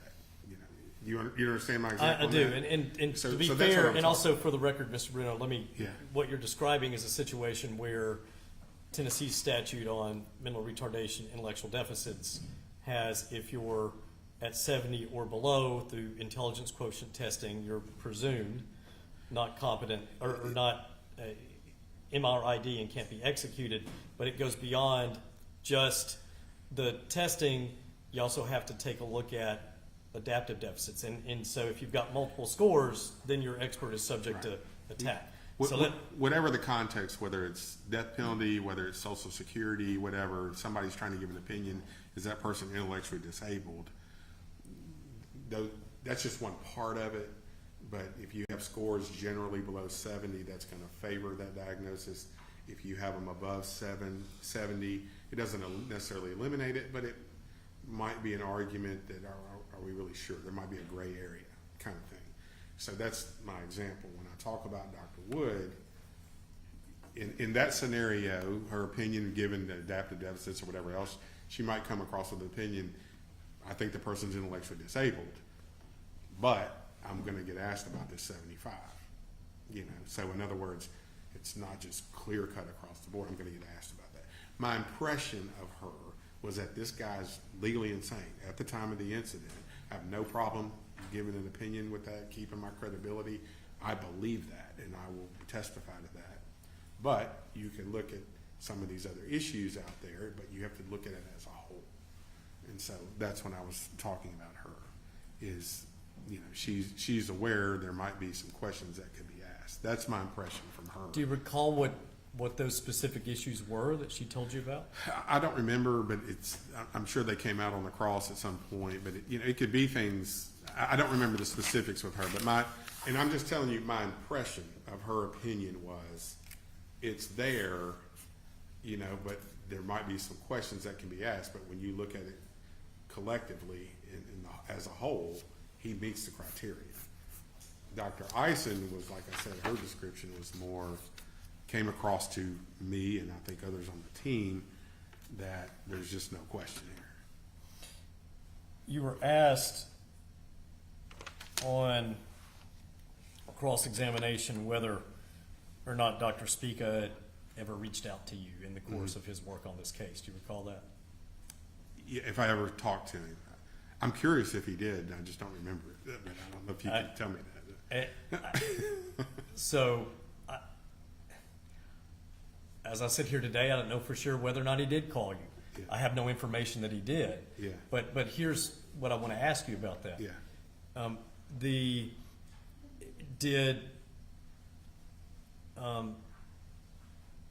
to be fair, I don't believe he did. I'll say that too. No, I don't think he did. But did if would you expect, obviously, if a expert, you've had a client go through a competency evaluation before, Mr. Brewer. And in the course of a competency evaluation, the psychologist, the psychiatrist, the neuropsychologist, whatever type of expert is doing that evaluation, one of the issues, of course, is your ability to effectively confer with counsel and to help make your defense. Would you agree? I call it, can you assist with your defense? Can you assist with your defense, right? And that's Dusky and Blackstock, and we all know that standard. And so given that, in those situations, in order to hit this element of can you make and assist in your defense, have you been in a situation where the forensic expert will reach out to you and want to get your input on what your interactions with your client has been like? I believe so. I'm trying to think back through the years, but it would not be unusual for it. I can't remember a specific instance, but that would be a natural thing of what is your interaction with your client like. And I just can't sit here and tell you a specific evaluator that reached out to me and asked me that question. But that would make sense that they would want to know, what is your experience? For competency, For right? competency. Given that element that has to be ascertained. For competency. With respect to legal insanity or diminished capacity, is there any sort of element about whether or not you have to be able to confer with counsel to make your defense?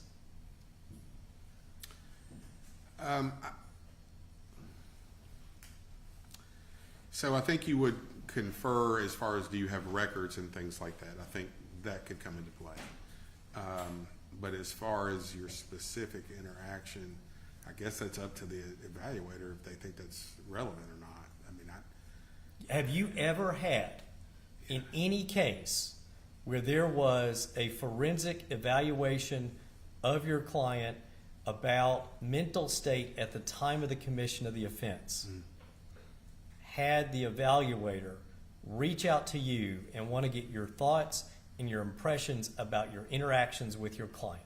I can't think of them asking me about my interactions. I think they have often asked for, do you have records or reports or whatever it might be that, surrounding it. But as far as them saying, how are your interactions when you go have your attorney-client meetings, I don't recall that. Yeah, and you've been doing this a long time, haven't you? Yeah, And you said you've had a lot of mental health cases, right? yeah.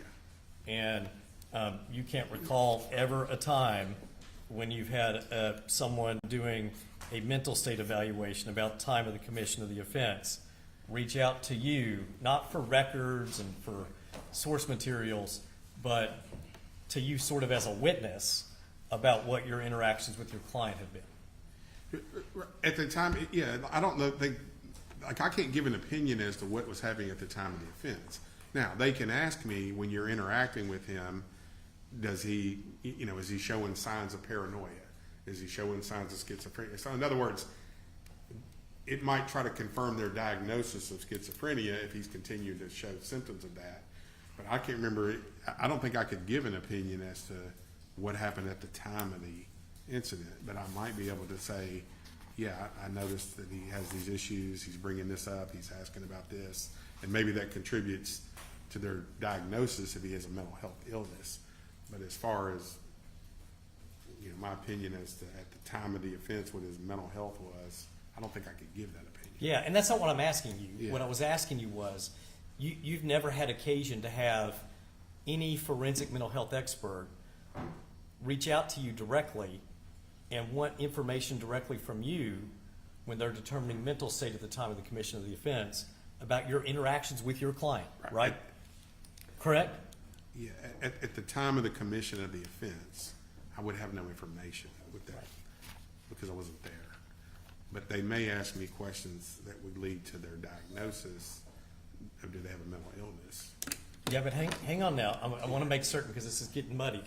And maybe I'm not following you. Yeah, well, let me ask it again, okay? Because I think you said a moment ago, even in a competency evaluation, you can't recall a mental health, someone who's doing a competency evaluation of your client wanting to get direct information from you about your interactions with your client. Did I understand that I correctly? don't remember anything specific like that happening, but that would not, to me, that's not out of bounds because they might ask you, do you think he understands the elements of the offense? Do you think he understands what a judge is or what the jury does or how this works? I think they could reach out to me and ask me that, and I think that's relevant to competency. When you get to insanity, because there's generally two prongs to it, with the disease or defect issue, I think they could ask me questions about that, what are my observations, because that could support that. But as far as ability to appreciate the wrongfulness I don't know that I could ever give an I think opinion. the question is, has that ever happened? I don't recall that happening Yeah. on the insanity. That's what I was asking, Judge. Sorry about that. I wasn't asking you to pontificate or opine why they would do that, Yeah. or whether it would be proper, because you're not a forensic psychiatrist or Right, psychologist, right, right? right. Or neuropsychologist. I was asking you, in all of your experience with mental health cases, that's never happened to you, right? Not that I recall, no. All right. Sorry about the confusion. That's all right. It's late in the day.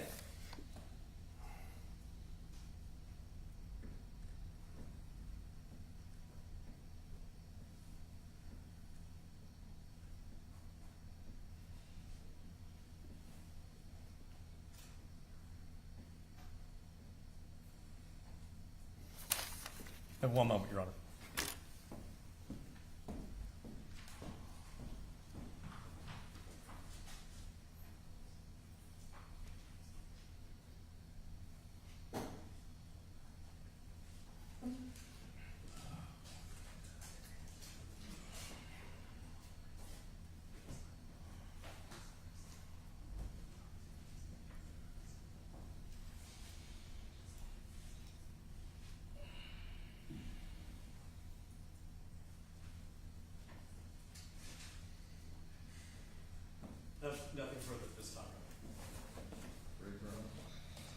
Your Honor. Mr. Bruno, you were referring to the premeditation, and you said you could think of 4 or 5 things. Those 4 or 5 things include the fact that Mr. Reinking went and bought the 3 magazines for the firearm that he used in the mass murder, and he did that 2 weeks before the murder, correct?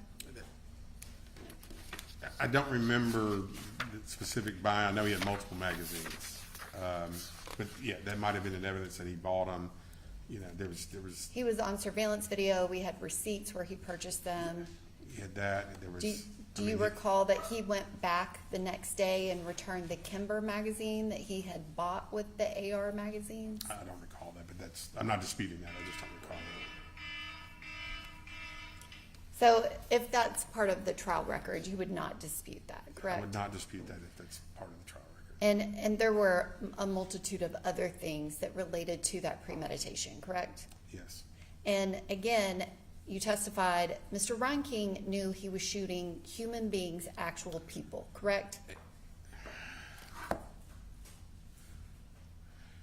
And it, I mean,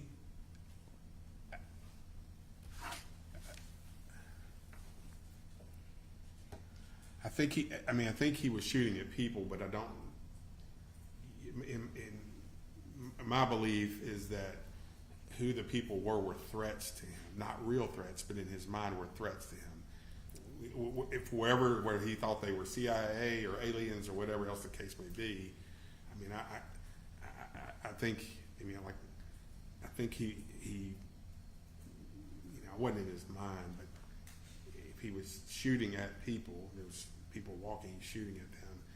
I just don't, but I think he perceived them as threats and things like that to him. and But- Mr. Bruno, yeah. I absolutely understand that, Yeah. but your testimony is that they were people, human beings. Yes. Dr. Wood admitted that in her trial testimony. Yeah. He knew he was firing actual bullets at actual people who were actually dying, correct?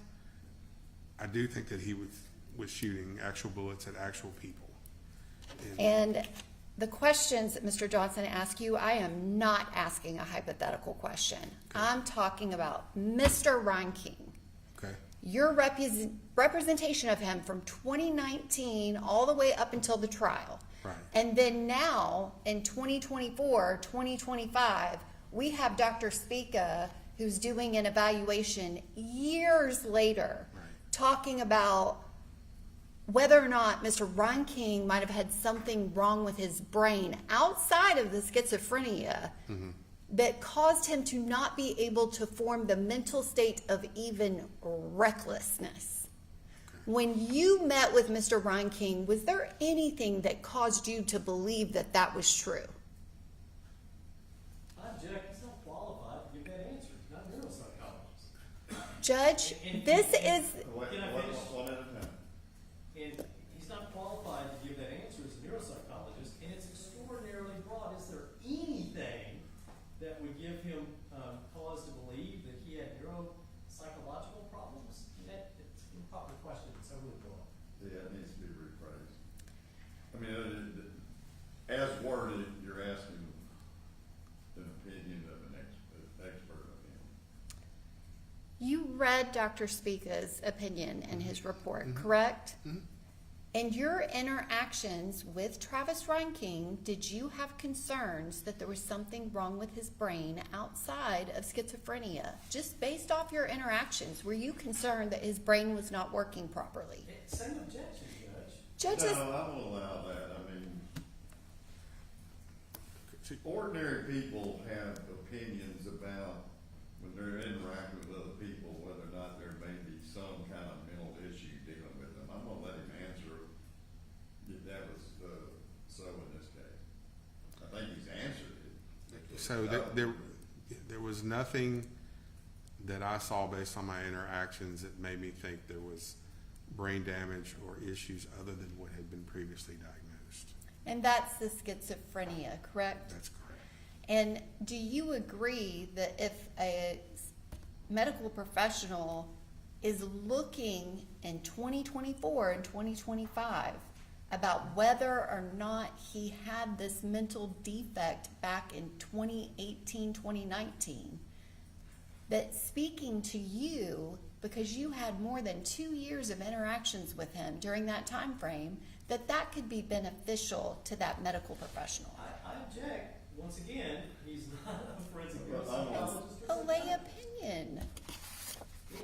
What kind of opinion is he trying I'm to offer? saying from the standpoint that you would not know what a mental health expert might want to find out in developing whatever opinion they come up with. I mean, if they want to bring in an expert to talk about that, that's a different story, but they don't have one. Yeah, may not have one, but May not have one. Judge, can he answer the question of No, whether or not he no, would I- have information to provide that person about his interactions? would you have information To to pro- rephrase your question? The way you asked it was, can you think of any reason a mental expert, he's not an expert to even to determine what what a real mental expert ought to do. So he can give an opinion as to information he may have had available, but whether or not that's something the mental expert should do is totally out of bounds.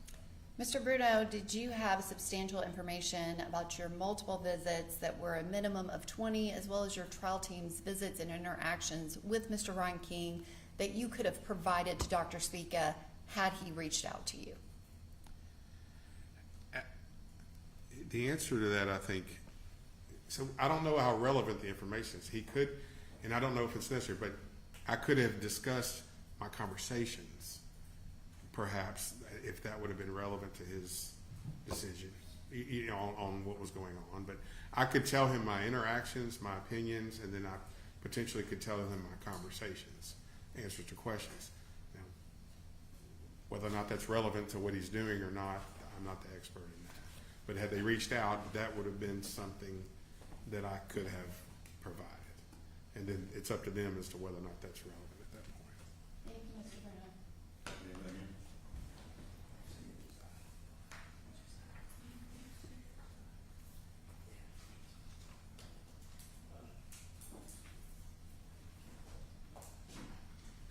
No, I think I'm done.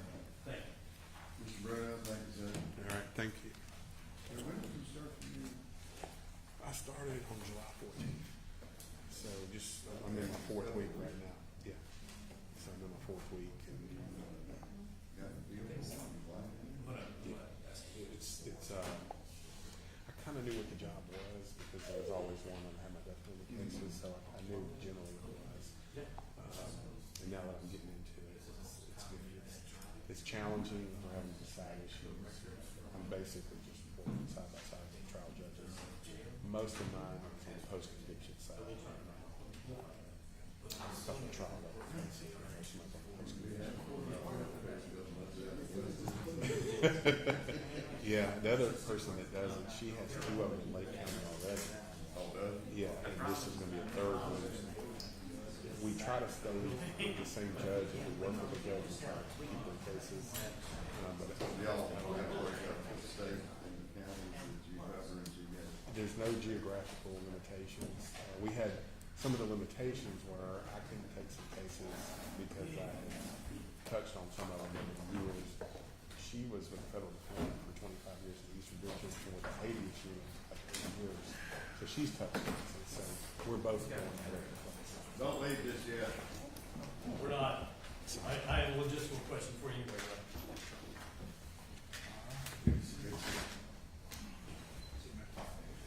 Yes? Your Honor, just had a question about argument, and See you later. we anticipate, of course we will, Mr. Raven is going to be here in the morning at 8:30. We're going to have his testimony, and then we don't want to be heard, obviously, on every 200-page item that we have briefed in this case. We certainly don't want to waive anything by not arguing it, but there are selected items we would like to be heard on. We just wanted to get the court's guidance about that. Does the court want us to be prepared to argue those after Mr. Raven's testimony tomorrow? Yeah, I think so. The ones that you specifically wish to address, understanding you're not waiving anything. Yes, Your Honor. I don't want you to pull 200 pages. We don't want to either, but I wanted to make certain that it's clear in the record, our lack of specific argument is not waiver of something. Let me, before I answer that, let me explore this state's expert a little bit further. What specifically is it that you're wanting an expert to come in and discuss? Judge, Are you specifically wanting to review the data, the work product of Dr. Speaker? Judge, Mr. Johnson made a statement during part of the objecting during Mr. Bruno's testimony that they were only submitting Dr. Speaka's report for purposes of whether or not the trial attorneys were ineffective. That is what I heard him say. That's not what I said. If he is submitting it as argued in this gigantic motion, they argue it as to whether or not Mr. Bruno, Mr. Evans made a tactical decision to go with an insanity defense and they did not explore diminished capacity. That was the theory the state was operating under, which is why we prepared the way we did. We did not leave anything to the last minute. We went and met with Mr. Bruno and Mr. Evans. We brought the report of Dr. Speaka. We said, did you guys have any clue about anything relevant to this? And they said no. They said it was a tactical decision not to consider diminished capacity. It's not even a close call. It was not done. The insanity defense was the defense. It was a tactical decision. We did not need an expert witness for. Wait a minute. I'm sorry. Listen. We did not need an expert witness for the allegation in the motion for new trial. The reason that we kind of alarmed to the court of what has just happened after his testimony, and again, specifically related to your Honor's questions, that if this is now going to become a newly discovered evidence issue that they are going to argue and ask to overturn the entirety of the verdict, that is a separate issue. And yes, absolutely, the state was not put on notice that that was an issue at this hearing. And had we been put on notice, we absolutely would have gotten our own expert. I've already told you that this issue of lifetime committal or not, it's not on the table, it's not an issue, it's not gonna be addressed, the court is not gonna consider it in any form, fashion, or whatever in the ultimate decision reached. It has no bearing on this. It was brought up, I think, by the state, and I just followed up on it a little bit because I was curious as to how he would even come to that conclusion. But the fact it has nothing to do with whether or not he's entitled to a new trial or any other type of relief. The fact that he might still be locked up forever has no bearing whatsoever on anything to do with this case. And Judge, that's my exact point on any other type of relief. If they are intending to argue that this is new evidence that would change your Honor's decision about a motion for judgment of Here acquittal. is how I'm considering his testimony on that issue. On a post-conviction matter, you have to show deficient performance, and you have to show that deficient performance more likely than not affected the outcome of the trial.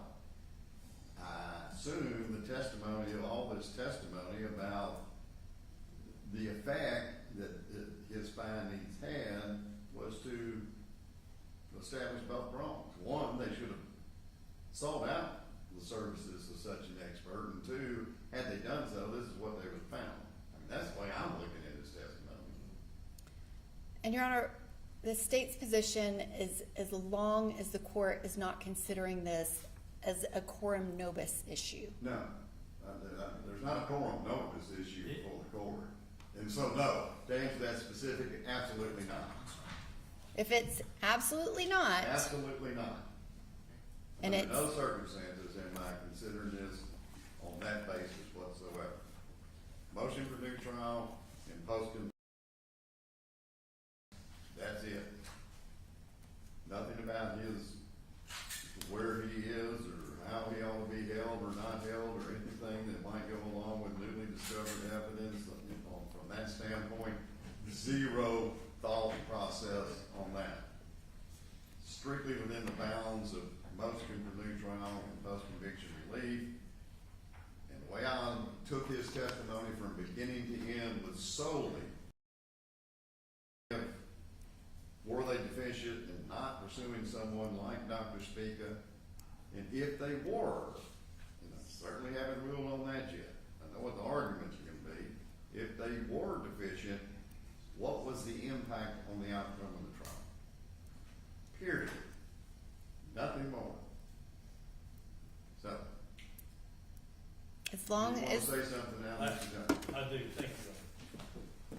So, I would note that on page 63 of the second amended motion for new trial, we do argue that under Tennessee Rule Criminal Procedure 33, that should the court make a determination that counsel was minimally diligent in investigating and presenting mental health evidence, that under State versus Singleton, State versus Goswick, the Tennessee Supreme Court decisions, and Forbes versus State, the three main decisions on newly discovered evidence at motion for new trial, that the court can consider Dr. Agarkar's testimony and Dr. Spica's testimony as newly discovered evidence. The state's on notice for that. That's in page 63. They can look at page 63 of the motion.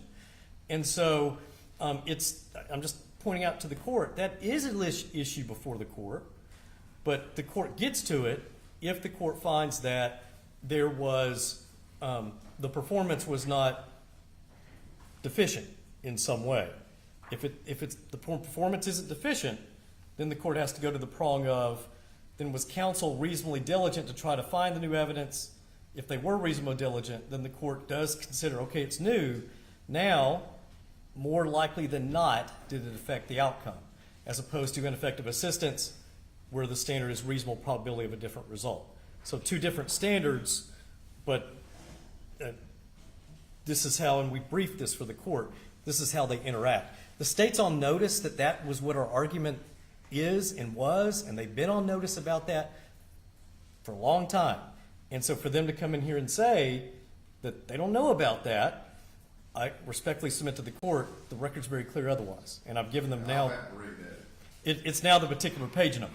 But I point that out for the court. But yes, I mean, obviously the court's aware as to why we were putting this evidence on. It's kind of hard to raise ineffective assistance if you don't put on the evidence of prejudice, right? And that's the way I was looking at And- it when his testimony was Right.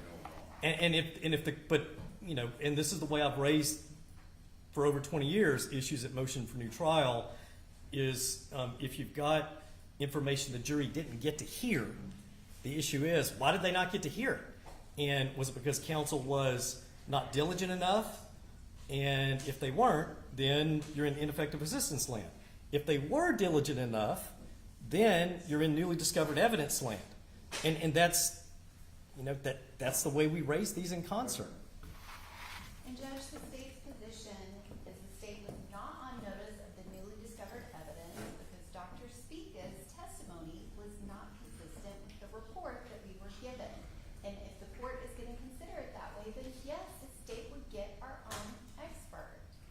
It's for that issue that we raised it at the end of that testimony. So, Your Honor, here's my suggestion on this point. Obviously, the court never has to go to newly discovered evidence if the court finds ineffective assistance. And so, one suggestion would be is that once we conclude the proof here, that the court then has before it the information it needs to make the decision about ineffective assistance. Depending on the court's ruling there, if the court determines that it needs to go now to the newly discovered evidence issue that is raised, we can then revisit this issue. That's my suggestion to the court. Or I just, for the reasons I've already articulated, at this late date, I think it's unfair to Mr. Reinking, after 6 years, for the state to finally try to do something, and then particularly when they've had Dr. Agarkar and Dr. Spica's reports now since February of this year. And but if the court is inclined to allow them to have their own expert to review Dr. Spica's raw testing data, that it needs to be a competently qualified neuropsychologist. Well, I'm trying to find out exactly what they would want an expert for. Is it just to evaluate the raw data, or is it to do? Judge, much like Mr. Bruno just testified, as step one is, yes, we would have someone review the raw data, and because we are not forensic psychologists of any version, we would then, at that point, ask them if they would advise that we need to do more. So that would be step one, absolutely. And if the decision is that Your Honor will make that decision about the ineffective assistance of counsel, and if this argument is unnecessary for this proceeding, then we can defer, as long as at that point we are allowed to obtain our own expert. Anything else on this issue tonight? No, Your Honor, we'll be prepared to argue what we need to argue tomorrow.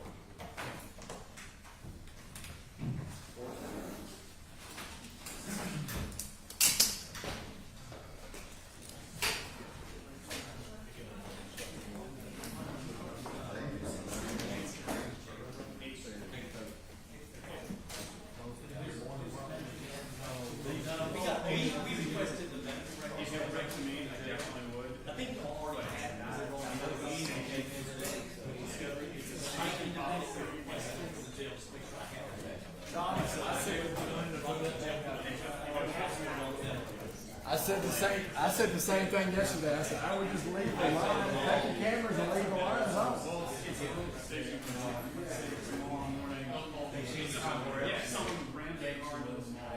Okay, y'all gotta have this quick. Okay. I got you.